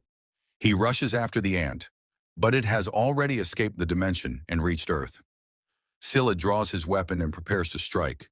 He manages to land a blow, but his expression changes as he sees someone block it. Jinwoo, who had stopped the attack with nothing but his bare hand. Jinwoo grabs Sillid by the neck and demands, "Who the hell are you?" calling him an ice elf. Sillid, recognizing Jinwoo as the Monarch of Shadows, responds, "The number of soldiers I can feel from your shadows. Why didn't you come into contact with us? Even after gathering such a significant force? You must be the one he told me about, the one I was missing." Sillid then begins to freeze Jinwoo's arm. Despite the chilling magic, Jinwoo calmly summons his dagger and effortlessly shatters the ice. Looking down at Jinwoo, Sillid says, "Why don't we stop here for today? I'm not here to risk my life in a fight." Jinwoo asks what he means, and Sillid points toward the chairman's office. Didn't you come to save that human? Jinwoo suddenly remembers. The ant soldier he left behind was meant to protect the chairman. Horrified, Jinwoo sees the chairman's dire condition. Manifesting an ice sword, Sillid gives Jinwoo an ultimatum. Will you fight me or save him? He throws the ice weapon toward the chairman. Jinwoo attempts to stop it using his ruler's authority, but a notification appears. The opponent's magic is resisting the authority of the ruler. Panicking, Jinwoo throws a dagger to intercept the sword, but it dodges the blade midair and continues toward the chairman. Jinwoo has no choice. He chooses to save the chairman, managing to deflect the attack out of the building. When he turns back to Sillid, the monarch has already opened a portal and is trying to leave. Jinwoo activates Dagger Rush, summoning all his blades and launching them at Sillid. One of them manages to pierce his shoulder. Sillid growls, "You are but a mere vessel, and you dare scratch me." As he retreats, he declares, "I, Monarch of Frost, will withdraw for now. Wait until next time. For now, think of the nearly dead human as a gift for your shadow army." After he disappears, Jinwoo turns toward the chairman, frustrated that he couldn't sense anything because of the barrier. Assessing the situation, he realizes the injuries are too severe for a regular healing potion. He summons Baru, who arrives instantly. Jinwoo begs him to heal the chairman at all costs. Baru tries, but after a moment, he tells Jinwoo his healing isn't working. As a last resort, Jinwoo takes out the holy water of life, hoping it might work. But the chairman stops him, saying, "Please, don't." He thanks Jinwoo for coming to save him. Jinwoo urges him to hold on a bit longer so he can send him to a hospital, but the chairman calmly replies, "It's no use. Nothing can be done after taking damage from those kinds of attacks." He expresses relief that Jinwoo was there to fight the Monarchs, and gratitude that someone like Jinwoo possesses such power. He warns Jinwoo that one day he'll have to choose a side, and pleads with him to remain on the side of humanity. The chairman, full of pride, says he always wanted to fight alongside young hunters like Jinwoo. He expresses no regrets, knowing he can leave the future in the hands of people like him. As his life fades, he says, "The reason my heart didn't stop beating until now was to meet you. It was all to meet you." With a peaceful smile, he closes his eyes, whispering, "What a relief. Thank you very much." Fast forward to next day, the news that Brazil's top hunter, Jonas, was found dead in a nearby river, and that the Korean Hunter Association's chairman, Go Gun-hee, was brutally murdered after being stabbed in the heart, is making headlines around the world. The entire globe is thrown into a state of panic. Mainstream media outlets everywhere are focused on the shocking deaths of these high-ranking hunters. The United States Hunter Bureau even issues a joint statement regarding the incident. Hunters protect humanity, but who will protect the hunters, they ask. The deaths of world-class hunters mark a threat of an entirely new magnitude. We then see Sung Jinwoo attending Chairman Go Gun-hee's funeral. Jinwoo turns to Hunter Woo Jin-chul and asks if he's all right. Woo Jin-chul, devastated by the chairman's death, apologizes, saying, "I haven't been myself lately." He then asks, "Was the monster that killed the chairman? Was it impossible to kill, even with your strength?" Jinwoo replies that by the time he arrived, it was already too late. Woo Jin-chul says it still doesn't feel real. "Just yesterday, he told me he wanted to hear about my stay in the US. He urged me to hurry back, and now he's gone." He thanks Jinwoo for trying to save the chairman in his final moments. But Jinwoo, filled with fury, responds, "No, I will kill it. I swear on my life, I will kill the monster that killed the chairman. Only then will I accept your thanks." He then asks Woo Jin-chul to call in the reporters. Fast forward, Sung Jinwoo holds a press conference addressing the current threat to the world. He announces that a colony of monsters with exceptionally high intelligence is targeting top-ranked hunters. These monsters are far stronger than most hunters. They have no regard for weapons or conventional tactics. They excel at sealing off open areas with magic, isolating their targets, and striking with deadly precision.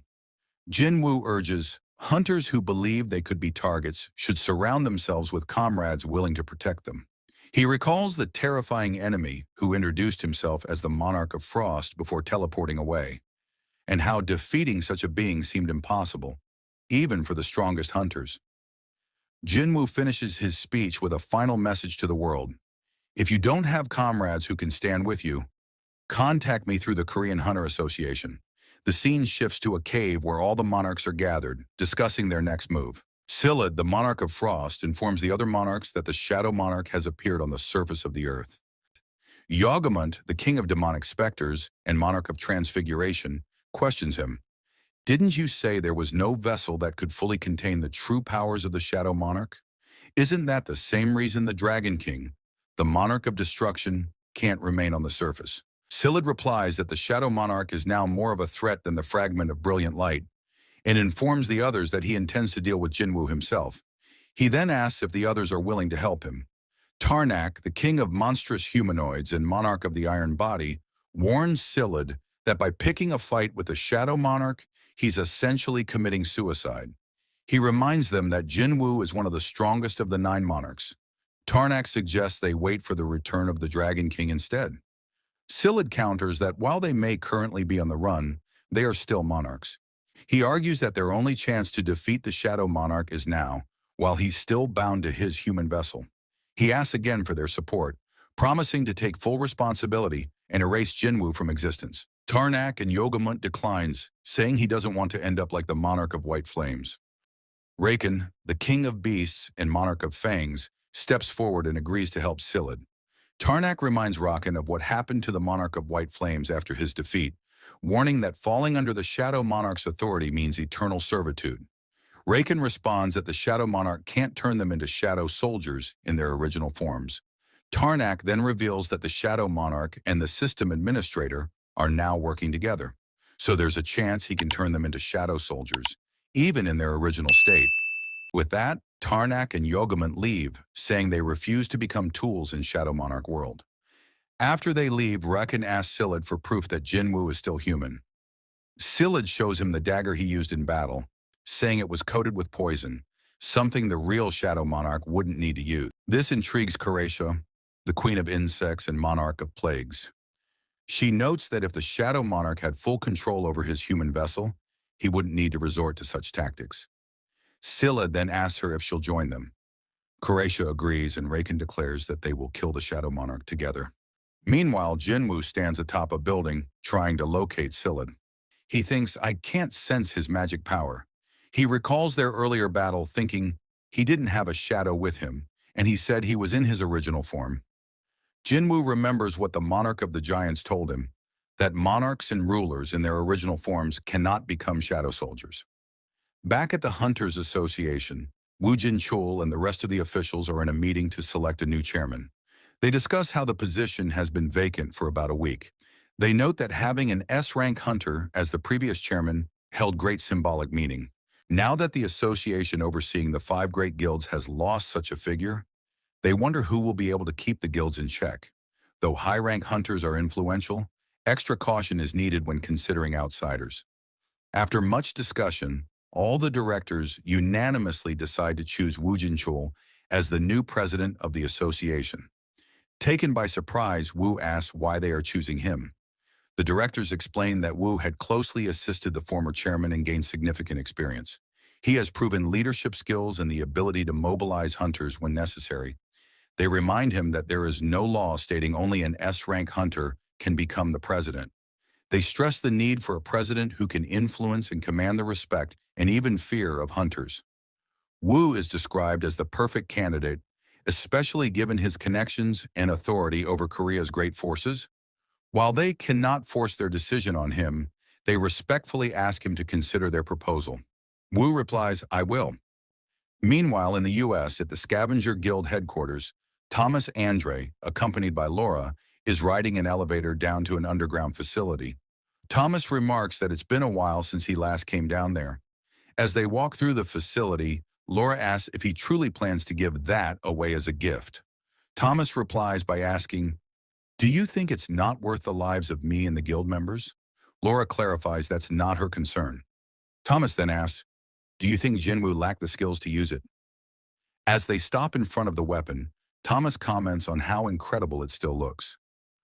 Laura tells him there are only 2 such weapons in the entire world, and she's sure that number will never increase. Thomas agrees, and when asked again if he's really going to give it away, says that's exactly why he will. He adds that it's a waste for the best weapon in the world to sit around gathering dust. Back in Korea, Gina is watching the news that Hunter Woo Jin-chul has been promoted to chairman of the Hunters Association. Seeing this, she says, "They say the previous chairman was murdered, and now a handsome man has taken over. This country is unstable, and so is the rest of the world." She looks at her mother, who is washing dishes, and hugs her from behind. Her mother says, "If you don't have anything better to do, could you please take out the trash?" Gina replies, "I'm too lazy to do that." She then says, "We should move to a new place." Her mother responds, "I like this house." Gina asks, "What is it that you like about this old apartment?" Changing the subject, her mother asks her to retrieve the clothes from the washer.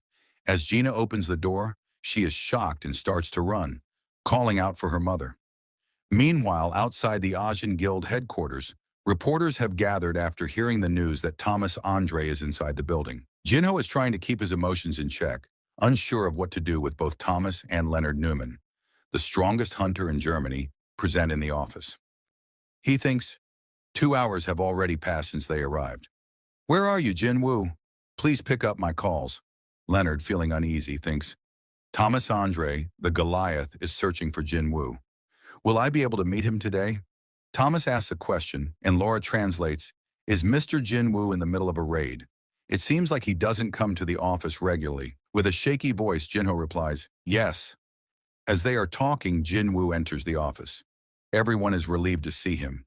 Jinwoo notices Thomas sitting there and thinks, "I saw a mob of reporters outside, so Thomas really is here."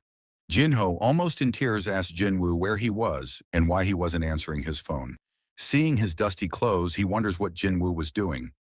Jinwoo replies, "There have been a lot of gate outbreaks recently.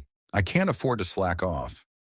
Thomas approaches him saying, "Long time no see." Jinho watches, wondering, are these two going to fight inside the guild office?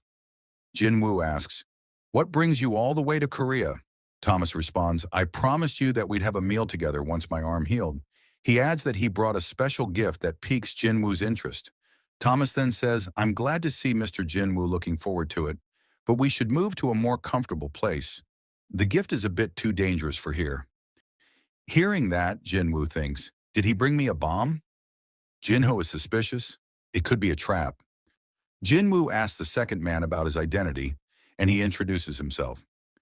"I'm Leonard Newman from Germany." Jinwoo thinks he must be here to request a protection commission. Before Jinwoo can respond, Thomas cuts in, "Shall we get going?" Neumann prepares to go with them, but Thomas stops him.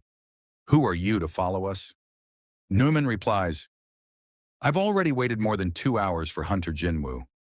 I think I deserve a spot in this meeting." Thomas gets irritated, saying, "What we're about to talk about is top secret. It's not something someone like you can barge into." As they leave, Neumann thinks, "I've never been treated like this before." Later, we see Jinwoo and Thomas sitting in a restaurant, sharing a meal. Thomas signals to his men and says, "You don't know how long I've waited for this moment," as he places a case on the table. Jinwoo thinks, "What's that?" And Thomas says, "Can you feel the item's power?" He begins opening the case, saying, "This is me showing gratitude for what you did for my guild members." Jinwoo is left speechless when he sees the daggers inside. He asks, "Are these from the Kamish raid? Isn't Kamish's corpse currently kept by the Hunter Bureau?" Thomas explains, "Back then, the U.S. government told us to comply with the Bureau's request in hopes of gaining something more valuable than money. But Kamish's largest and sharpest canine tooth, I had it pulled out after he bit me. It was given to me as a souvenir. The tooth was too short to make a sword, so I had it turned into daggers." He tells Jinwoo that the daggers are his gift. Jinwoo is stunned to see that their attack power is 1,500, far beyond that of the Demon King's dagger, which only had an attack power of 220.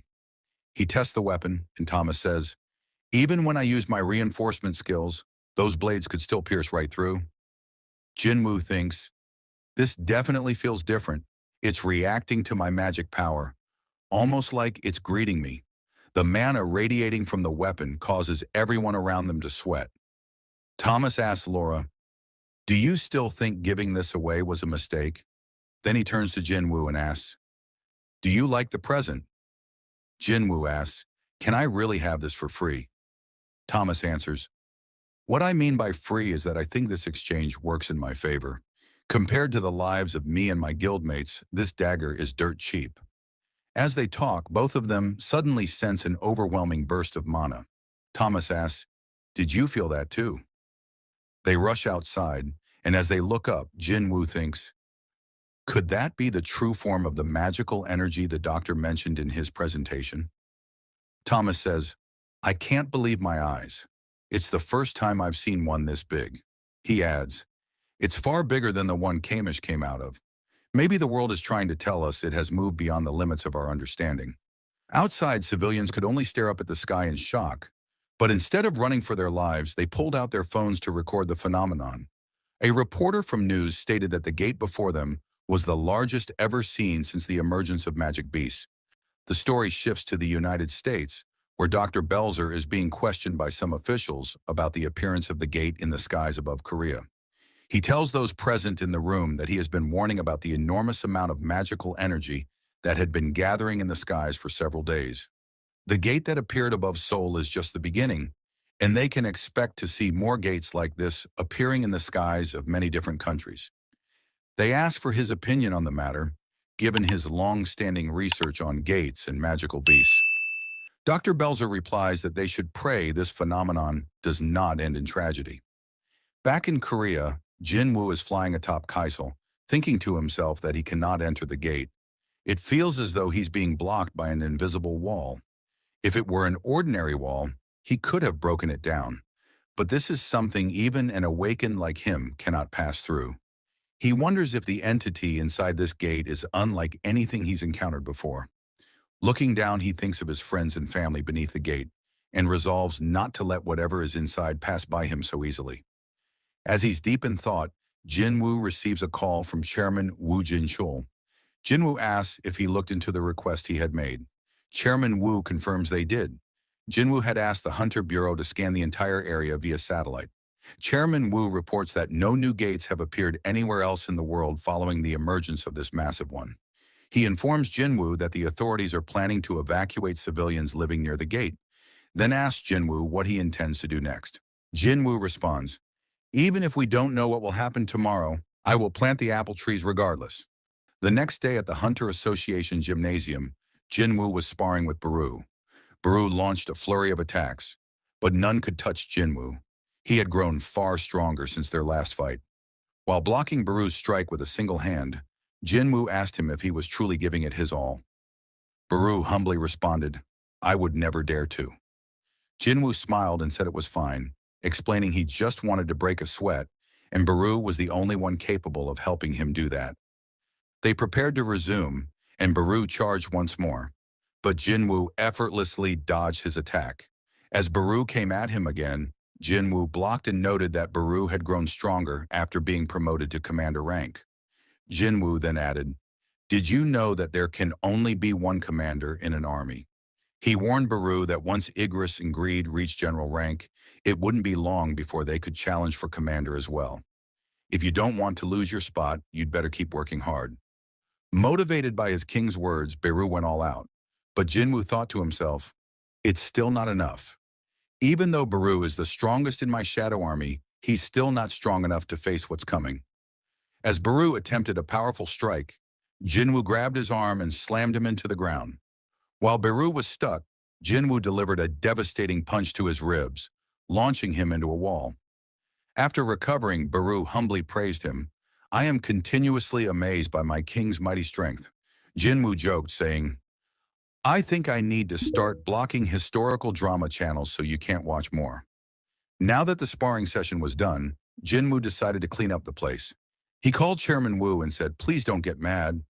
I've got around 300 ants who are pretty good at manual labor." The scene then shifted to Thomas, Andre, and Laura. Laura asked if they were returning to the US, but Thomas replied, "How could I leave behind something so grand and beautiful?" Laura remarked, "It's big, but I'm not sure about beautiful." Thomas explained, "Anything that makes the heart flutter is beautiful. The fire-breathing dragon, the enormous gate, and Hunter Jinwoo's strength. They're all beautiful. He added that there was no gate in the US anyway, so there was no reason to return. Laura mentioned the Hunter Bureau was concerned, but Thomas brushed it off. What a joke. There's no place safer than being near Hunter Jinwoo. If we can't stop it here, there won't be a beyond. That's why I want to know, is this the end of humanity or the beginning of something new? The next day, people were evacuating the area around the gate. Back at Jinwoo's home, Gina asked her mother why they weren't evacuating like everyone else. Her mother replied, "If this place is going to become a battlefield, wouldn't it be better for us to choose where we die?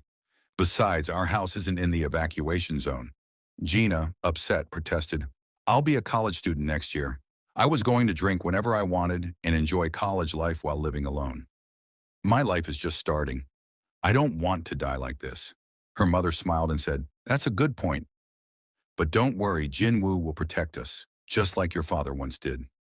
The scene shifts back to Jinwoo, who was sitting atop a building, staring at the massive gate in the sky. He wondered to himself, can I really close this without anyone getting hurt? Pulling out his phone, he thought, who would I want to spend my final moments with? The story then shifts to Hae-in, who was training in a dojo. Her master, observing her form, commented, "I've sensed some hesitation in your sword recently. I'm worried that fear might be growing inside you." Just then, Cha noticed her phone ringing. As she went to answer it, her master said with a smile, "Looks like I'm talking too much. A hunter should never miss their calls." After speaking briefly with the person on the other end, Cha turned to her master and said, "Something's come up suddenly. I need to go." As she left, her master stood alone, smiling knowingly. So that's how it is. Time passed, and we see Jinwoo and Hae-in walking together in an amusement park. People around them were buzzing with excitement upon seeing the two high-profile hunters together.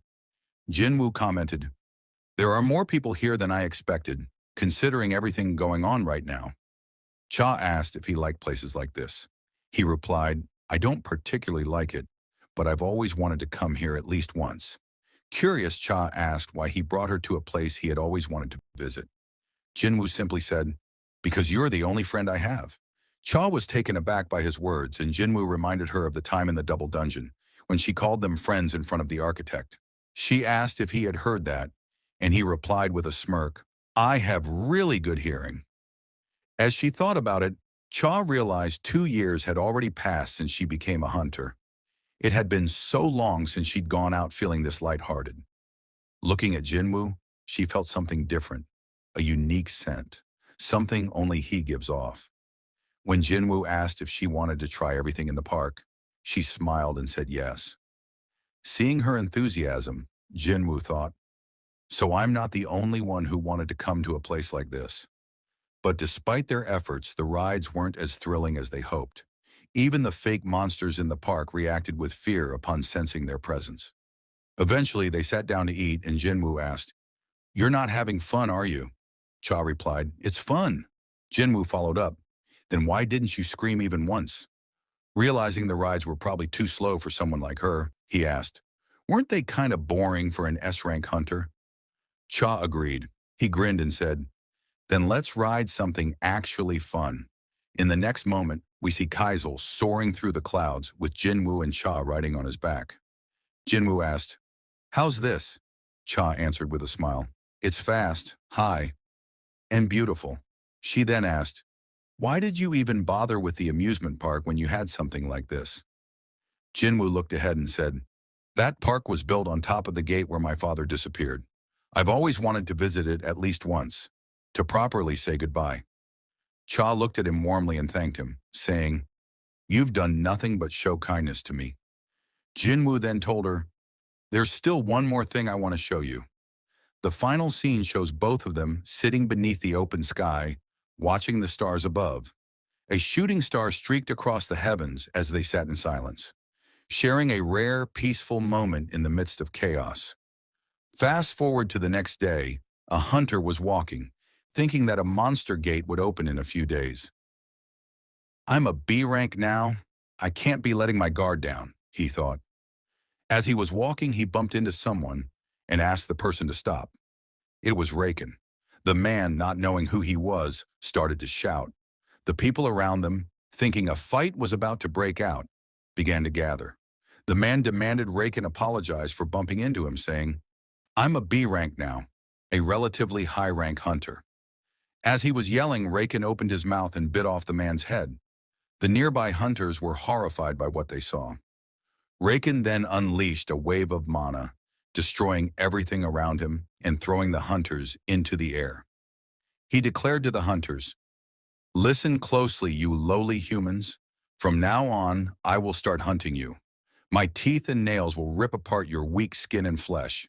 Then he declared, "I am the king of beasts, the beast monarch. Stop me if you dare." Back in the forest, Hunter Hae-in was drinking water from a lake when Jinwoo approached her. He said, "I know a hotel around here that serves really good breakfast," and asked if she wanted to go there to wash up and have a meal. He then summoned Kaisel and said, "Let's go." Meanwhile, back at the Hunter Association, someone was informing Chairman Woo Jin-cho that a monster was outside, attacking all the hunters present in the area. Wu asked about the casualties, and the man replied, "We're unable to confirm the exact number at the moment." Hearing that, Wu thought, there should still be at least a couple of hours until the dungeon break. I've already got my hands full with the gate, and now some monster shows up. Wu then asked about Jinwoo's whereabouts, and the man said, "We haven't been able to reach him." A short while later, someone informed Wu that a hunter capable of facing the monster had appeared. Wu asked, "Is it Jinwoo?"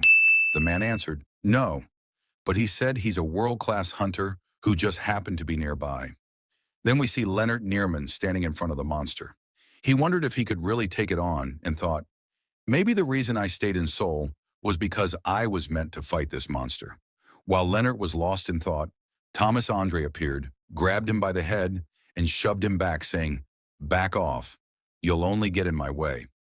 Back at the restaurant, Jinwoo was enjoying a meal with Hunter Cha when he received a call from Chairman Wu, who asked where he had been, saying they hadn't been able to contact him until now. Jinwoo explained, "I was outside the service zone." Wu then briefed him on the situation in the city. A monster was running wild in the middle of Seoul. Jinwoo asked, "How many enemies are there?" Wu responded, "Only one." Hearing that, Jinwoo thought, every hunter is gathered in Seoul right now, preparing to stop the dungeon break of the gigantic gate, and they're being destroyed by a single magical beast that appeared out of nowhere. Wu added, "An entire guild that confronted the monster was wiped out instantly. Thomas Andre is currently facing off against it." Jinwoo was shocked. "That can't be. I placed shadow soldiers on Thomas and the other hunters. They were supposed to report if even something ordinary happened." When Jinwoo tried to connect with the shadows, he noticed the signal from the soldiers in Seoul was unusually faint, almost as if something was deliberately suppressing it. He was puzzled and concerned. He turned to Hunter Cha and said, "There's a problem in Korea right now."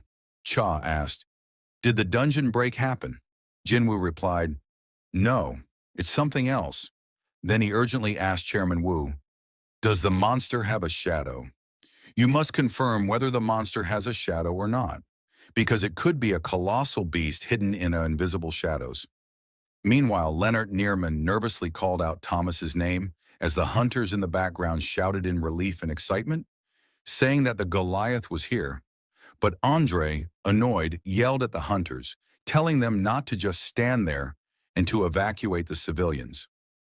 Looking at the monster before him, Thomas Andre said that it looked like this wild beast didn't know its place. Both of them were emitting immense amounts of mana as the fight began. Raken attacked Thomas, but it had no effect on him. Thomas punched Raken in the face, knocking him back. He tried to land another punch, but Raken dodged and was about to strike Thomas, only to be slammed into the ground instead. Meanwhile, Hunter Choi Jong-in had arrived at the scene and asked how the situation was. A hunter told him they were still evacuating people. He added that both the Fiend Guild and the White Tiger Guild had been dispatched. Sensing the creature's mana, Choi thought, Thomas is fighting off a mysterious magic beast. But this massive presence feels even worse than what I felt during the Jeju Island raid. He wondered what kind of monster the Goliath was up against. Back in the fight, Raken was seen flying through the air and crashing into a building. Thomas stood there, having delivered the blow. But it wasn't enough to keep Raken down. He jumped back at Thomas and landed a strong hit to his chest. Though powerful, Thomas managed to stop it. Grabbing Raken, he slammed him into the ground, thinking it was over, until Raken kicked him in the face and launched him into the air. Thomas landed on his feet and began to use reinforcement. The scene shifted to the White Tiger Guild, who had arrived at the location. Hunter Baek Yun-ho instructed his members to be ready for anything. Just as he was speaking, something flew past him and crashed into a building. As the dust settled, he saw it was the magic beast that had been reported. Beck looked toward Thomas, who had completely transformed. Thomas told them to hurry and take cover. Looking at Raken, Beck realized it was definitely not a normal monster and thought he should transform as well. But before he could act, Raken appeared in front of him. Feeling its power, Beck froze. He thought about the animal's sixth sense telling him not to be recognized as prey. As Raken walked by him, Beck couldn't even make eye contact. Raken then used his ability to lift all the cars around him and hurled them at Thomas. But he suddenly started to feel something. It was Thomas pulling him toward himself. As Raken got close, Thomas smashed him into the ground and began pummeling him, thinking, "What is this feeling? This uneasiness. It feels like I'm not going to win." As those thoughts ran through his mind, Raken caught Thomas's fist and started getting back up, saying, "To think a mere puppet of a fragment could be this powerful." He told Thomas he had seen enough of his petty tricks and asked if he was afraid. He then launched a series of attacks as the hunters watched in horror. During the fight, Raken noticed something odd. Reaching for Thomas's shadow, he sensed Jinwoo's soldier. He pulled out a shadow ant and smashed him, saying, "You're in the way." He grabbed Thomas by the neck and said, "Shall we continue? Since you seem confident in your strength, why don't we have a little battle of strength?" But when he shattered Thomas's armor, he was stunned to see it was empty. Thomas appeared behind him, grabbed him and said, "Who do you think you are, blabbering on so arrogantly?" Then he broke Raken's neck. However, to Thomas's shock, Raken recovered completely. He grabs Thomas Andre by the face and slams him to the ground, saying, "I'm sorry to tell you this, but I'm starting to feel hungry again." But before he can do anything, he gets hit by a mana attack. As he recovers, he sees it was Leonard Neerman, who says, "I won't let you do as you please." Looking at Raken, Leonard thinks he's getting chills just by standing in front of him. From behind, Thomas tells Leonard to run or he will die.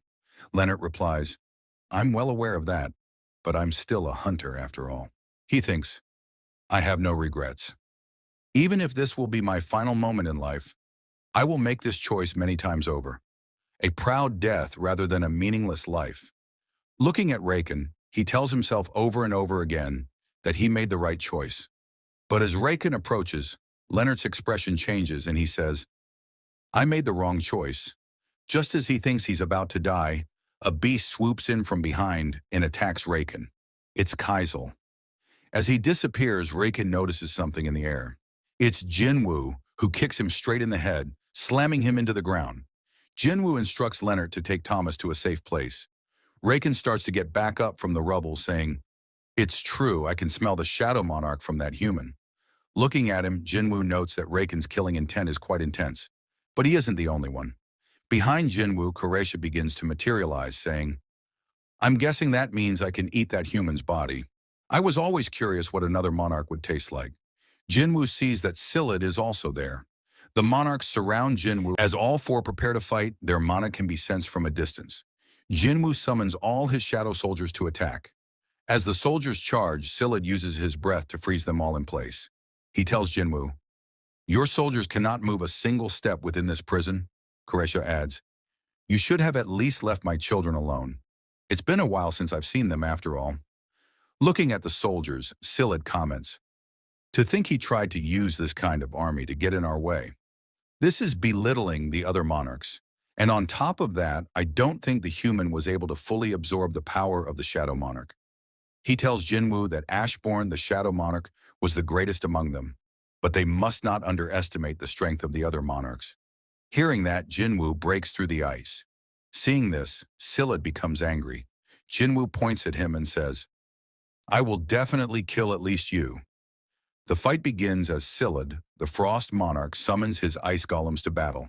Kureisha, the Monarch of Plagues, uses her powers to resurrect fallen hunters and send them against Jinwoo. They all attack, but Jinwoo is far too fast. He effortlessly dodges the onslaught and leaps towards Silid.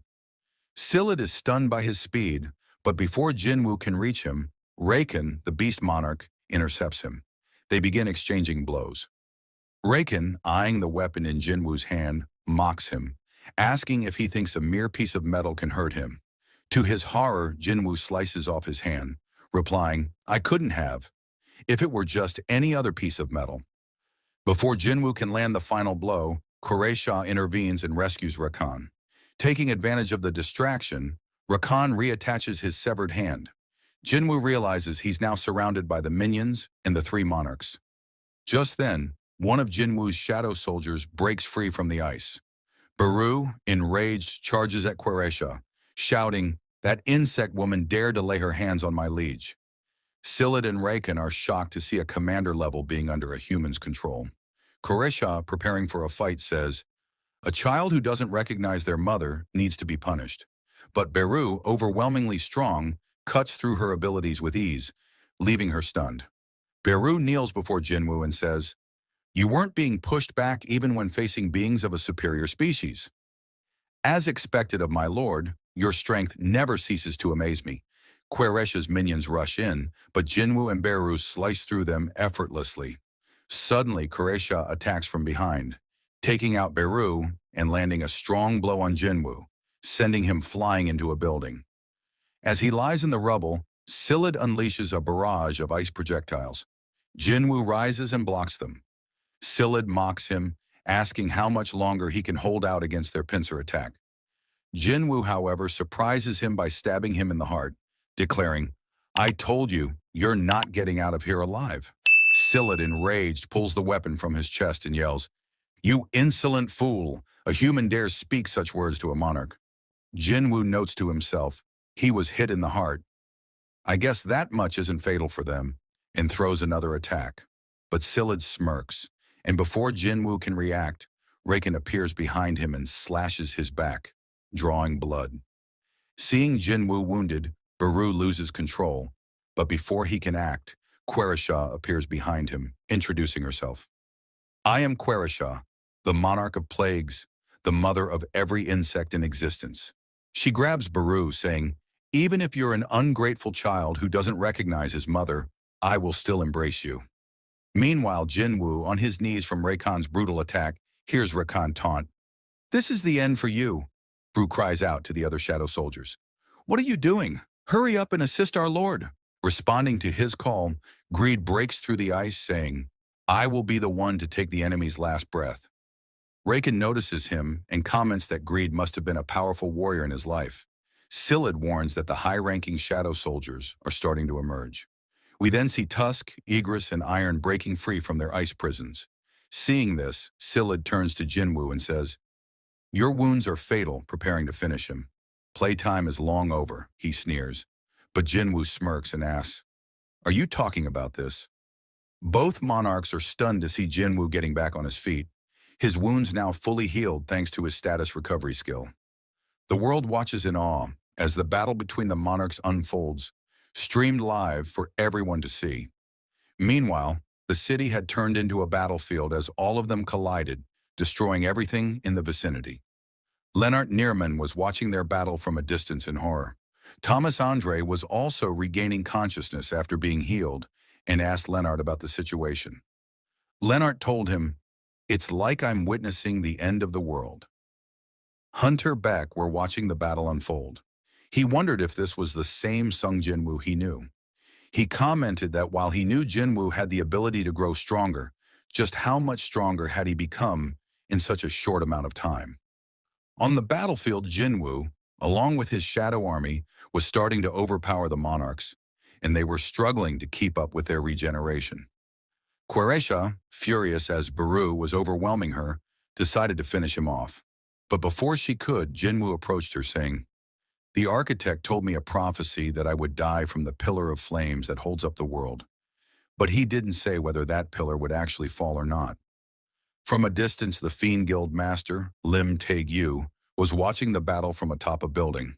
He commented, "I've been standing by for a long time so I could snipe, but I don't think this is a fight I can interfere in." For the past 30 minutes, elite assassins from the Fiend Guild had been dispatched to buildings around the area to provide support fire when given the signal. Lim thought, when we do that, how many of us will survive? If they failed, all of them might die, as even Thomas Andre wasn't able to subdue those monsters. It's about time we made a decision. As he was thinking this, a hand reached out to him from behind, telling him, "Just sit back and watch." He turned toward the person, asking for their identity, but was stunned to see who it was. Meanwhile, of all the hunters gathered to subjugate the magic beasts, not a single one was able to interfere with the ongoing fight. They were simply waiting for everything to settle. Back in the fight, Jinwoo managed to land a solid hit on Kresha, but that wasn't enough to take out the Queen of Insects, who began to regenerate. She attacked Jinwoo using poison, and a notification appeared, stating that venom effects were still present in the atmosphere. Jinwoo told her, "Poison won't work on me." Seeing this, Kresha was enraged and charged toward Jinwoo, saying, "I will rip you apart into pieces." But before she could finish her sentence, she felt something. Jinwoo was pulling her toward himself. Realizing this, she thought, an overwhelming authority. "I can't undo it." As she was pinned to the ground, Jinwoo used mutilation, directly hitting her, and she began to disintegrate into the air. In her final moments, she said, "So this must be death. A heavy darkness that humbles even us, who were created from darkness." She disappeared into the air, and Jinwoo received a notification telling him he had defeated Kresha, the Monarch of Plagues. Seeing this, Silid was in disbelief, saying, "How is this possible? He shouldn't be able to use the Shadow Monarch's power to its full extent yet." He asked Raken, "So will we experience it again?" "Fear toward one of the strongest monarchs," Raken responded. "Don't worry, he's exhausted." Grabbing Baru by the neck, Raken said, "The fact that he's relying on these small fries implies that he is still incomplete. An incomplete monarch can't get in the way of true monarchs." As he started to crush Baru, Jinwoo noticed that Baru's existence was fading.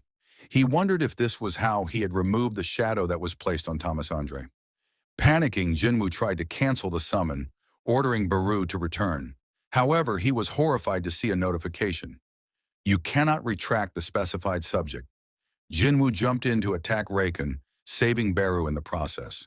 As he recalled Baru, he thought, "I managed to prevent Baru from being extinguished." However, he then looked at Silid, who said, "Beast Monarch, you are right." Silid covered an enormous area in ice and fully transformed. He told Jinwoo, "You're confident in your powers of controlling puppets like these, so we simply need to cut the strings so you can't control them anymore. I will trap the puppets under my authority and make them go through healing and resurrection over and over again. Then your soldiers will be nothing but parasites that eat away at your mana." He attacked Jinwoo, asking, "What will you do now?" He managed to injure Jinwoo's arm, lifting him into the air and slamming him to the ground, thinking, he's not there yet. But Jinwoo leaped out of the rubble and attacked Silid. However, Silid dodged and struck back with such force that Jinwoo was launched backward. Jinwoo managed to land on his feet, thinking, he's fast. Looking at Jinwoo's condition, Silid said, "Your stealth skill must have a heavy mana consumption," and leaped toward Jinwoo, saying, "I will end this quickly." As they exchanged blows, Jinwoo thought, "I can see all his movements, but if only I could be just a little bit faster." Looking at him, Silid said, "I don't know what you're plotting, but it's no use," and attacked with ice magic. However, by that time, Jinwoo was already behind him, thinking, I got him. But he saw Silid smirking and sensed something. Everyone was watching and absolute horrified to see what just happened in front of him was real. Even Leonard Narman couldn't believe his eyes. As it was revealed that Raken, the Monarch of Fangs, the King of Beasts, had managed to sneak up behind Jinwoo, piercing through his chest with his claws. Raken said, "I guess you're nothing without the speed you're so confident in." Jinwoo looked down at Raken's claws as his weapons fell to the ground. He thought, "My level increased. This much is nothing." Silid picked up Jinwoo's dagger, stabbing him and said, "I will return your weapon to you. Can you heal like you did earlier?" "Probably not. No matter how strong you are, you're not a complete monarch," he asked Jinwoo. "Is this as far as you can go, human? If that's the case, you will not be able to witness it. The moment our armies set foot in this world, when that happens, there will be a mountain of human corpses, and their blood will form endless rivers." Everything he was saying was broadcasting to the world. He added, "But I have a different plan for this country you grew up in. I shall personally freeze every single human in this country myself and make them suffer through eternal agony. They will live through an eternity, unable to die or live. So show me your endless contempt for me within your death. That will also be part of my joy." As Jinwoo was being frozen, he thought he needed to hold on just a little longer. A notification opened up telling him his HP had reached 0 and the player had died. However, another notification appeared stating that the player was in possession of the Black Heart and had met all the requirements for a passive skill. The skill was activated, and the screen filled with a bright light. Afterward, Jinwoo woke up. As he sat up, he realized he was in a hospital and started to panic, thinking about his fight with the Monarchs. He wondered, was all of that just a dream? He was certain that the ice dagger had pierced through his heart and couldn't understand how he was still alive. As he was thinking, Woo Jin-chul, along with another man, entered the room and asked Jinwoo if he had regained consciousness. Seeing him, Jinwoo was surprised and asked what had happened to the Monarchs. He called him Chairman Woo and asked how he was still alive. Hearing that, Woo Jin-chul was taken aback. He told Jinwoo, "There are 3 things I need to tell you." First, he said, "I'm not the chairman, but the chief inspector of the surveillance team. Second, I'd like to ask you about the moving statues.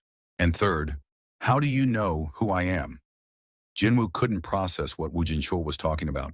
Woo continued explaining that when they arrived at the site with the White Tiger Guild, everything was already over. Jinwoo replied that's not what he was referring to. Realizing the strangeness of the situation, Jinwoo concluded that he had somehow traveled back in time. Looking at his condition, Woo asked if he was all right. Jinwoo told him he needed time to gather his thoughts. He checked his stats and items in his inventory, noting that everything was the same as before. He even had Kamish's wrath. As he was thinking, a voice called out, asking why he wasn't resting. It was his sister, Jinna, who asked if he had hurt his head in the dungeon too.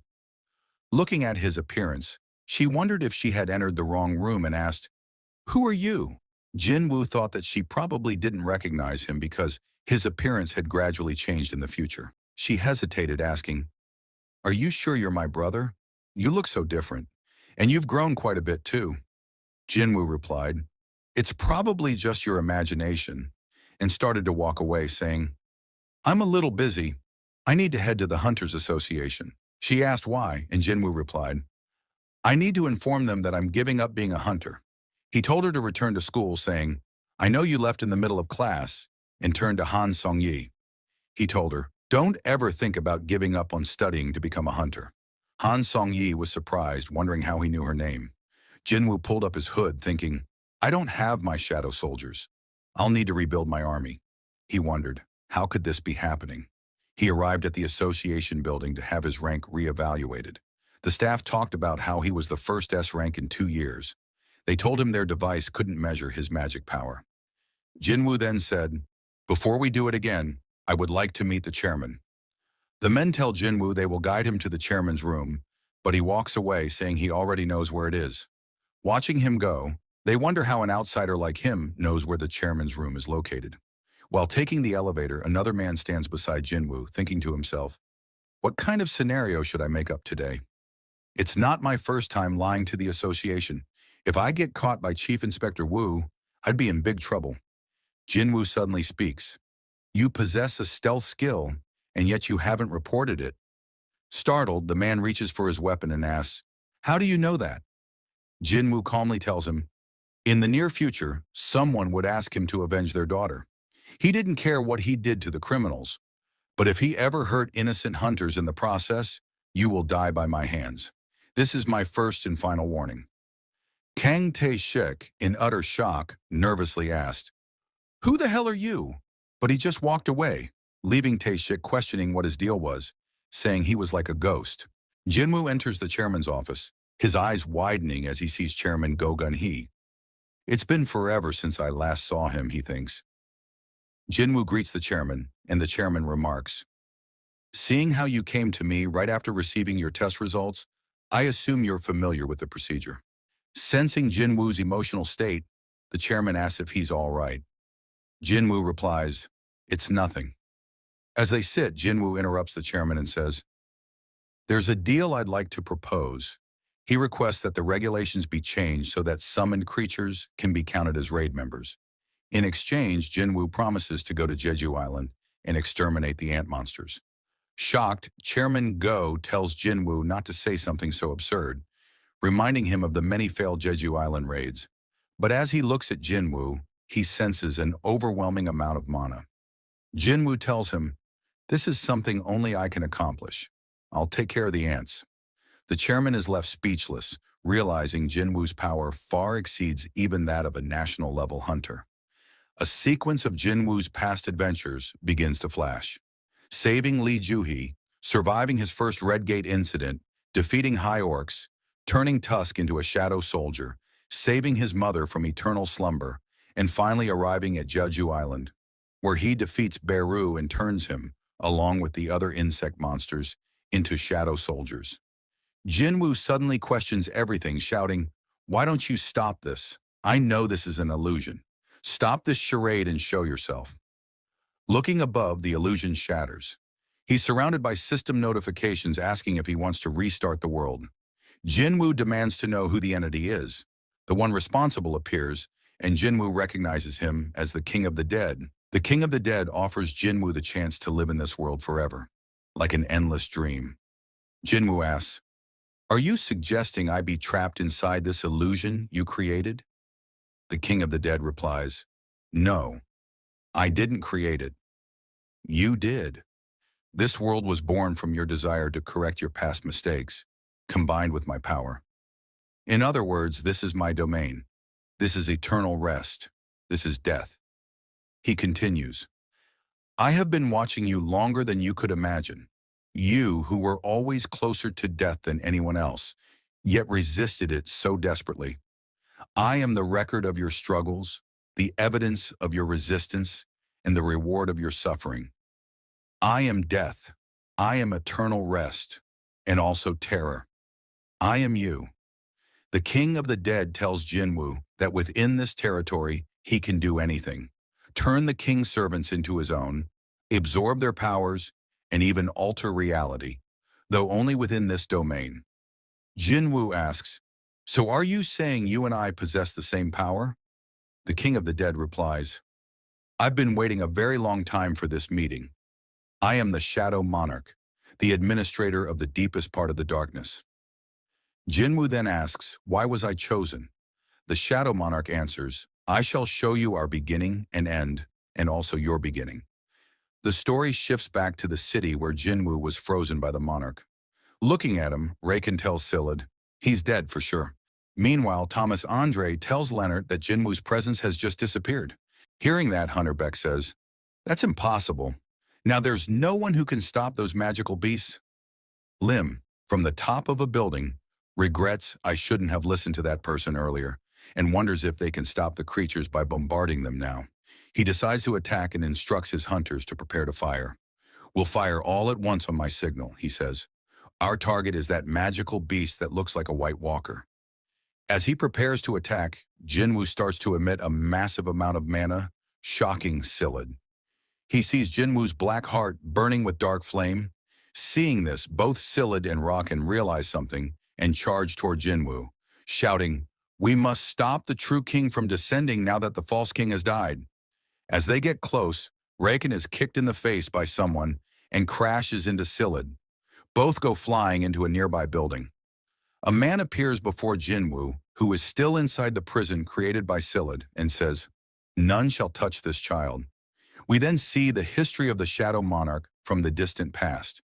An absolute being split light and darkness to create his emissaries. From light and darkness, he created the 8 sovereigns. The emissaries were born to maintain the world, and the sovereigns were born to destroy it. Both factions continuously slaughtered each other, worn down by the unending war. The brightest fragment of brilliant light asked the Absolute, "Why do you ignore the screams of countless soldiers dying for you?"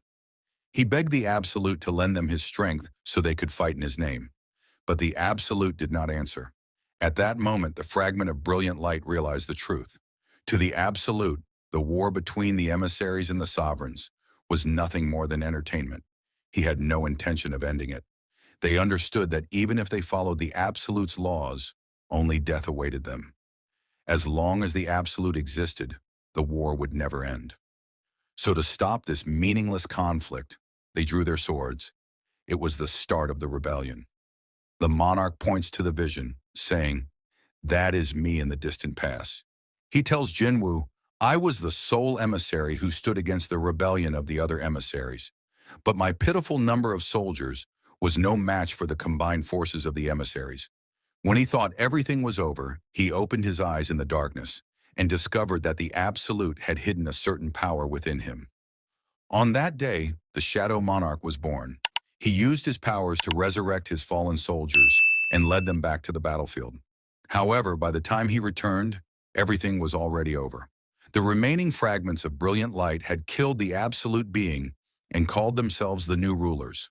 Using various tools containing the power of the Absolute, they hunted down the monarchs.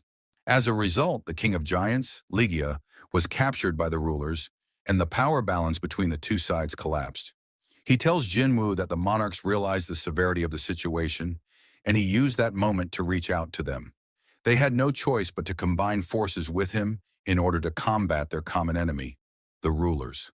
From then on, he continued the long-lasting battle as neither a fragment of brilliant light nor an emissary of the Absolute being, but as the Shadow Monarch. He strengthened his army by gathering soldiers that remained on the battlefield.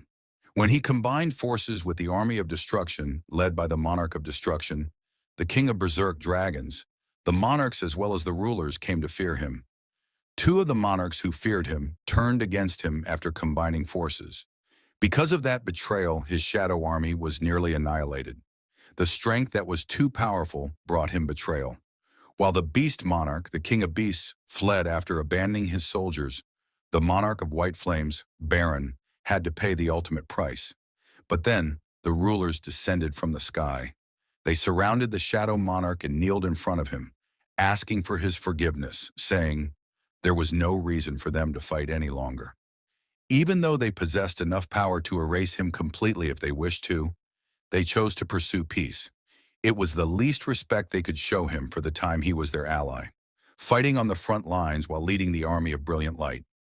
Hearing their apology, the Shadow Monarch asked them, "Have you not harmed my liege with your swords and spears? They say he was our master as well." Hearing that, the Shadow Monarch grew furious and told them, "This is precisely why your crimes are even more heinous." One of the fragments told him, "You should understand better than anyone how we felt when we raised our banners of rebellion against our master. We simply wanted to end this war." Hearing this, the Shadow Monarch told them, "Then pierce my heart with your spear. This is the end that you so desperately seek. You shall finally become the victors of this war." But the fragments asked him once more to find it in his heart to forgive them, as all the armies surrounded him, showing him their respect. The Shadow Monarch tells Jinwoo that he was overwhelmed and could not come up with a solution, so he decided to hide for the sake of revenge. Since he had trapped the Monarch of White Flames within him, he was planning to strike the forces of the Beast Monarch after recovering. But while he was hiding, the monarchs, who had lost the majority of their power, were defeated by the rulers. When he reappeared in front of the monarchs, who had escaped to the cracks between dimensions, the King of Dragons did not allow any fight to break out. He knew it was time for them to recover their strength. Thus, he gladly welcomed the Shadow Monarch to join his forces. They went searching for a new world to rebuild their army. The Shadow Monarch continued. Hearing all of this, Jinwoo asked if he was referring to Earth. The Shadow Monarch confirmed, "Yes, that is correct," and showed Jinwoo the destroyed cities. Jinwoo thought, "I've seen this scene before. This is the Demon Castle." He asked, "Is this what will happen in the future?" The monarch replied, "This is a recording of the past." Hearing that, Jinwoo asked, "What are you talking about?" The Shadow Monarch explains that in the past, the rulers were late in detecting the movements of the monarchs, and by the time they arrived, everything had already ended. By then, the rulers were furious that the army of the Chaos World, which they had previously failed to eradicate, had once again brought destruction upon another world. In order to fix their mistake, they used a tool imbued with the power of the absolute being, something they had forbidden themselves from using. A tool called the Cup of Reincarnation. It had the ability to turn back time by 10 years. The rulers sacrificed everything they had in an effort to save this world.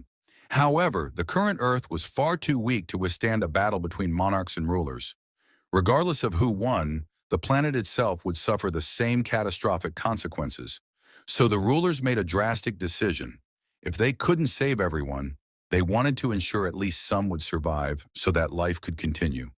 Jinwoo asks, is that why the hunters were created? The Shadow Monarch replies, yes.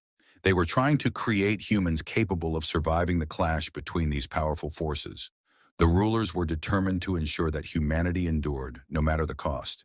Jinwoo reflects, the Demon King is a fragment of memories left behind by the Shadow Monarch, and asks, has this world already gone through countless annihilations? The Shadow Monarch confirms, indeed. While higher beings cannot go against the flow of time, they can perceive the alterations caused by the Cup of Reincarnation. He adds, now the cup is no longer usable. Surprised, Jinwoo asks, how is that possible? The Shadow Monarch explains, the cup did not possess infinite power. Just like the absolute being, who was eliminated by his own creations, every power has its limits. Jinwoo then asks, how could the creations kill the absolute? He answers, it's no different than humans being killed by the machines they themselves created. We were made to fight, and our power was sufficient to overthrow our creator. He goes on to say that the monarchs had adopted the rulers' methods. Just as the rulers lent power to humans to help them kill magic beasts and strengthen the world, the monarchs devised a similar plan. They would descend onto Earth by borrowing human bodies and bring their armies with them, far earlier than the rulers had anticipated. They planned to turn the entire Earth, saturated with magical energy spread by the rulers, into a massive trap. But to do this, they needed host bodies that could withstand their immense power. However, the Shadow Monarch and the Monarch of Destruction possessed powers far too great, and no human existed at that time capable of hosting them. That's when one of the most capable mages serving under a king approached the Shadow Monarch with a proposal. He said he would help find a suitable host. That mage was known as the Architect. In return for his help, the Architect demanded an imperishable body, but no living thing could become a vessel to contain death. The Architect created a system to search for a human with a rare combination of abilities. One talented in sensing magic, one with prodigious physical capabilities, superiority of spirit, and great mental resilience. He searched for a human whose strength could match the power of the Shadow Monarch. And eventually he found someone who bested his system, who rewrote the rules of the game, and exceeded all expectations. It was you, he says to Jinwoo. You who were always weak, always closest to death, and yet survived again and again. I watched you. Even in defiance of the Architect, I chose you. So I will say it once more. I am the record of your struggles, the evidence of your resistance, and the reward for your pain. Hearing all that, Jinwoo asks, even though I exceeded the Architect's expectations, I still wasn't enough to handle your power, right?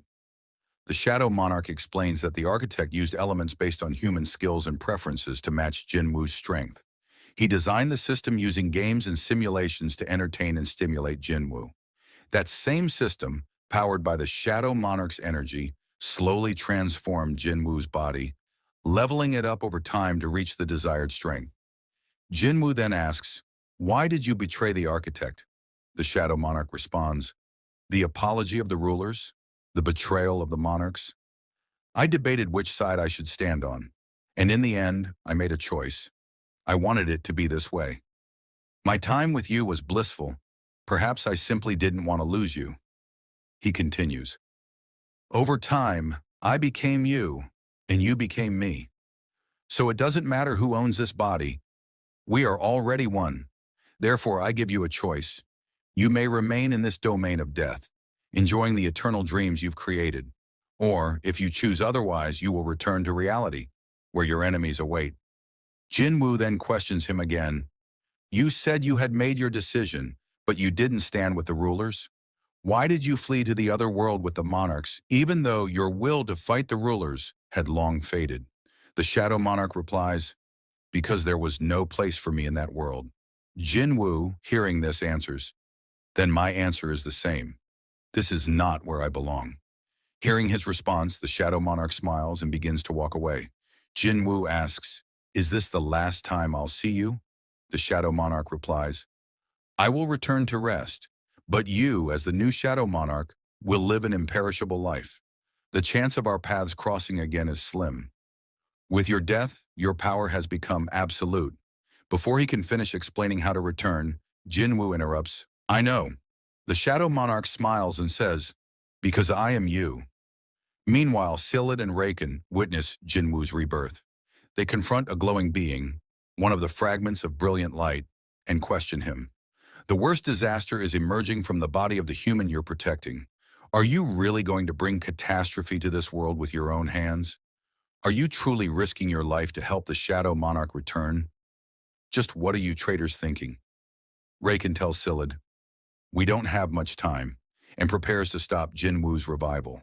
The fragment, realizing their intent, prepares to fight as well, to buy time for Jinwoo to return. At lightning speed, all three rush into battle. Sillid attacks first with his trident, but the fragment is too fast and dodges easily.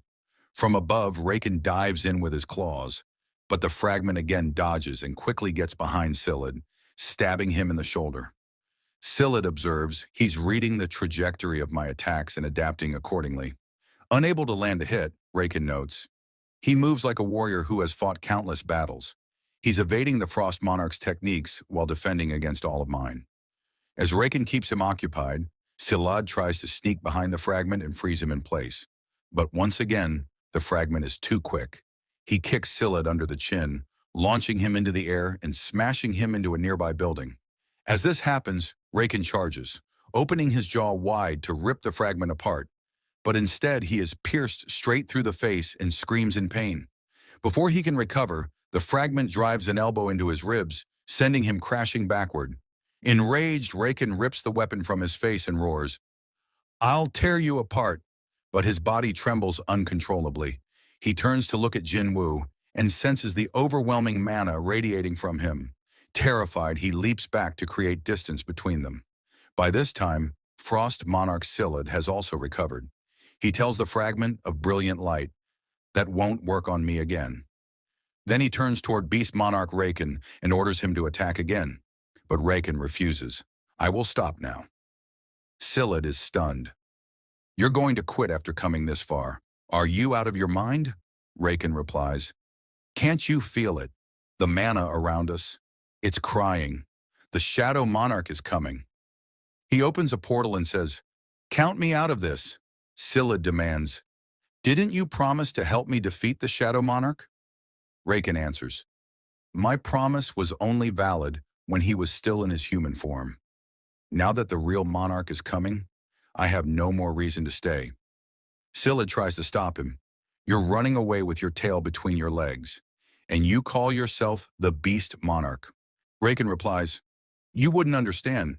You've never experienced the true power of the Shadow Monarch. He teleports away. I'll pray for your fortune. Left alone, Sillid decides to fight on. He declares, taste the terror of frost. This is my true power. He slams his trident into the ground, unleashing a massive ice storm across the battlefield. Seeing this, Lim instructs the hunters under him, we are retreating. Leave this place at once. The ice condenses into spears and rains down upon the fragment, forcing him to dodge as Sillid charges up for a massive attack. Sillid roars, mere humans dare to challenge me without knowing their place. A gigantic mass of ice begins to form in the sky. Be trapped inside the eternal void with the Shadow Monarch, Sillid shouts. The fragment watches in horror. Is he trying to destroy the entire area? Before he can act, one of the ice projectiles pierces him, severing his arm. As the colossal ice mass falls toward him, he braces for impact. But before it can land, a shadow leaps up and shatters the ice midair. We see that it's Baru, who has returned to the battlefield, now stronger than ever. On the ground, the shadow monarch appears in his true form, shielding the fragment of brilliant light. He says to Silid, "Do not assume the position of a king with such measly power." Silid stands frozen, stunned. He broke free from my spell, which means the commander-rank shadow soldiers have regained their strength. Jinwoo begins emerging from his armor, revealing his true self. "That's why I shouldn't trust prophecies," he mutters. All his soldiers are now free, and they kneel before him. He asks, "Did the beast monarch flee?" Silid's expression shifts in dread as Jinwoo continues, "Who dares to leave without my permission?" Horrified, Silid thinks, "It's a wall I could never hope to overcome. The gap in power is far too great." A dark dome begins forming around Jinwoo, expanding rapidly and eventually covering a massive portion of the city, so vast it becomes visible from space, enveloping half the earth. As the shadow field fades, Jinwoo quietly says, "Found you?" Thinking Jinwoo is distracted, Silid believes this is his only chance, although there's an enormous gap in our power to let his guard down like this.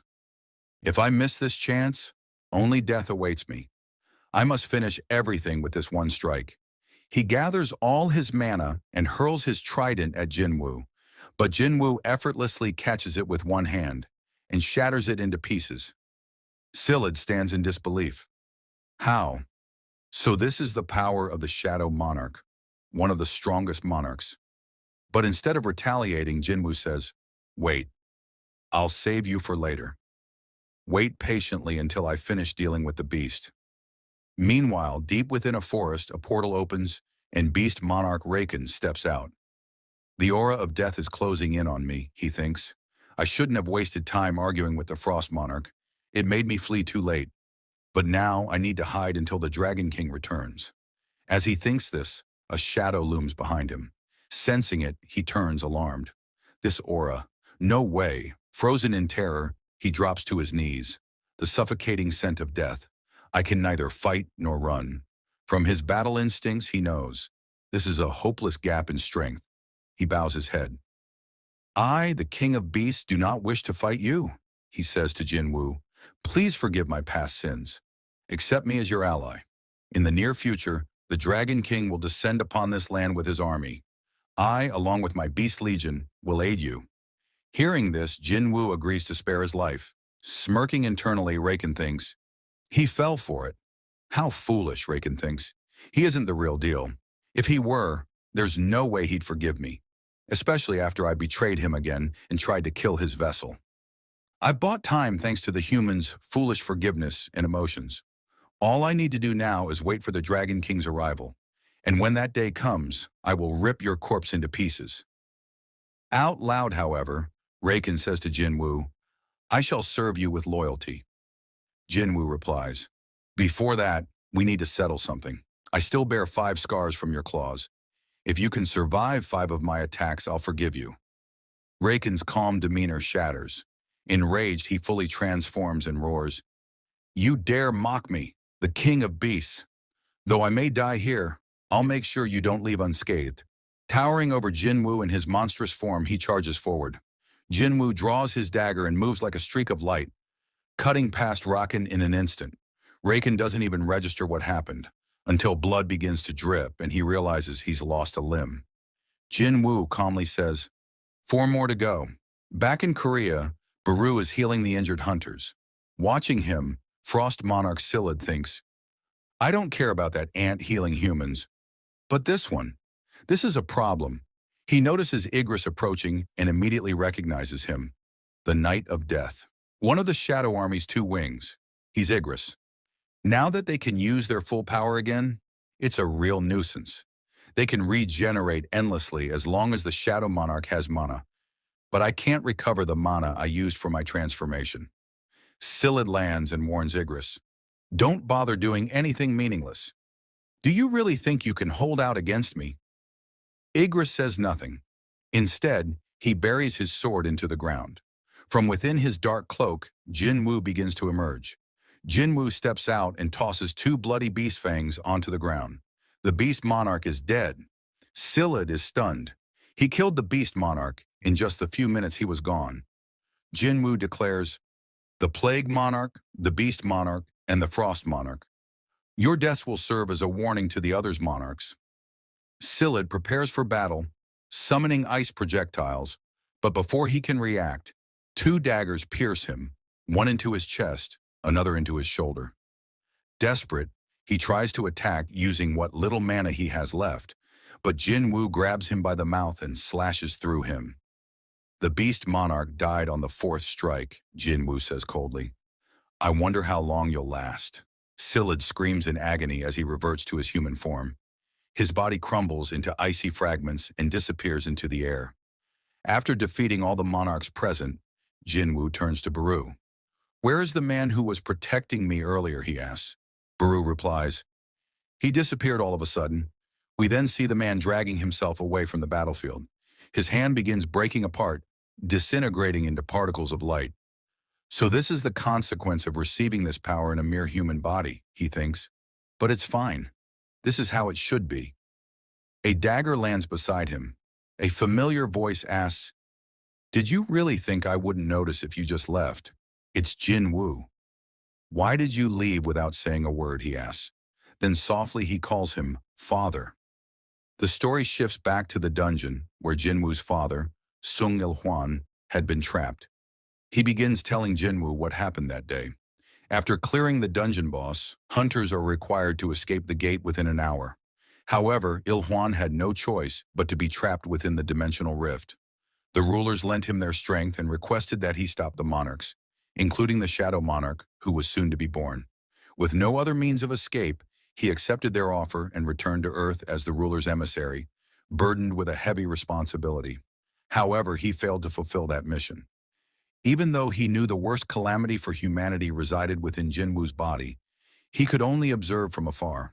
The rulers, whose sole focus had been to prevent the full awakening of the Shadow Monarch, began to change their stance. Eventually, the brightest fragment of brilliant light gave Il-hwan a new order: to protect the Shadow Monarch. They had realized that in order to stop the monarch's grand plan, they needed the power of the Shadow Monarch. Only his army had the potential to defeat the Dragon Monarch, who would arrive before the ruler's armies. It was a huge gamble, uncertain whether the Shadow Monarch would side with humans or monsters. But now they had their answer. That's why Il-hwan helped Jinwoo. He admits he never wanted to show this side of himself. Tears fall from Jinwoo's eyes after hearing this. Il-hwan asks, did you hate me? Jinwoo replies, sometimes, and apologizes.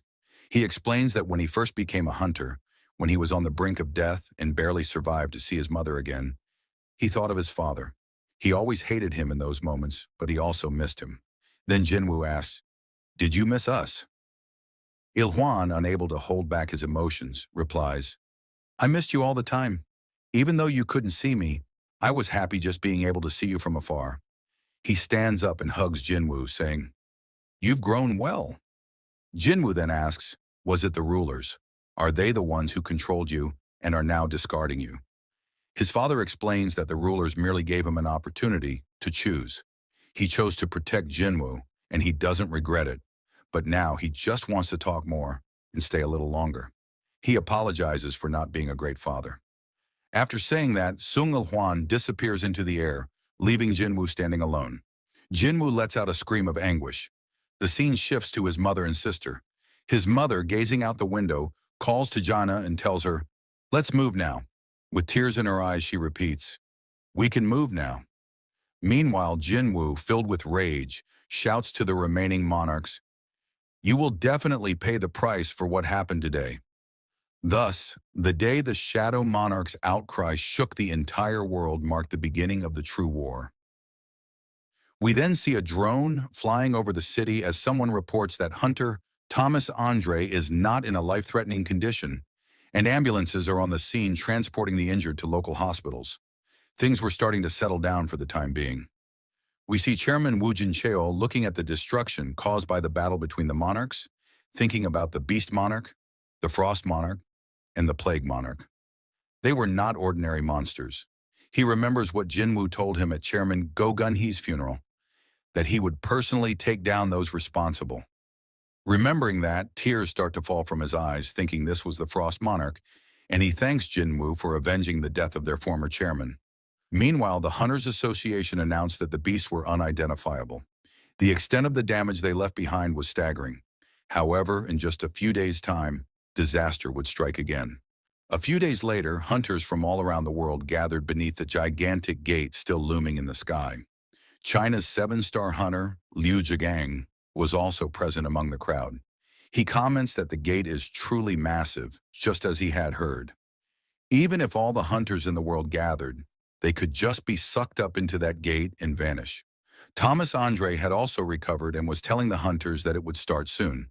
Chairman Wu was thinking, this is the first time so many hunters from all around the world have gathered in one place. He wondered how many of them would survive. Meanwhile, Jinwoo was looking at the gate, waiting for it to break. Hae-in approaches him, telling him she's never seen him this nervous before. As everyone was tense, the gate finally began to crack, and the hunters prepared for battle against the monsters about to emerge. As the army started to appear from the gate, Jinwoo was shocked. What he saw was not monsters, but shadow soldiers emerging. Slowly, the armies began to enter this world.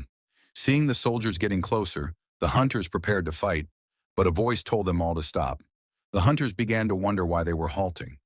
Chairman Wu asked Jinwoo what he was doing, and Jinwoo calmly told him, "It's all right, Chairman." The hunters stood frozen as the shadow soldiers descended to earth, stopping in front of Jinwoo. The sky was filled with shadow soldiers as far as the eye could see. The commander of the army stood before Jinwoo, and suddenly a loud thud echoed across the battlefield as the hunters saw a massive shadow soldier kneel before Jinwoo, introducing himself as Grand Marshal Bellion. Gradually, all the soldiers, including the dragons, began kneeling before Jinwoo. Bellion respectfully greeted Jinwoo, calling him their liege. Meanwhile, all the hunters behind Jinwoo were stunned by what was unfolding before their eyes. Thomas Andre asked Leonard Neumann if he could see those creatures clearly. Looking at the dragons, Thomas thought, even one of them could pose a serious threat to humanity. Yet there were 3 dragons gathered in one place. Jinwoo realized this was the true Shadow Army. This must have been the force left behind by the previous Shadow Monarch, Ashborn, for him. And seeing all of this, Jinwoo thought, now the real war begins. A few days later, at the Korean Hunters Association, Chairman Go Gun-hee's successor, Woo Jin-chol, along with some other officials, was sitting in a conference room discussing their next move, as the foreign press was requesting them to release an official explanation of what had happened. The American Hunter Bureau was also asking them to reveal Hunter Sung Jinwoo's location. Hearing all the reports, Wu thought, hundreds of thousands of demonic beasts came out of the colossal gate, and they've all been absorbed into Hunter Sung Jinwoo's army. Who would have ever thought things would turn out this way? He told the men, I am well aware of how confused everyone is due to Hunter Sung Jinwoo's disappearance. But this isn't the first time he has vanished like this. He instructed them, we need to start getting used to it. If we, as the Hunters Association, can't understand the burdens Hunter Sung Jinwoo carries, then who could? The scene then shifted to another place where signs of battle were visible. We see Jinwoo standing on Tusk's hand as he looks down at his armies, who were about to collide. As he observed, Grand Marshal Bellion commented, holding a practice battle by dividing the forces into 2. I've never even thought about this kind of military training. Jinwoo replied, they can't die after all. As they were talking, Baru approached them. Kneeling before Jinwoo, Baru requested permission to test his qualifications for the position of Grand Marshal. Standing face to face with Bellion, Baru declared, as a commander, I challenge Grand Marshal Bellion to a battle. Seeing this, Jinwoo, excited, granted his permission. As the 2 prepared to face off, the army gathered around to watch. As the battle started, Baru let out a loud shriek, while Bellion calmly prepared by bringing out his weapon. Jinwoo noted, he also uses a great sword like Egret, but he's much bigger than Egret. Same with his sword. I assume he leans more toward power than speed. In that case, Baru might have a chance. However, as Baru rushed closer, Bellion's sword suddenly unraveled into a whip, striking multiple places at once. Baru narrowly dodged the attacks and found an opening to leap toward Bellion. But before he could close the distance, Bellion skillfully trapped him within the whip. Seeing this, Jinwoo thought, Is it already over? To think he neutralized Baru's attack instantly. His reflexes are beyond what I expected. Every single strike from him is powerful enough to destroy the earth beneath him. No wonder he holds the title of Grand Marshal. But still, he shouldn't let his guard down. The greatest strength of an insect is its tenacity. The story then shifted to China, at Beijing International Airport, where Liu Zhigang, along with some other hunters who went to assist Korea during the colossal gate crisis, had landed and were entering the country. Surrounded by the media, they were hailed as proud hunters of China who bravely supported South Korea. As Liu Zhigang was walking away, a reporter approached him and said, "Although many are applauding Hunter Liu for his courageous choice to support South Korea, there are many who believe there was no reason for us to aid them. What is your opinion on the matter?" Hearing that, Liu got annoyed and responded, "Who is spouting such nonsense? Do those guys have a brain only for decoration? Are they unable to read maps? Do they not realize which country is just above South Korea? If there's anyone stupid enough to say such things, please tell them this. I, Liu Zhigang, was not confident enough that I could stop something if Hunter Sung Jinwoo failed to stop it. That's why I went to assist him. If anyone has a problem with that, they can go face the demonic beast themselves." However, as they entered the city, a horrifying scene awaited them. Liu, looking at it in disbelief, said, "There's no way," as a gigantic gate loomed ominously over the skies of China. The story shifts to the monarch of transfiguration, Yogamon, who was reporting to an entity about the recent incidents on Earth, specifically how 3 of the monarchs were eliminated by the Shadow Monarch. Upon hearing that the Shadow Monarch had turned against them, the entity told Yogamon, "I will take care of him myself," and instructed the other monarchs not to interfere anymore. From the side, a massive dragon claw appeared, and the entity declared, "We must prevent further losses in our forces." The screen filled with the sight of countless dragons as the entity commanded, "My soldiers, prepare for battle." Meanwhile, back on Earth, the duel between Baru and Bellion was reaching its end. Baru was smashed into the ground, a great sword landing next to his face. Bellion stood victorious over Baru. The battlefield grew silent after the fight ended, but Baru, struggling to get back on his feet, said to Jinwoo, "I can still go on." Seeing this, Jinwoo asked, "Why are you so obsessed with becoming the Grand Marshal?" Baru replied earnestly, "I shall become the Grand Marshal and always be by your side." Hearing those words, Jinwoo smiled and said, "Then the Grand Marshal can stand on my right, and you can stand on my left." Hearing that, Baru became emotional, saying the king favored him but Jinwoo quickly cut him off, telling him, "Don't." Amused by the scene, Igris stepped forward and asked for permission to challenge Bellion next, but Jinwoo quickly said, "You can be behind me." Their attention was drawn to a different commotion as they saw the dragons and Tusk preparing for a show of strength. Suddenly, the dragons unleashed a massive combined fire attack toward the sky, displaying their overwhelming power. However, Tusk simply smirked at the dragon's display. Using the power of the Orb of Avarice, he launched an enormous fire wave into the sky, one so powerful that it easily dwarfed the dragon's combined attack. The fiery spectacle was visible even from far across the ocean, lighting up the entire island. The dragons, now feeling irritated, watched as Tusk flexed his power in front of them, cheered on by the soldiers of Jinwoo's army. Watching all of this, Jinwoo thought to himself, "Isn't it kind of cheating to hold the Orb of Avarice during a competition?" Noticing some soldiers carrying materials, Jinwoo asked Bellion what they were doing. Bellion replied, "They are preparing a small resting area so you can stay comfortably while we are here." Bellion then asked why Jinwoo hadn't recalled his shadow soldiers back into his shadow. Jinwoo answered, "I just wanted to let them have some time to relax. They were trapped in the dimensional rift for so long before we came here." Jinwoo then asked Bellion if he wasn't saddened by the fact that he could no longer meet Ashbourne, the former Shadow Monarch. Bellion responded, "I was by his side when he fought against the rulers who opposed the Absolute Being. I even self-proclaimed myself as his first soldier when he obtained the power of the Shadow Monarch. I was with him for almost an eternity, and not once did I doubt his decisions."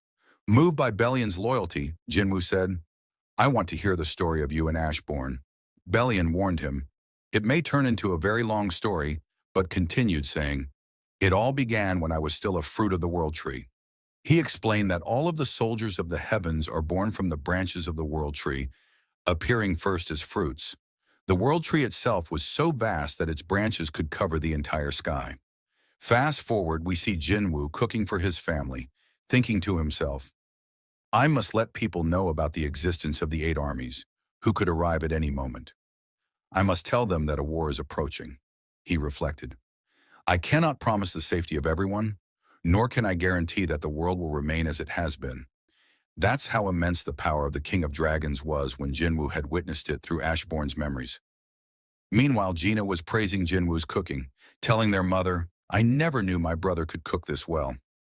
Watching them enjoy the meal, Jinwoo thought, the King of Dragons and his armies brought everything before them to ruin and ashes. And now such enemies are targeting the earth. That's why everyone must prepare for what's coming. Sensing something was off, his mother asked, Is something going on? She explained that whenever his father was about to do something dangerous, he would also cook for her like this. You really take after your father, she said warmly. Jinwoo reassured her, it's nothing like that, and got up to answer the door saying, I think we have a visitor. Gina mentioned that there hadn't been a doorbell sound, but Jinwoo opened the door anyway. Standing outside was Yu Myung-han, Jinho's father. He apologized for visiting without notice and asked if Jinwoo could spare a moment. As they walked together, Yu Myung-han said, I woke up from eternal slumber thinking I was special, but I realized such miracles don't happen easily. Since only your mother and I have ever woken up from an eternal sleep, I couldn't help but suspect that it was you. Turning toward Jinwoo, he asked, Why did you help me? Jinwoo replied, Because I judged you to be a trustworthy person. If you were someone who would do anything for power, I wouldn't have risked danger to save you. Hearing this, Yu Myung-han said, I don't know how to properly express my gratitude, and offered to return at least half the favor, asking if Jinwoo needed anything. Jinwoo answered, There's nothing I want. However, if something happens to me, could you take care of my mother and sister? Fast forward, we see Woo Jin-cheol showing Jinwoo footage of a colossal gate that appeared over Shanghai, China. He explained, It's not just China. 8 more colossal gates have appeared all around the world. He asked if those were also Jinwoo's soldiers, but Jinwoo shook his head. No, they're our enemies, he said. Then Jinwoo asked Woo Jin-cheol if he trusted him. Without hesitation, Woo Jin-cheol answered, Yes, I do. Jinwoo stood up and said, Please trust what I am about to show you. He placed a finger on the chairman's forehead, transferring memories of the dragon monarch and the armies of the rulers directly into Woo Jin-cheol's mind. Overwhelmed, Woo Jin-cheol saw the history of the wars, the dungeons, and the terrifying power Jinwoo had faced. After Jinwoo removed his finger, Woo Jin-cheol gasped, panicked, impossible. How could such things exist? He confessed, I always believed the power of hunters was a blessing for humanity. I thought we needed to fight demonic beasts to protect people. But if what you showed me is true, then my beliefs were nothing but arrogance. He realized, I misunderstood everything. The awakened ones. They aren't just protectors. They are the ones able to survive the true war. It wasn't a simple war between humans and beasts. It was a war between monarchs and rulers, 2 forces possessing overwhelming power. Turning to Jinwoo with sweat forming on his brow, he asked, Are you planning to fight against such enemies alone? Jinwoo calmly answered, Yes, I am. With a desperate look, Woo Jin-cheol asked, How can we be of assistance to you? Fast forward, we see a hall filled with hunters from around the world. Woo Jin-cheol asked a man if any more hunters were coming. He told, No, sir. Only the 152 countries I reported to you this morning. The man asked him, Just what did Hunter Sung Jinwoo tell you yesterday in the office? I've never seen your face become that pale. Woo Jin-cheol thinks back. An army of dragons appearing from within the darkness, and the single dragon flying behind the army. A majesty so overwhelming that even if every hunter in the world gathered to face it, they wouldn't be able to leave a scratch. The pressure from its power, enough to burn down all the lands in the world with a single breath, was something he could feel. Woo wonders, just how is Hunter Sung Jinwoo planning on fighting against them? He calls Jinwoo, saying, I've gathered the representatives from every country, as you asked. Where are you right now? As he was still on the call, Jinwoo appeared behind him, saying, I've just arrived, and Woo puts away his phone. muttering, "I guess asking for your location is meaningless now."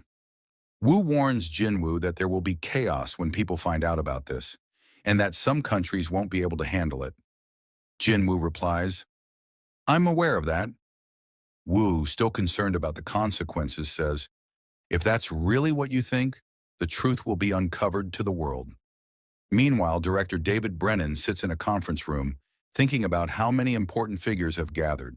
Presidents, prime ministers, guild masters, and even the chairman of associations. Everyone must be feeling nervous about what Hunter Sung Jinwoo is about to tell them. It would be great if Hunter Jinwoo said the gates won't cause much harm, like last time, Brennan thinks. But if he says the opposite, everyone will have to go through a rough time. After some time, Jinwoo begins to speak. He tells the gathered officials that no one will be able to avoid the coming fight. They will appear before everyone's eyes, bringing destruction upon the world.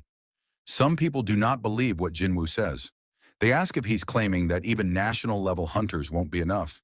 Jinwoo answers that at least a couple hundred demonic beasts, each one on par with Kamish, the greatest disaster in human history, will appear. Not even national-level hunters would be able to stop them. The crowd demands proof, saying otherwise they cannot believe what he's saying. In response, Jinwoo raises his hand, and everyone is horrified at the sight. Multiple gates appear behind him. The officials panic, thinking Jinwoo has the ability to create multiple gates at once. But Jinwoo explains, "Our enemy can create gates whenever and wherever they wish, just like how I did. They're only taking their time because of the massive size of their army." A man sitting next to Director Brennan shouts, "Could it be that you're one of them? And the soldiers you brought from the previous gate? Did you bring them to kill us?" But the very next second, shivering, he corrects himself. "Of course I trust you," Hunter Sung Jinwoo. Director Brennan asks Jinwoo, "Now that we know what will come from the gate, what do we need to do?" Jinwoo replies, "Please stay away from the gates. Get as far away as you can." Fast forward, we see the empty cities after the warning that Jinwoo gave at the conference, as his speech created a massive ripple effect, warning that humanity would not be able to handle the number of demonic beasts that would come from the gates. Everyone tried their best to get as far away from the gates as possible. We see Jinwoo discussing the upcoming war with Igris. Igris tells Jinwoo that they don't stand a chance in an all-out war. On the ground, we see Baru and Bellion, as Jinwoo asks Bellion how much bigger he thinks the enemy army will be compared to theirs. Bellion replies that he expects their numbers to be at least 100 times larger. Hearing that, Jinwoo realizes they could be facing at least 10 million soldiers. The story shifts to Canada, where their S-rank hunter, Jay Mills, is being interviewed. Jay claims he does not believe a single word that Hunter Sung Jinwoo said at the gathering of world leaders. The interviewer points out that Hunter Sung Jinwoo is one of the greatest hunters in the world, and asks if it wouldn't be wise to heed his warning. Jay responds that no matter how great Jinwoo is, not everything he says should be taken as truth. The story then shifts back to Jinwoo, where he calls Baru and asks him to land. Baru obeys, and Jinwoo looks around, questioning if this place is really meant for him to live in, given its size and overwhelming atmosphere. Baru replies that he thought anything less wouldn't be fitting for Jinwoo, his liege. Looking at the huge castle, Jinwoo notices a flag and asks why it was put up. Bellion falls to the ground, and Jinwoo asks if it was his idea. Jinwoo then questions what would happen to the Shadow Army if the Shadow Monarch were to die, if Bellion would take over. Bellion explains that their lives are tied to the Shadow Monarch, and the moment Jinwoo dies would also be the moment they all perish. Later, Woo Jin-chul shows Jinwoo the interview of Hunter J. Mills, where Jay dismisses Jinwoo's warnings, saying they will fight the monsters coming from the gates. Woo explains that hunters have been gathering in Canada with J. Mills as their leader. Additionally, strong hunters from other countries have been preparing for a major raid as well. Woo then asks Jinwoo what he plans to do. Jinwoo says he will head to China to assist them with a dungeon break. In his thoughts, Jinwoo acknowledges that it's impossible for him to face all 8 monarch armies at once. So he decides to eliminate the closest threat to Korea first to protect his family. Afterward, he will focus on taking care of the other monarchs. The longer the battle goes on, the higher the chances for Jinwoo and humanity to win the war. Fast forward, we see Jinwoo landing in China, where he is greeted by Hunter Lu Jigang. Jinwoo asks why he was there instead of government officials. Liu explains that they were busy preparing some foolish ceremonial placards, so he decided to personally welcome Jinwoo. As they start walking, Jinwoo notices that the gate is so massive that it's visible even from the airport. When they arrive at the location, Liu shows Jinwoo the team that is gathered under the gate to assist with the raid. He proudly declares that this is China's army of 100,000 hunters. Seeing the massive force, Jinwoo thinks to himself that with this many, they might actually have a chance in this war. Liu explains that it's not just a matter of numbers. These are China's elites, skilled individuals gathered from across the nation. After the preparations are completed, Liu informs Jinwoo that the raid would soon begin. Jinwoo then starts summoning his shadow army. Seeing the overwhelming number of summons, Liu is left speechless, realizing Jinwoo is operating on a completely different level. Liu asks if all of these are Jinwoo's summons.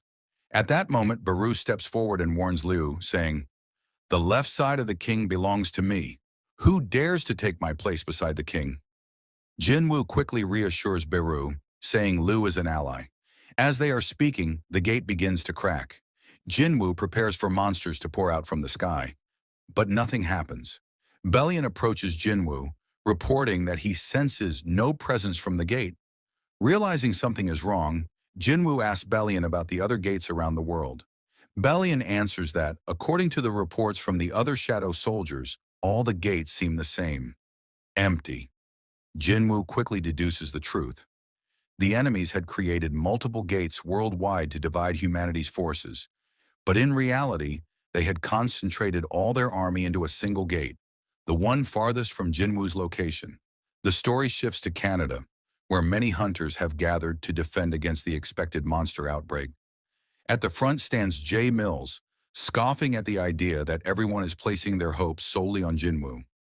Nearby, a crowd of protesters shouts, "We will not give up Canada. Our hunters will protect us and our land."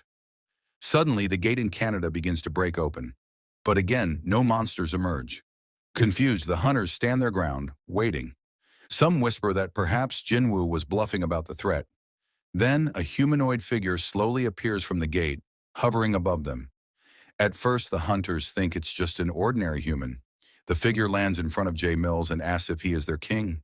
While Mills is confused, another hunter explains that demonic beasts are capable of crafting their own gear, using runic symbols, and living within a strict hierarchy, meaning they possess intelligence comparable to humans.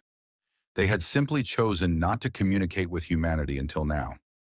Hearing this, Jay Mills smirks, thinking that this must have been how Jinwoo managed to subjugate the monsters from the previous gate, by communicating with them.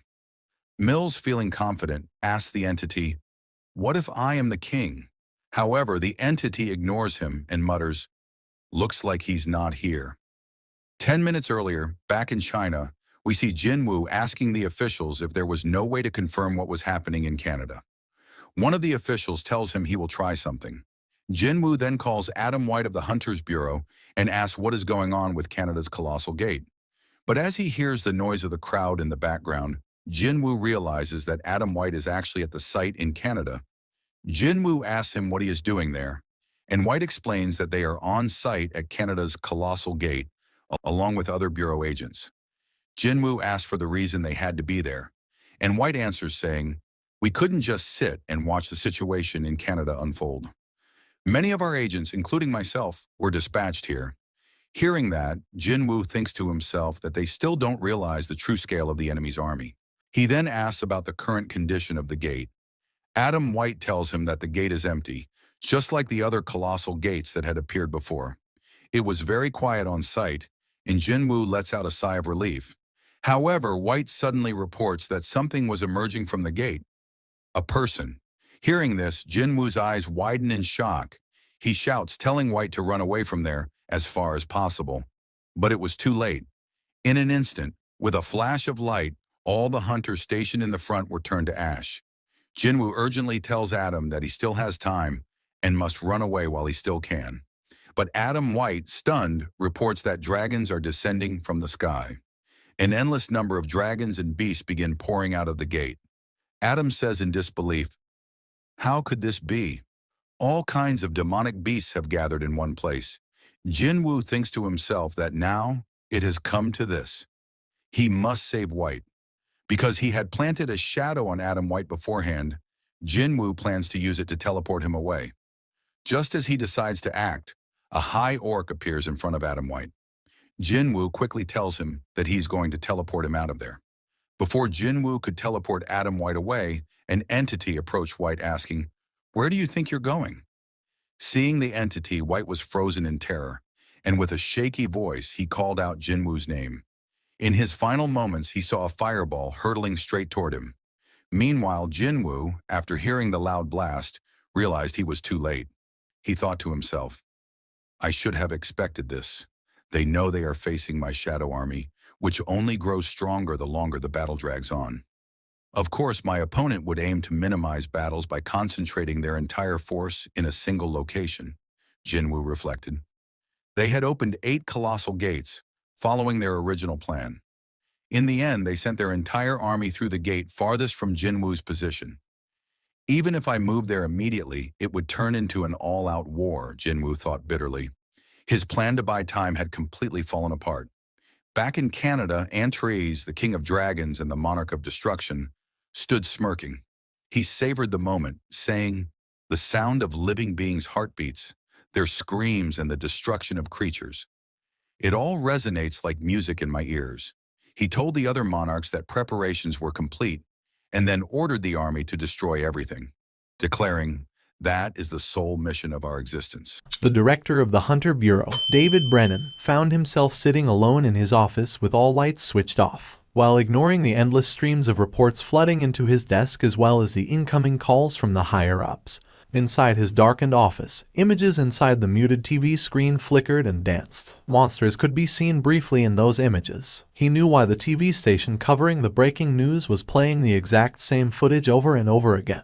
Because they are all dead by now. Just like every single Hunter Bureau agent sent there to support the Canadian hunters. Not one person would have survived that. Hunters, agents, reporters, and cameramen filming the scene. Every one of them dead. Thankfully, though, a cameraman risked his life and did his job, resulting in short footage that at least helped everyone with understanding the scale of the enemy's invading force. "It's all over," the director suddenly yelled out like a madman. Hunter Seong Jinwoo wasn't exaggerating back then. Dragons alone numbered in the hundreds. Behind those, giants, beasts, and insect-like things rushed out like tidal waves. They were creatures of calamity that mankind simply could never fight against. He now understood the reason why Hunter Seong Jinwoo repeatedly told everyone in no uncertain terms to distance themselves as far away from the gates. This world was now over. But, still, what a crazy beastard. Didn't Seong Jinwoo go to China with his summons in order to fight against creatures like that? How could he even think about fighting against them when he knew that such monsters existed?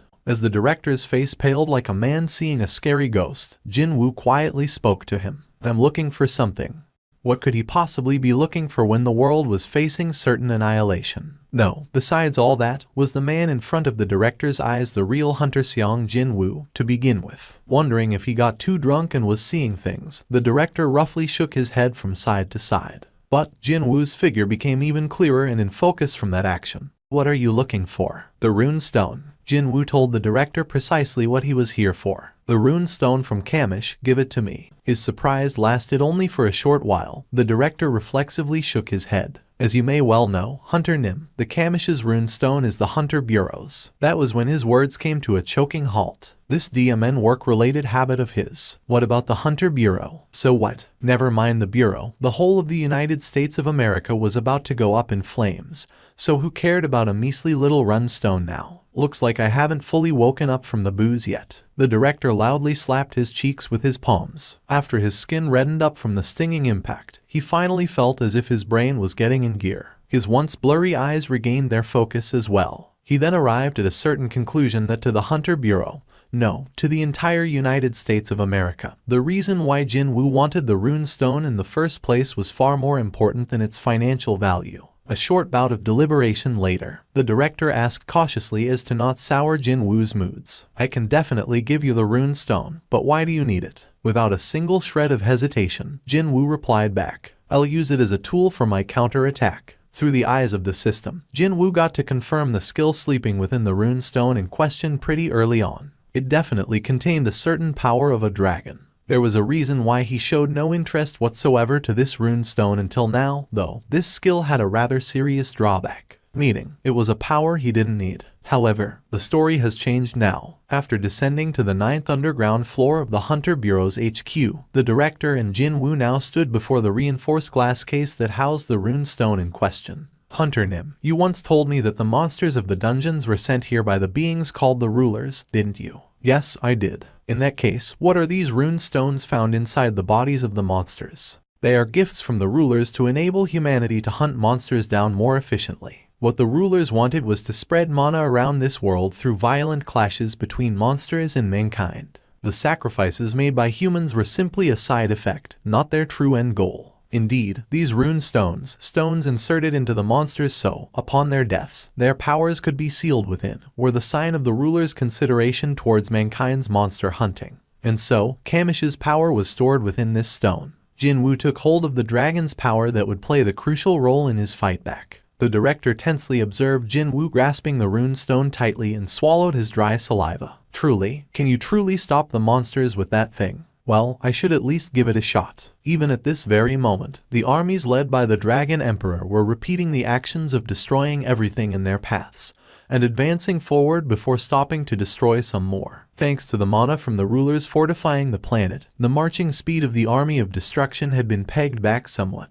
But that would only last for a short while. Soon, every inch of this land would be engulfed in the conflagration of war. There is something else as well. I'm looking for a person now. We're here. Jinwoo nodded his head, because the director simply led the visitor straight into the apartment. I didn't expect you to pay me a visit during such times. Jinwoo took a step forward and politely bowed his head towards the middle-aged woman. The moment she took a look at his entire being, she failed to stop the shocked gasp from bursting out of her mouth. Oh my gosh, he looked completely different from the last time she saw him. You're not the same person as the one I know. Her eyes began trembling fearfully. Back then, the darkness had been hiding deep within him somewhere, but now, he had become the perfect darkness itself. She could clearly see the power of death enveloping Jinwoo. However, he quickly shook his head and corrected her misunderstanding. I'm still the same person you know, madam, except that I've become one with the darkness you saw inside me. Which words in the known vocabulary would be adequate enough to describe this truly wondrous development? Madam, you said that you can glimpse into the future, yes. To a certain extent, yes. In that case, can you tell me about my future? Before he was about to enter the battle properly, he wanted to see the end through her eyes first. He thought that, regardless of what she saw, he'd be more relaxed going in. Madame Selner hesitated somewhat before she nodded her head slowly. She reached out and grasped both of Jinwoo's hands and closed her eyes. To look deeper into the inner workings of the darkness, she needed a big dollop of courage for that. However, she couldn't dare to refuse the request of a warrior about to go to war against the foes that required a far greater level of courage than hers. No, the level of courage required would be so great that it defied all attempts to compare it. The time flew past as if it was merely a moment, and when she finally opened her eyes, uncontrollable tears began trickling down her cheeks. Are you really going to carry all that burden by yourself? Jinwoo didn't answer her. But how can it be? How can just one person carry all those terrible burdens? Are you going to sacrifice one to save everyone? Jinwoo's expression brightened. Sounds like I can at least get that far. That's a relief. What do you mean, you're relieved? No one will be able to remember you. You'll end up fighting a lonesome battle all by yourself. Jinwoo let go of her hands as she tried to dissuade him. Back when he made up his mind to fight, he was already prepared to go that far. He took a step back from Madame and bade farewell in a dignified manner. I'm sorry for coming by unannounced and asking you for something like this. Seong Jinwoo Hunter Nim. Even before her earnestly pleading voice came to an end, Jinwoo slid into the shadow beneath his feet and disappeared from there.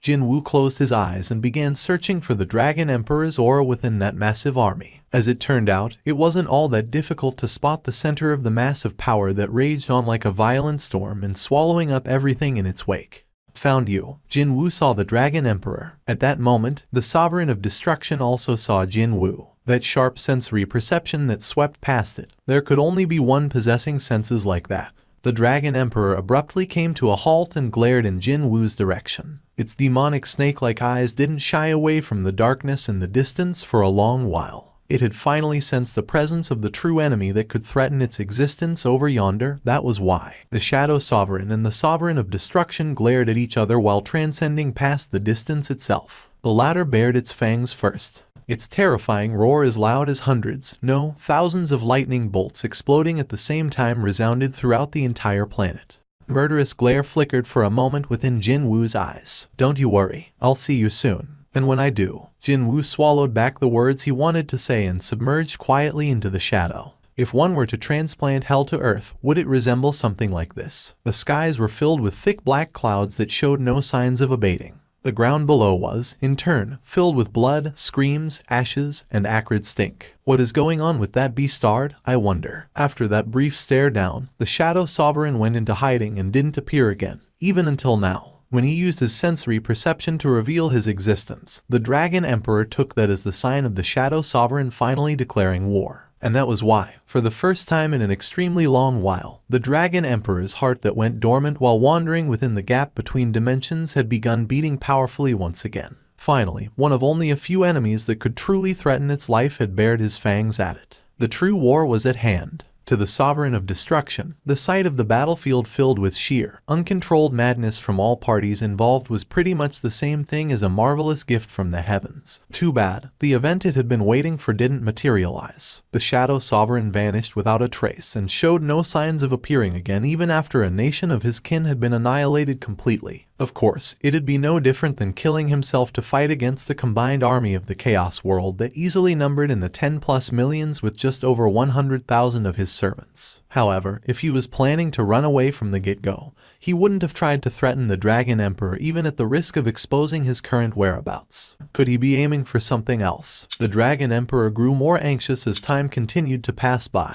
Could it be he's waiting for the annihilation of his kin so he can convert them all into his shadow soldiers? However, turning humans who didn't know how to wield mana into his soldiers wouldn't be much help against the army of destruction. Humans are coming, my liege. But didn't all the humans of this nation capable of wielding mana, hunters, die? If so, what could this be? The Dragon Emperor formed a puzzled expression and raised its head, and with excellent timing, countless missiles rained down from the sky. This was the final struggle of the weak creatures, so pathetically meaningless that even the Sovereign of Destruction felt sorry for them. Humans knew that their weapons not imbued with mana couldn't even touch a single hair on the army of destruction, yet they stubbornly refused to give up. This is getting boring. The brows of the Dragon Emperor quivered slightly. Anxiety morphed into annoyance, and soon, annoyance transformed into anger. The Dragon Emperor warned its underlings not to make a move and for the first time ever since setting foot in this world, revealed its true appearance. These fighter pilots had flown here while risking their lives in order to buy time,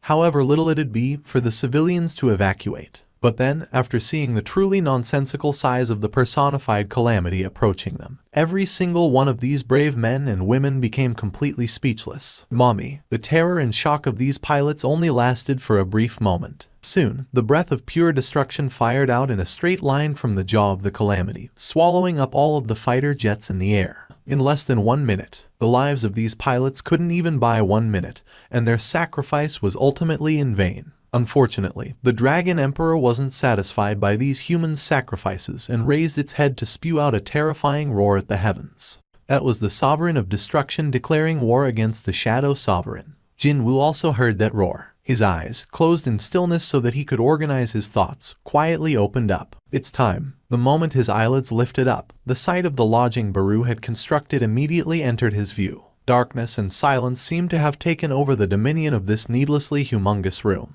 Was it because the current atmosphere resembled the moments of eternal rest? Jinwoo didn't dislike the combination of darkness and silence as experienced within this empty, wide-open space. He felt guilty about scolding Baru initially after clapping his eyes on this white fortress for the first time back then, so he quietly summoned the former Ant King to his side. "Hey, Baru." "Thanks." Baru had been silently waiting in Jinwoo's shadow until then. He sneaked his head out of the darkness below to speak. "Oh, my king." "Yeah, I know." Jinwoo cut off Baru's sentence even before another word could be uttered. This time, Bellion rose up to the surface from the side of the Ant King. "It's far too dangerous, my liege." Even Ygritte emerged from below too, as if he was waiting for this chance. He knelt down and lowered his head, his voice sounding earnest. "I share their opinions, my liege." All three marshals were trying to dissuade Jinwoo from enacting his plan. Wordlessly, their master studied the trio. Shadow soldiers would never die unless their sovereign was killed off, which meant that they would always worry about the safety of their sovereign first and foremost. However, sometimes one had no choice but to make a move even though he knew of the dangers waiting for him on the other side.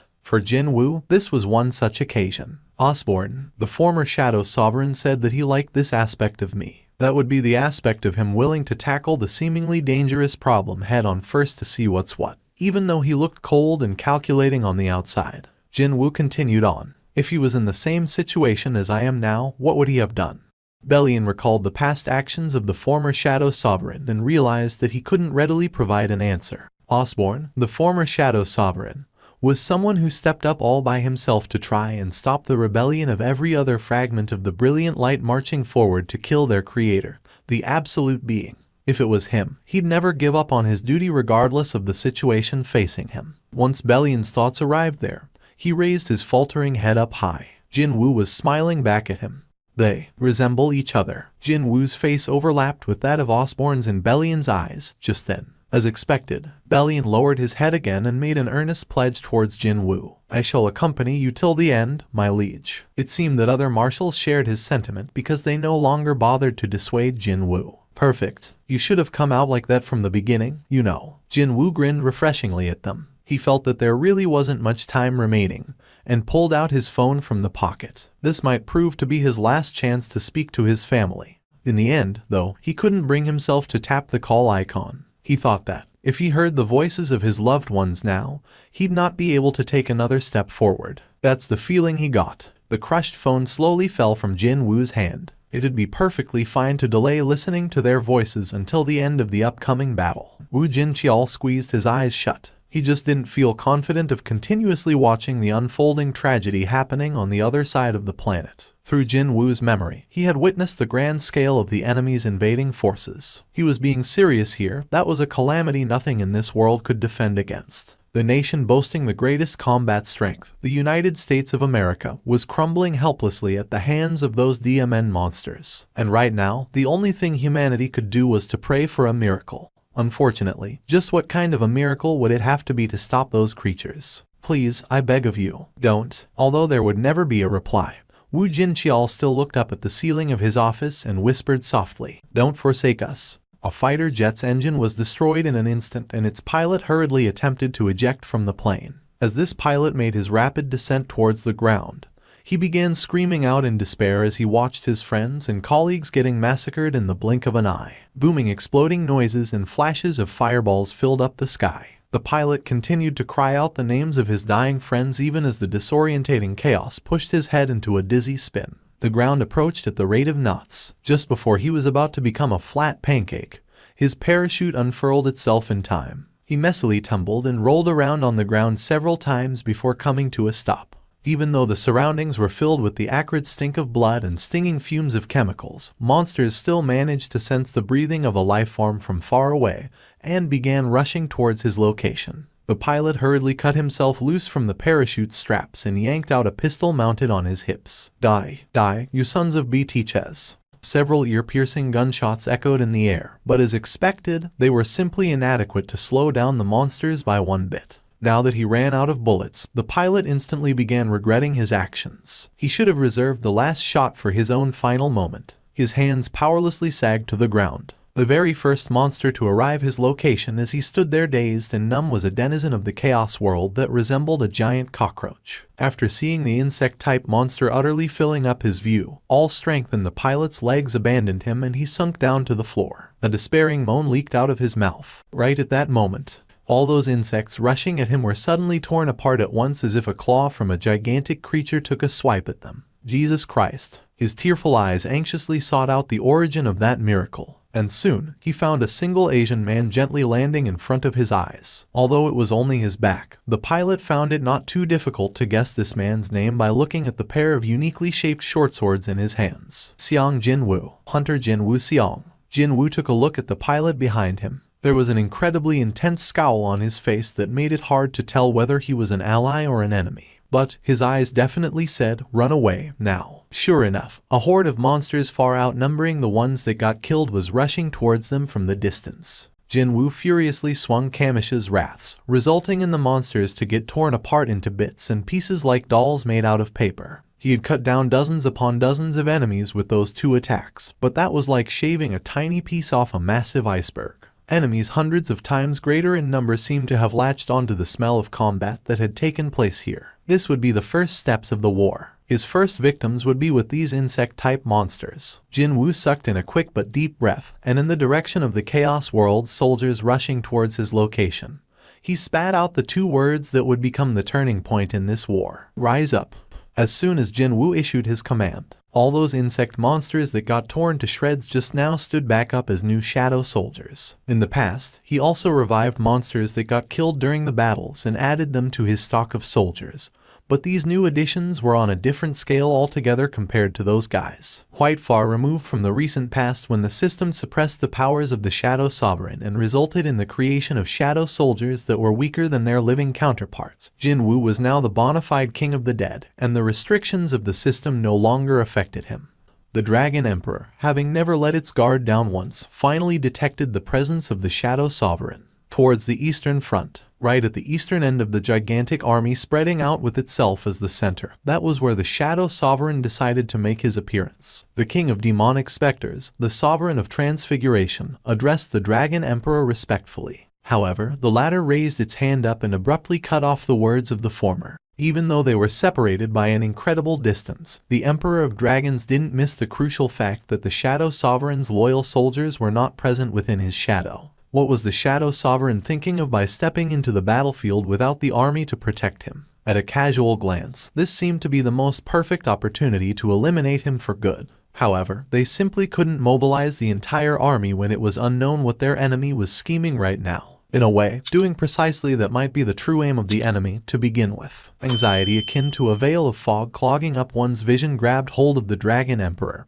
and it couldn't readily make its next move. The Sovereign of Destruction shifted its glare back towards the eastern battlefield, where Jinwoo was going on a rampage at the moment. The number of the Chaos World soldiers were decreasing at a noticeable rate, and at the same time, that Beastard's own forces were increasing rapidly. The decision needed to be made right now. The quicker the better. Too bad. The Dragon Emperor couldn't readily make a choice when the battlefield's direction was unfolding in an unexpected direction through one man's actions that seemed to defy all attempts to predict what his next moves would be. From a certain point onwards, Jinwoo gave up on consciously cutting down on the vast sea of enemies. There were simply far too many of them for that. The number of his own allies was increasing at a rapid pace, but still, the scale of the enemy forces was just so ridiculous that it almost rendered all of his actions so far inconsequential. After he sucked in a deep breath, Jinwoo entrusted himself not to his logical reasoning, but to his senses. When he did, reflexive movements that seemed to have transcended the limits of human anatomy began repeating as if he was a machine created solely to murder and destroy. Just one strike from him tore through hundreds of monsters. And then, rise up. Then, hundreds of new shadow soldiers joined his army. Screams of monsters reverberating from all corners completely filled up the battlefield. And so, just how much time went by in this manner? Jinwoo finally detected the approach of existences quite different from the forces of the Chaos World that he'd been fighting so far. He raised his head to spot hundreds of sky dragons, as well as dragonutes possessing humanoid appearances riding on top of them, completely blanket the sky above. Is the army of destruction finally making its move? However, he still couldn't sense the presence of the Dragon Emperor yet. Not yet, There was no need to be disappointed, though, because he had plenty of time on his hands, after all. Besides, if that Beastard was reluctant to make a move, then all he had to do was to give it a good enough reason. A dragon that was previously hidden from his view by the swarm of sky dragons revealed itself, and he witnessed a cluster of energy gathering in the flying creature's jaw.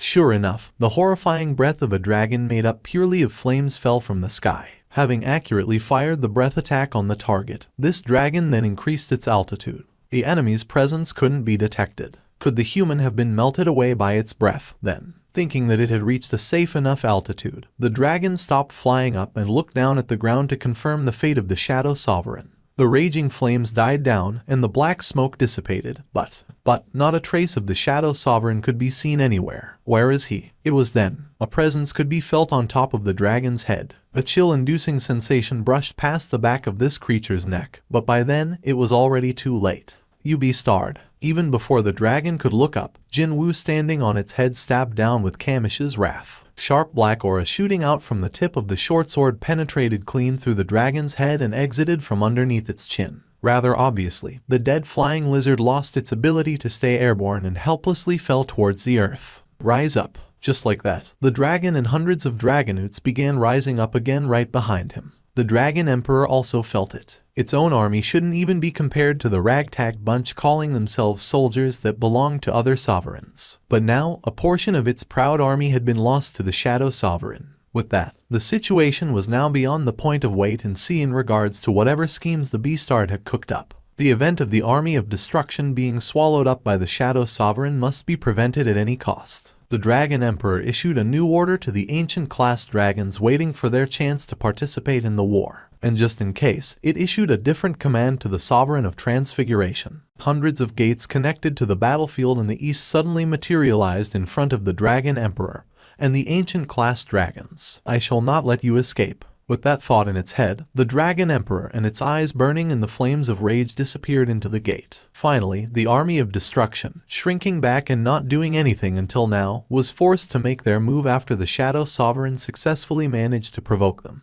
Quite unlike in the east where the violent storms of power were on a collision course, a comparatively quieter battle was coming to an end on the opposite side, on the Western Front. The American military that had set up their final defensive line here was tragically being torn apart by the fangs and claws of the monsters. What these soldiers had bet their last hopes on were the weapons used by the hunters. Unfortunately, there was simply no way that these regular people could effectively use the hunter-issue weapons that were originally designed for raid situations. And so, the American military rapidly crumbled away in defeat. The role of the marauding army's spearhead for the Western Front was also given to the insect-type monsters that possess great agility and sharp senses. Just before their sharp mandibles split open wide to swallow him up, a certain figure stepped before the platoon commander faster than any of the insects could and took the hand grenade away, while blocking the attacks of the monsters with his bare back. The commander could only look up in a total daze at the man blocking his view, who was also at least a good 2 heads taller than he was. Thomas Andre. The surviving soldiers quickly recognized who these people coming to their aid were and bright expressions filled up their faces. It's the Scavenger. They're hunters from the Scavenger Guild. Thank you, Lord.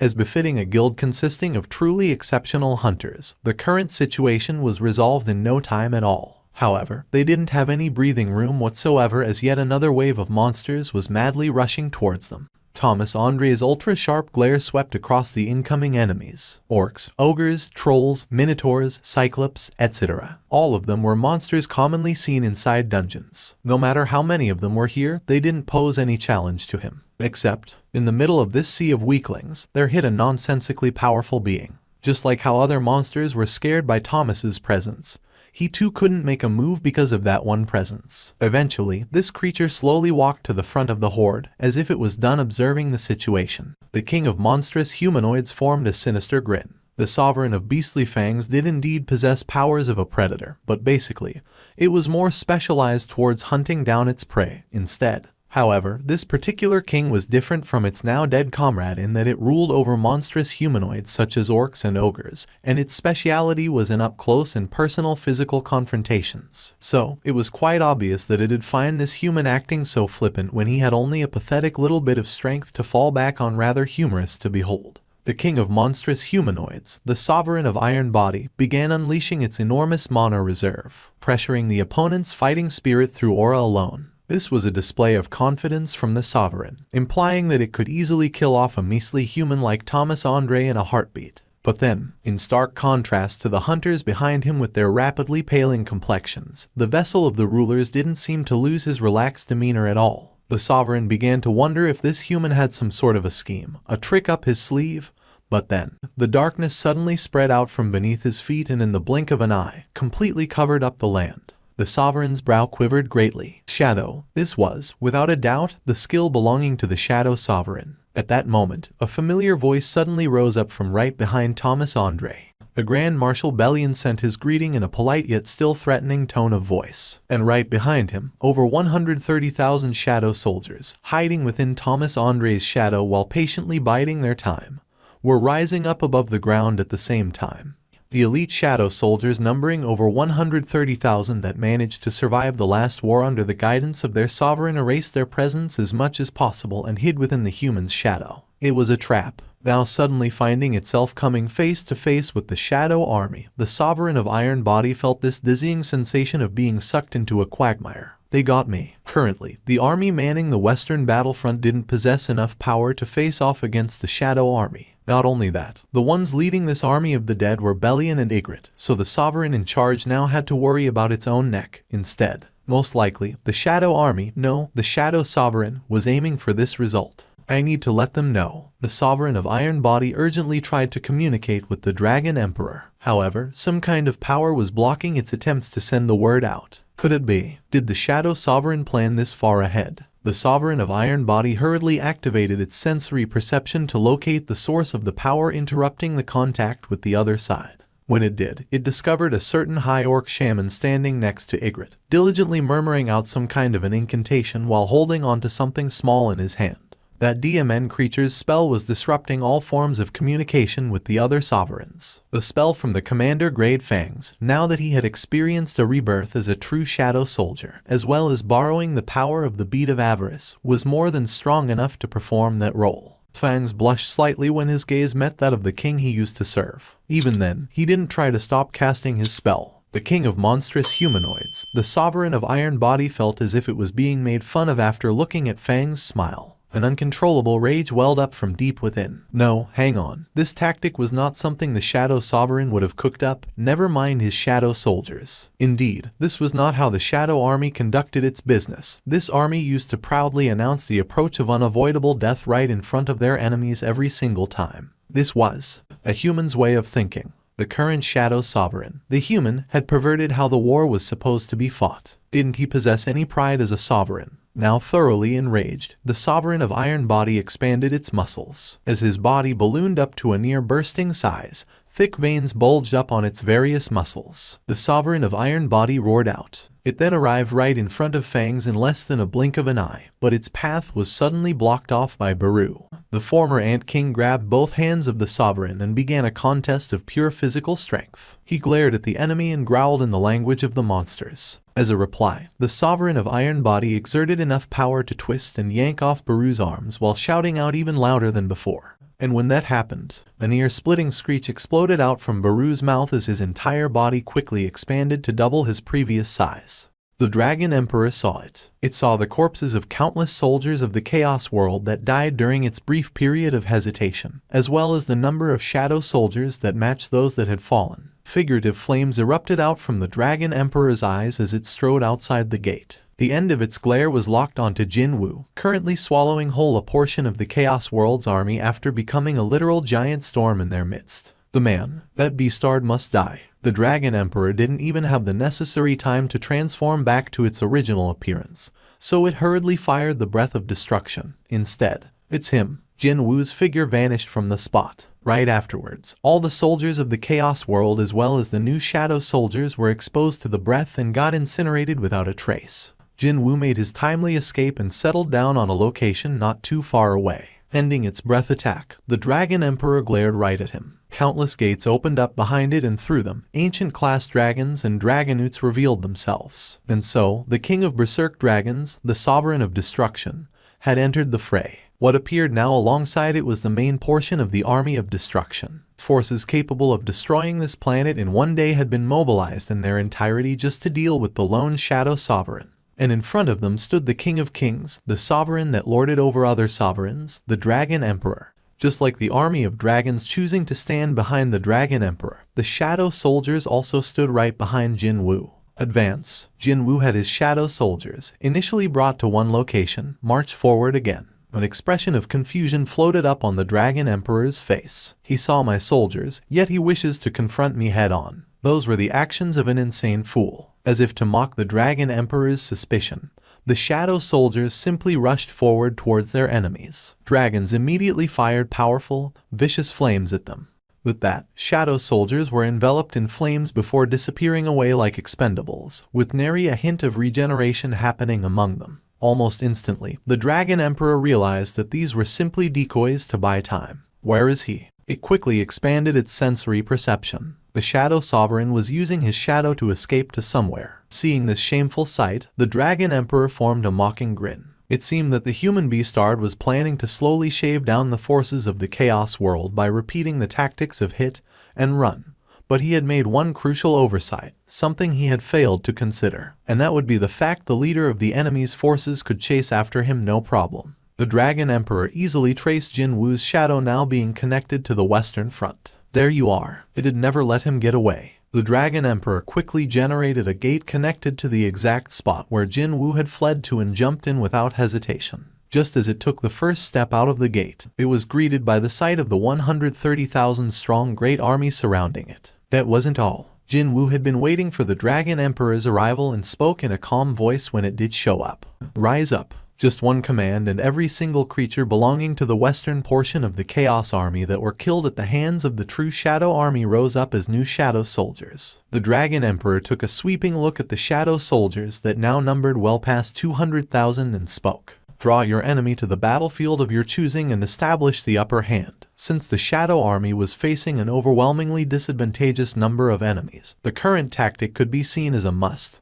But still, a mocking grin didn't want to leave the face of the Dragon Emperor. It finally understood what the scheme of the Shadow Sovereign was. Although the process of uncovering the plot resulted in the loss of the western portion of the Chaos World's army, that was not a large cost to bear as long as the Shadow Sovereign could be killed here today. Even losing half of all the soldiers would not be a loss. Fear would bloom in one's heart when one couldn't predict the events of the future. But its opponent had been laid bare here. The Dragon Emperor chuckled and looked back at Jinwoo.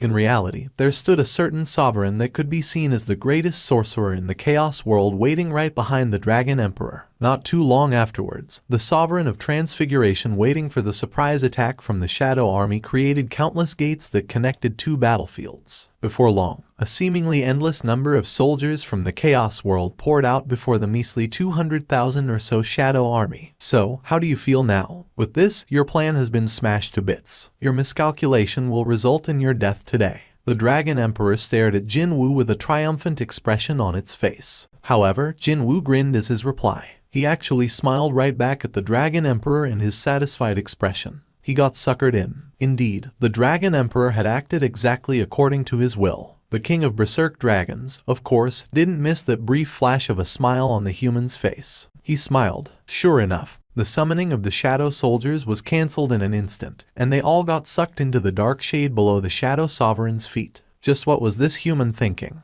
Withdrawing his soldiers now was no different from trying to kill himself. If he had no soldiers to buy him time, then he'd not even be able to escape to somewhere else, either. Even if he didn't want to lose his precious Shadow Soldiers, no one would have taken him for a fool who would expose his back to his mortal enemies while hurriedly scurrying away. Before Jinwoo could do something else, the Dragon Emperor closed the distance first. At the same time, the entirety of the forces of the Chaos World also pounced towards Jinwoo's direction. The gazes of tens of thousands, hundreds of thousands of soldiers still breathlessly emerging from the gates were locked on Jinwoo, and Jinwoo alone. It was then, just as the Dragon Emperor arrived right before Jinwoo's nose and reached out towards him. At that moment, Jinwoo's eyes changed to resemble a dragon's. Only then did the Dragon Emperor realize that something had gone terribly awry. A moment of stillness came and went. From Jinwoo's mouth, a loud and vicious roar exploded out. It was the cry from the soul that pushed every single being near him, every single being weaker than him, into a state of pure despair.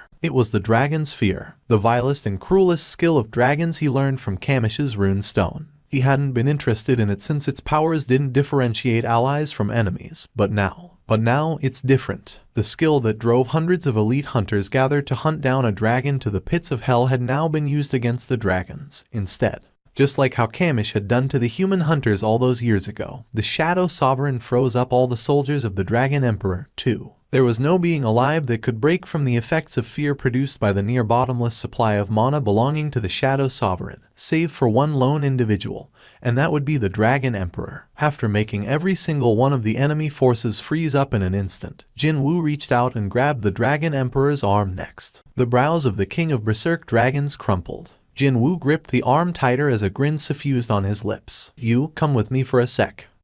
Having succeeded in his endeavor of inviting the Dragon Emperor to the true battlefield of his own choosing, Jinwoo quickly distanced himself away from his opponent. And now, finding itself in a location very far away from its underlings, the creature began scanning the surrounding scenery with mystified eyes. A place on the opposite side of the world from where your army is. What particularly drew one's attention was this huge white-colored fortress built up on the top of a hill. The Dragon Emperor pointed at it with a black flag flapping in the wind on top. Something like that. Why did Jinwoo briefly feel apologetic to Baru all of a sudden? Of course, there was no reason to get suckered into his enemy's pace now, was there? Well, I think that building's just about the perfect size to commemorate your death today. Only then did the gaze of the Dragon Emperor fix on Jinwoo. He didn't try to avoid meeting that glare. The Dragon Emperor had been surrounded. However, its expression was not as gloomy as one would hope for in the current situation. The thing was, although it didn't mind the types of battles where it had used the overwhelming numbers to completely massacre its enemies, it also found the exact opposite of that situation quite enjoyable too, where it'd get to overwhelm the enemies alone. In short, it was an existence born solely for warfare. It was the incarnation of destruction. One who would not mind its own demise if it was all for the sake of blood, screams, madness, and destruction swirling in a dizzying storm of warfare. That was why the Dragon Emperor could smile brightly. At the end of those words, that smile vanished from the creature's face. Jinwoo also sensed something at the same time. His senses that had far surpassed the limits of a normal human continuously rang loud warning bells. Along with a chill running down his spine, goosebumps broke all over his skin. It was then, like a scene from an unrealistic movie, a truly frightening roar scary enough to stop one's heart just from hearing it exploded out of the Dragon Emperor's mouth. This was the Dragon Emperor's fear, the ruler of all dragons. The level of terror previously never experienced before slammed into the Shadow Army like a massive shockwave. A seemingly endless chain of ripples began shaking the atmosphere. Even the ground quaked violently, as the shaking akin to an earthquake rocked the world.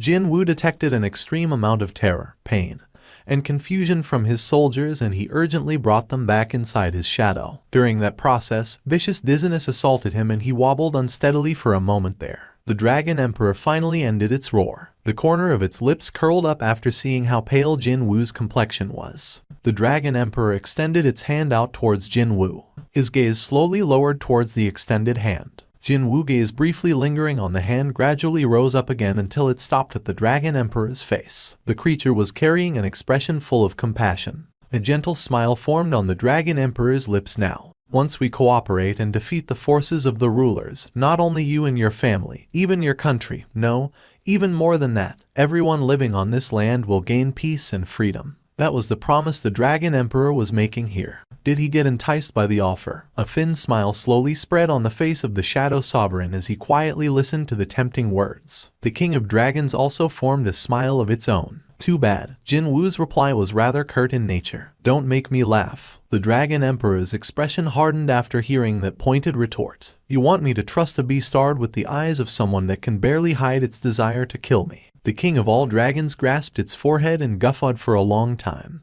Its laughter must have contained mana, because every single wave of sound emitted by the creature caused a powerful reverberation within Jinwoo's heart. When it finally took its hand away from its forehead, both of its wide-open eyes had changed to that of a reptile's. It's coming. The massive dragon was trying to stomp him to death, so Jinwoo quickly evaded that and ran to create some distance before summoning up the Sky Dragon Kaisel. His mount was already getting ready to take off, so as soon as it emerged from the shadow, it flew up into the air. Jinwoo quickly climbed up on its back. Kaisel rose up as fast as it could. Jinwoo then had his ride change directions and descend towards the Dragon Emperor's location. As if it was waiting precisely for that, the dragon made up of flames fired a breath of destruction. Go down. Almost at the same time as the blinding flash of light exploded forth from the Dragon Emperor's jaw, Kaisel descended at the rate of knots. The flames capable of erasing everything. The chill-inducing white beam of light brushed past right above Jinwoo's head. Kaisel followed after its master's instruction to descend closer to the Dragon Emperor while barely managing to sidestep the breath continuously pouring out towards it. Jinwoo gathered every drop of his mana while riding on the back of his mount. You did well, Kaisel. The gathered mana flowed into the Kamish's wrath held in his right hand. The black aura danced and tumbled about as if to signal that it was ready for that final strike. With everything in his power, Jinwoo swung his sword containing all of his might towards the Dragon Emperor. The black aura that looked capable enough to tear through anything in a single breath split up like the claws of a predator, and took a powerful swipe at the head of the flaming dragon. However, how can this be? Jinwoo's brows shot up high. There wasn't even a scratch on the creature's flaming scales. Instead, the unscathed Dragon Emperor began raising its head towards him. Jinwoo's expression crumpled. Is it breath again? He got ready to quickly descend again in case another round of breath of destruction came at his way. But he was greeted by an ear-splitting roar instead. Dragon fear. Jinwoo had developed some amount of immunity after experiencing it the last time. But it was a different story for his sky dragon. It couldn't withstand the roar from the Dragon Emperor and froze up in mid-air. Without even giving him any time to unsummon Kaisel, in came the ruthless beam of light signaling true destruction spat out by the king of all dragons. Even though they were in a free fall, Kaisel still twisted its body to push Jinwoo away to a safer location, and collided head-on against the breath of destruction with its body. Jinwoo cried out as he watched Kaisel disintegrate in an instant, not even leaving behind ash in the process. Utterly disregarding his wishes, the sky dragon was erased from existence without a single trace. Jinwoo bit his lower lip and fired mana out from behind to fly into the chest area of the Dragon Emperor in an instant. And to make sure he wouldn't fall off, he grasped tight the scale of this nonsensically humongous creature. His palm was instantly scorched by the ultra-high temperature. Jinwoo gritted his teeth and raised up the Kamish's wrath held in his other hand up high above his head. The short sword held in reverse grip was enveloped in the dancing black aura. Crack! The blade stabbing down with all his might managed to break past the scale. But that was all it could do. Sensing this ominous chill creep up behind his neck, Jinwoo hurriedly took a look behind him. The giant arm of the Dragon Emperor was swinging closer to his location. To dodge that, he unhesitatingly jumped down. He rained down so many attacks, yet the Dragon Emperor remained standing, imperious like the legendary Mount Tai. It possessed the level of defense and attack power that not even giants could match up to. He realized that he couldn't subjugate this dragon by relying on the same tactics. I need stronger power. Indeed, he needed an even stronger power, the power that might bring down a giant covered in thick armor with nothing but bare hands. Just like how an insect small enough not to be noticed by one's eyes couldn't do much about a human being. One needed to become a mountain if a mountain was blocking his path. It was then. Hang on. Armor is it? A certain possibility flashed by like a bolt of lightning in Jinwoo's head. If he could manipulate the power of darkness to create regular-sized armors, then couldn't he also be able to create something much larger and thicker than that, too? When his thoughts reached that far, the shadow beneath Jinwoo's feet suddenly began growing much larger. Even the Dragon Emperor noticed this change. The blackish liquid bubbled and rose up from that shadow to wrap around the Shadow Sovereign, layer upon layer, his size abruptly increasing at an alarming rate. What is this human beastard trying to do now? The Dragon Emperor saw it. It clearly saw a gigantic shadow tall enough to touch the skies standing there proudly, and perhaps trying to reject an existence that shouldn't even exist in the first place. Thousands, no, tens of thousands of black lightning bolts could also be seen violently roiling and crackling beyond the shoulders of this black shadow. Spiritual body manifestation. No, that couldn't be right. The Shadow Sovereign used to be one of the fragments of brilliant light. He didn't have any other hidden form to activate, and how he appeared was how he looked. However, how could the current Shadow Sovereign assume such a massive form right this moment? Could it be? When a certain theory brushed through its head, the eyes of the dragon quaked in sheer surprise. The beastard. Could he be summoning the power of death to the surface world? But how could that be? How could a man who used to be a normal human not too long ago control the power of death to such an astonishing degree? Another sigh of admiration left the mouth of the Dragon Emperor. There was a reason why the previous Shadow Sovereign, Osborne, chose to hand all of his power over to a measly little human being.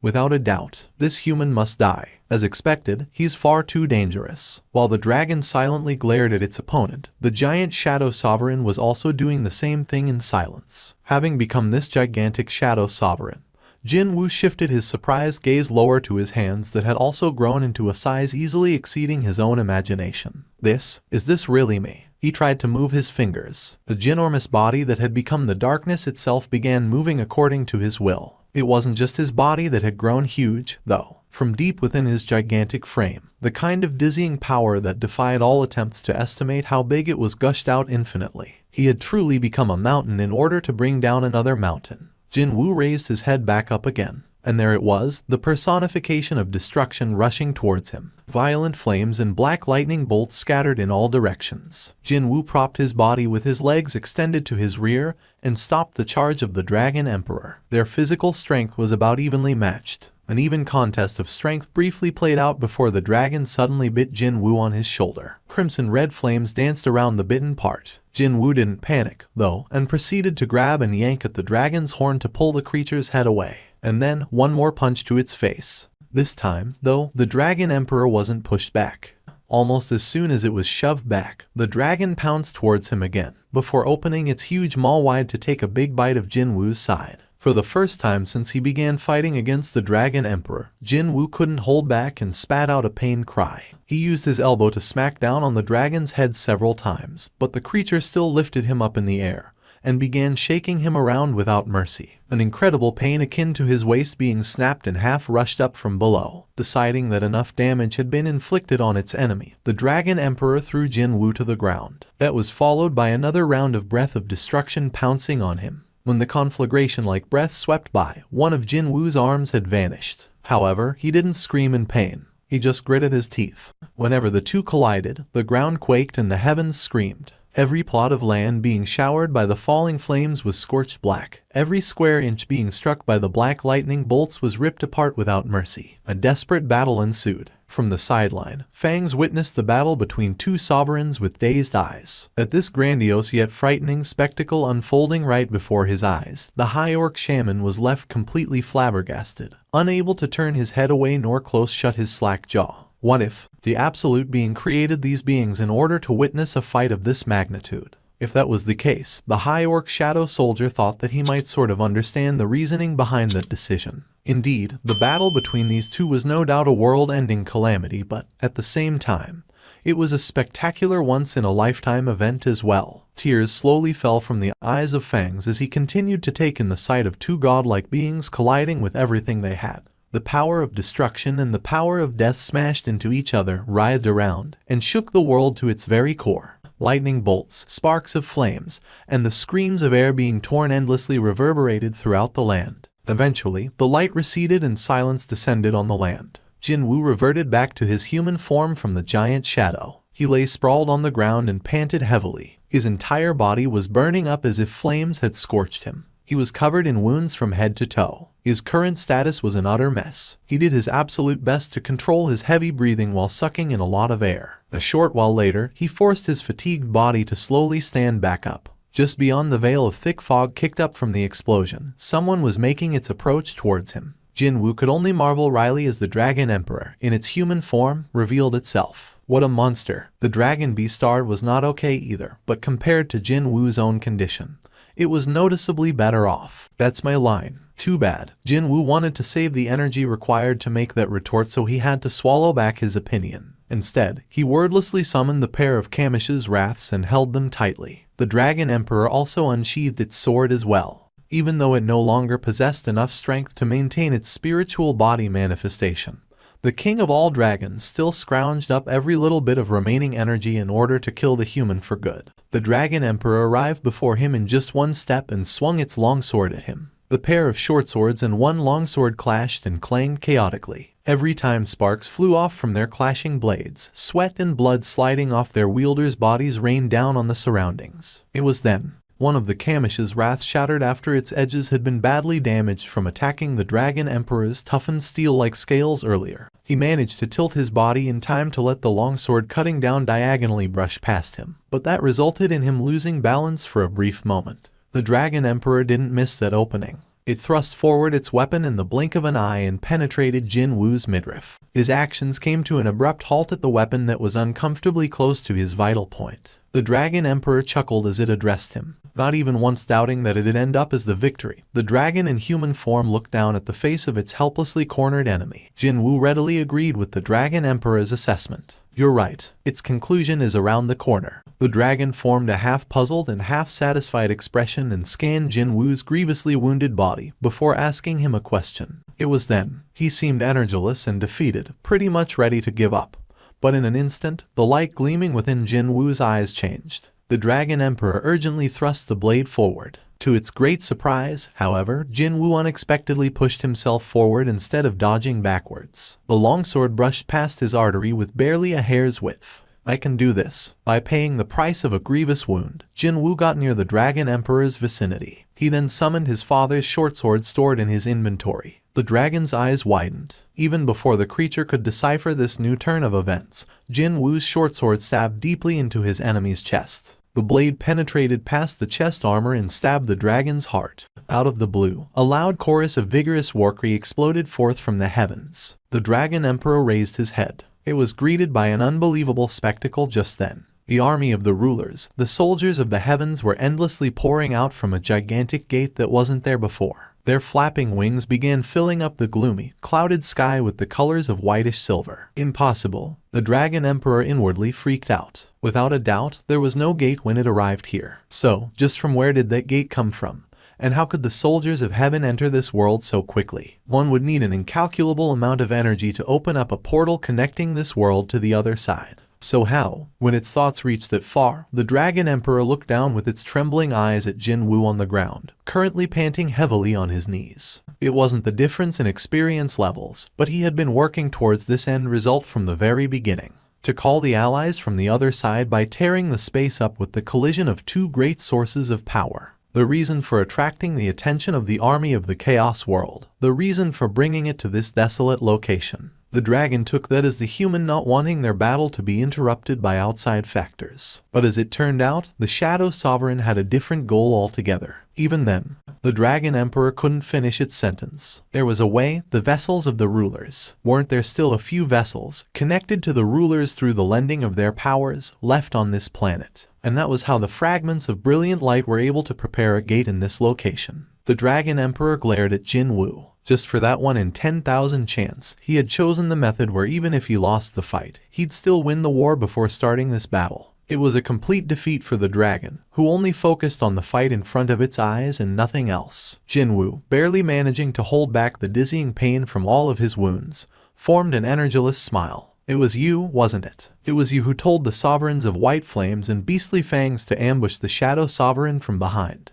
Rather than answering right away, Jinwoo looked up at the sky filled with innumerable winged soldiers. He lowered his gaze back down to the Dragon Emperor a little later and formed a grin. Osborne wanted me to pass along this message. Jinwoo slowly unfurled his middle finger. The Dragon Emperor exploded in pure rage just then. The deadly sharp claws rushed towards defenseless Jinwoo kneeling down on the ground. Too bad, those claws couldn't reach him. The dragon raised its head next. From above, 6 angels, each with 3 pairs of wings, slowly descended all around the creature. Indeed, the conclusion of this battle had been around the corner. The Dragon Emperor recalled that brief conversation he shared with Jinwoo and began forming a self-mocking smile. Soon, the spears belonging to the rulers penetrated the Dragon Emperor from all directions. While he was stewing in his emotions, the most brilliant light finished giving commands to its soldiers and returned to where he was. A truly beautiful life form that no known expression in human language could adequately describe folded its proudly unfurled 6 wings at once, after landing in front of Jinwoo. Other rulers also landed behind the most brilliant light one by one.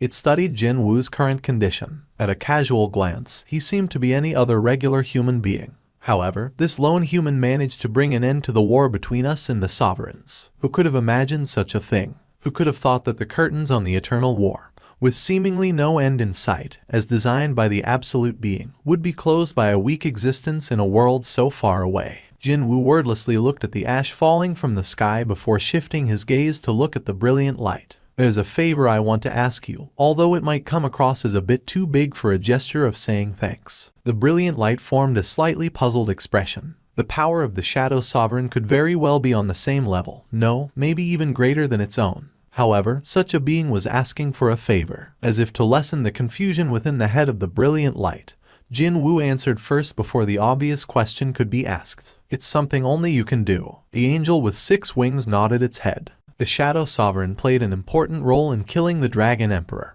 and the rulers now owed him a large debt of gratitude that couldn't easily be repaid. There certainly was no excuse not to fulfill his favor. However, a rather difficult favor came out from Jinwoo's mouth. One more time. Can you use the Chalice of Rebirth one more time? The brilliant light felt a shock akin to someone hitting it at the back of its head. Even the other rulers standing behind it couldn't hide their astonishment. As their leader, the brilliant light simply had to confirm it again. That's right. Jinwoo nodded his head and explained himself. And after reversing the time flow, I'd like you to not send anything to Earth. I shall kill the sovereigns and their armies in the gap between the dimensions. The brilliant light was left flabbergasted by what Jinwoo wanted to do after the time reversal and couldn't immediately say the words stuck in his mouth. Alone, he wishes to fight this war all by himself. Jinwoo had heard the explanation on the chalice of rebirth from the former shadow sovereign. Even if the tool of God was used and time was reversed, the higher beings such as rulers and sovereigns would keep their memories. In that case, since he had inherited the power of the shadow sovereign through becoming one with Osborne's ego, his current abilities wouldn't disappear. Jinwoo was planning to take this power as well as his memories and willingly enter the gap between dimensions. The brilliant light spoke in a disbelieving voice. Jinwoo looked down at his father's short sword and calmly made his reply. Far too many lives were lost during this battle. I just wish to bring them back, that's all. If it meant he could bring them back by reversing time itself, then Jinwoo was fully prepared to fight the sovereigns one more time. The brilliant light closed its eyes to give itself some time to think, and suddenly realized that it did empathize with Jinwoo's answer. Regardless of what, though, reversing time remained a very dangerous action to take. Those words implied that a future far more cruel and horrible might be in store for this world. Meaning, the current development might be the best end result for everyone. The six-winged angel confirmed Jinwoo's decision for the last time. Before he answered, Jinwoo quietly closed his eyes and thought of the important people in his life. The eyes of the shadow soldiers inserted into their shadows allowed him to see them in real time.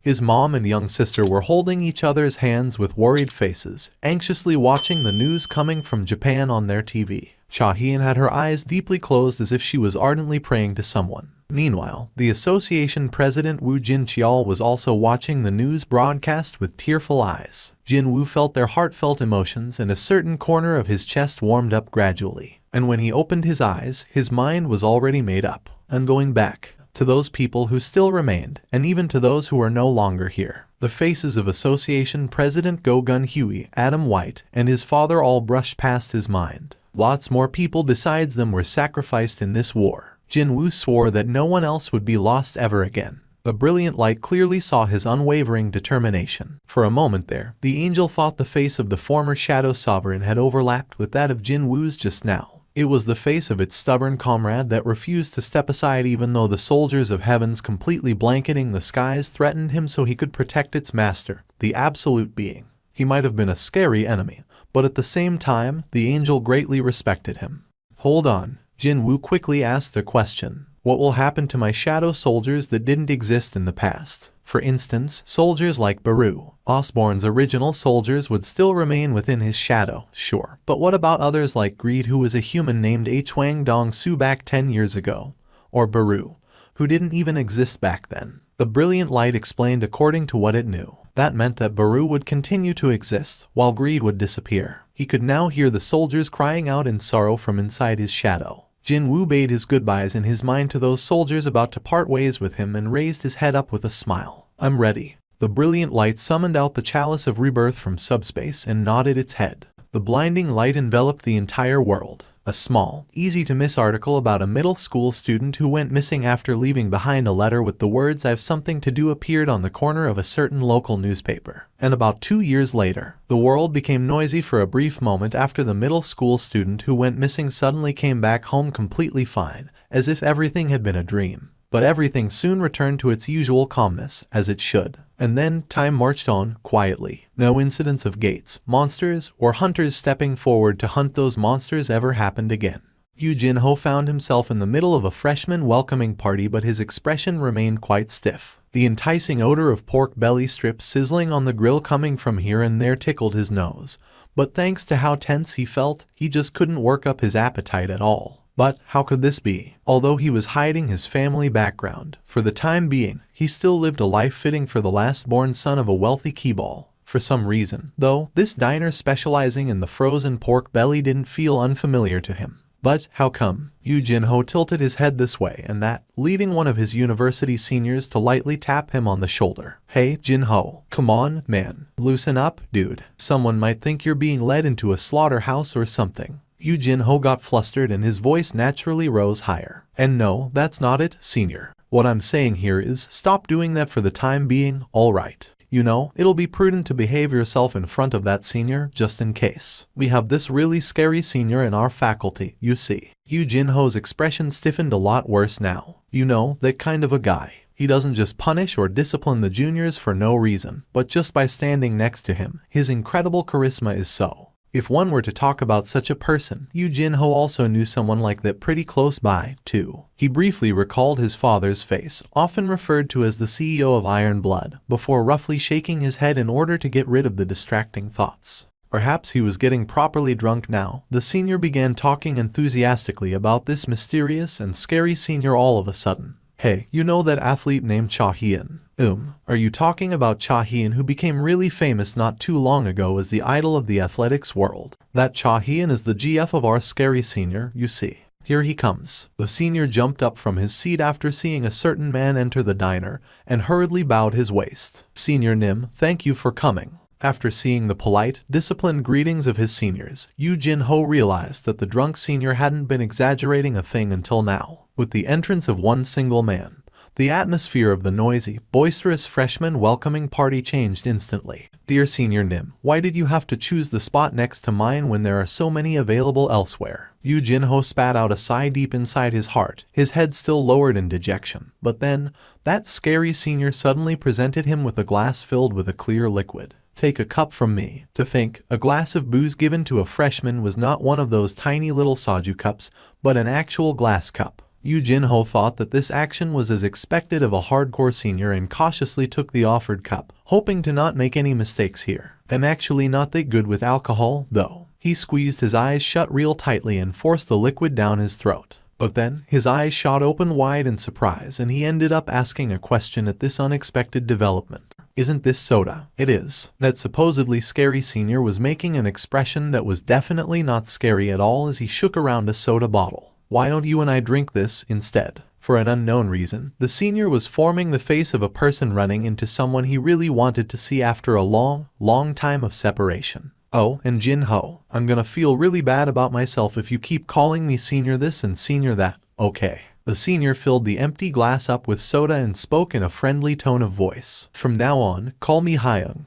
Hey, you don't want to. The once affectionate eyes of the scary senior suddenly changed to something far more serious. Yu Jinho instinctively straightened his back and energetically shouted out his reply. And no, I shall, Hae-in Nim. Huh? After involuntarily spitting out the words Hae-in Nim, Yu Jinho suddenly grew puzzled by how they felt so familiar to his tongue. Besides, hang on, have I ever told the senior what my name is before? He continued to tilt his head this way and that, and in the meantime, the senior lightly clinked their glasses. Cheers. For some reason, Yu Jinho realized that grin on the senior's face was not unfamiliar at all. The corners of his eyes grew reddened with moisture as he energetically clinked his own cup with the senior's once more. Yes, cheers. Yu Jinho's somewhat dissatisfied voice came out from the phone's speaker. Oh, Hae-in Nim. Why haven't you come to the faculty classroom yet? Jinwoo replied with a grin. I've got a small errand to run today, you see. Hey, Jinho. There's this really important matter I gotta take care of first, so can you sub for me during the afternoon class? Thanks. Hae-in Nim. Hae-in Nim. Jinwoo distanced his ear away from the voice desperately calling out to him and ended the call. Jinwoo raised his head and caught the name of the hospital written in large font right before his face. Seoul Il-sin General Hospital. There was someone he had to meet staying in this place. He stopped walking for a bit to fix his attire. Then, just as he took a step towards the hospital, a rather familiar face brushed past him. He didn't mean to get noticed, but perhaps because his gaze had lingered on for a moment too long on her, she stopped and turned around to face him. It was Ju Huey, the rank B healer who got scared often but still entered the association and did her best so that the power given to her wouldn't be wasted. She used to be like that, but now she was staring at Jinwoo with the appearance of a regular university student. He ended up forming a gentle smile after realizing just how well not being a hunter suited her. Ju Huey intensely studied Jinwoo for a long time before she opened her mouth in a hesitant manner. Excuse me, have we met somewhere before? The words of happy greeting rushed up all the way to the tip of his tongue. However, he chose to shake his head instead. No, I don't think so, and then turned around to leave without looking back. For a little while there, Ju Huey tilted her head this way, and that as she looked at Jinwoo's departing back before she too continued on her path. He heard her distancing footsteps and formed a satisfied expression. He had protected her. He had protected the peaceful everyday lives. Whenever he ran into the evidence of peace created from his sacrifice, it felt as if he had reaped the benefits of all his hard work. That was why. That's enough for me. That was enough for him. Jinwoo stood before the entrance of the hospital and took a look at his left palm with untreatable burned skin. He then slowly stepped inside the building. If someone asked him about this wound, he'd always reply like this, that he got this injury while saving the world. When the doctor in charge walked into a hospital room, a certain patient lying on the bed gestured at him to come closer. "Can you help me sit up, please?" The doctor hurriedly ran up to the bed and cautiously helped the upper torso of the patient lying on his back to sit up. "Thank you." It was then the doctor spotted a wooden bottle he had never seen before on top of a table next to the patient's bed. "What is this, Chairman?" The gaunt patient, as thin as a desiccated tree, painfully coughed and wheezed before making his reply. "A young man gave it to me just now." The doctor formed a flustered expression. This was a VIP patient's room in the hospital, which meant that there were 2 guards constantly manning the front entrance. No one could enter without express permission from the doctor himself. But just who managed to sneak in here to leave behind that bottle? It is a truly strange thing, indeed. However, what that young man told me was even more incredible. That young man told the tale of a time now long overwritten, when the patient used to battle monsters alongside him. The young man continued on and said that he came to visit him with this gift as a thank you for everything that happened back then. And then he just simply vanished. As if he was a mirage, as if he was never here to begin with. If it weren't for the physical evidence, even the doctor in charge wouldn't have believed it. But there it was, the gift supposedly left behind by that young man. While the doctor stood there wondering how should he respond in a situation like this, the patient's trembling finger was now pointing at the wooden bottle. "Give it to me." The doctor picked the bottle up and placed it in the patient's hand. The old man sitting up in the bed studied the bottle and chuckled. He said that, as long as I drink what's inside this thing, my disease will be completely cured as if being washed away. "Chairman, you can't possibly be believing in the words of a... I'm tired." The chairman cut the doctor off. "Let me ask you this one thing. Even if I don't drink this, how long do I have left anyway?" The doctor couldn't make his reply. Even now, the absolute best that modern medicine had to offer only barely managed to keep the patient breathing. That was all. At this point, one could even claim it a miracle that he was still alive. The chairman lightly tutted as the doctor was unable to say anything. "If I drink this and things go wrong, I want you to write this down on my gravestone. Chairman Go-Gun Huey, buried in this place, having never given up, and fought against his illness right until the end. Mr. Chairman." As a doctor, he knew it was his duty to stop this, but he couldn't bring himself to do so when Chairman Go-Gun Huey formed a determined expression on his face while opening the lid of the bottle. He then began drinking the liquid inside with some difficulty. After making sure that every drop had entered his throat, Go-Gun Huey began recalling the face of that young man who left this bottle behind. He recalled those eyes specifically. Go-Gun Huey felt that it was definitely worth it to trust a man with such a powerful pair of eyes. And then, once he finished drinking every drop of this medicine, ba-dump, ba-dump, ba-dump, ba-dump, his dying heart began pounding healthily once more. His heart was beating again. Thanks for watching. This concludes the rest of the entire series. I'll be posting the entire Season 3 in one video soon, so stay tuned for that. Also, note that Lulan is a Manhwa channel, so don't hesitate to check out other videos of other manhwas on the channel. You'll be surprised by the gems you'll find on here. Alright, that'll be all for now. Till another time, see ya!